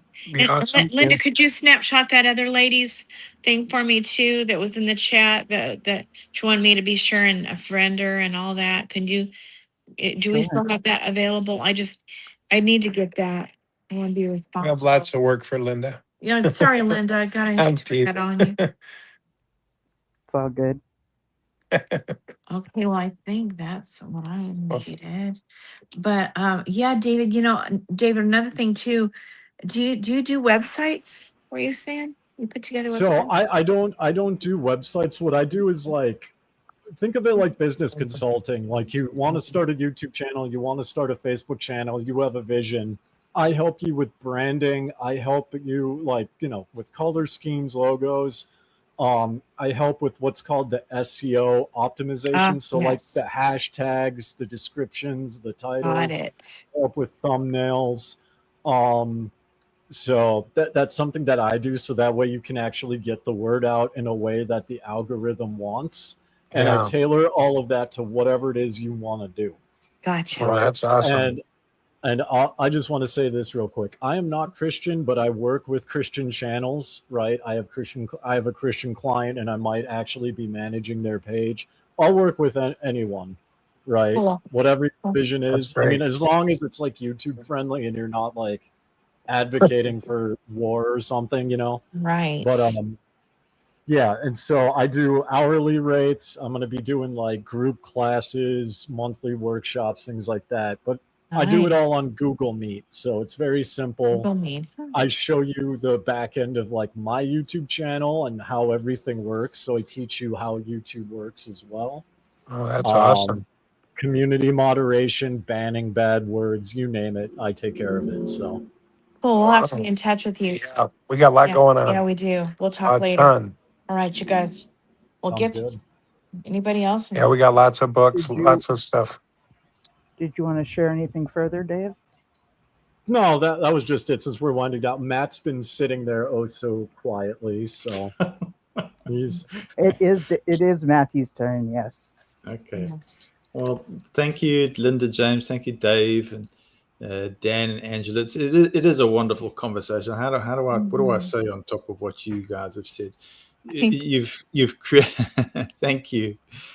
You've created a space where people from so many different backgrounds can just meet with exactly what you've been talking about, Dave, Dan, Angela, the curiosity and the respect. I mean, that's how we started off. Dave's going, I've got this opportunity with 6 screens here, and then Dan and Angela looking at this and going, oh, well, we will give you a few gifts here to consider. So I just go, well, thank you for sharing your experience. I'm gaining a lot from this. I feel it, not just my own mind here expanding, but also just a feeling of pleasure and joy through the experience and the insights. Dan, yes, you've been in trouble, sure. I mean, you've gone ticked off Stay in people, trouble. but the gifts that you bring, and I appreciate that, and just the memory. Even Angela saying, with all of your knowledge, Angela, I go, there is so many things that you've got here, and you're going, Matt, can I connect with you to talk about biology and sacred biology? I go, yes, sure, please. You're very welcome. But I also recognize the tremendous experience that you've got here. And I just feel that the respect, the sense of community is such a gift, and I look forward to future conversations. I come away from this and going, Angela, I'm looking forward to your music. I want to hear what you and Linda. I have not forgotten what that's all about, and I go, that excites me. That excites me too. Just the fact that you're excited, because it gives me hope. It gives me encouragement. It makes me want to go forward. So thank you for saying that. Yeah. Yes. Thank you. God bless you too.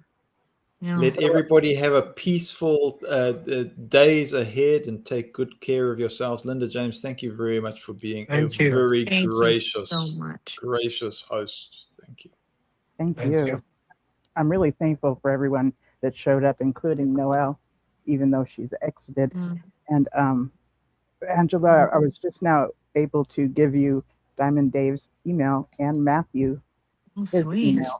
So I also sent my Facebook page too. You can also reach out to me on there. But yeah, just email me or reach out Facebook.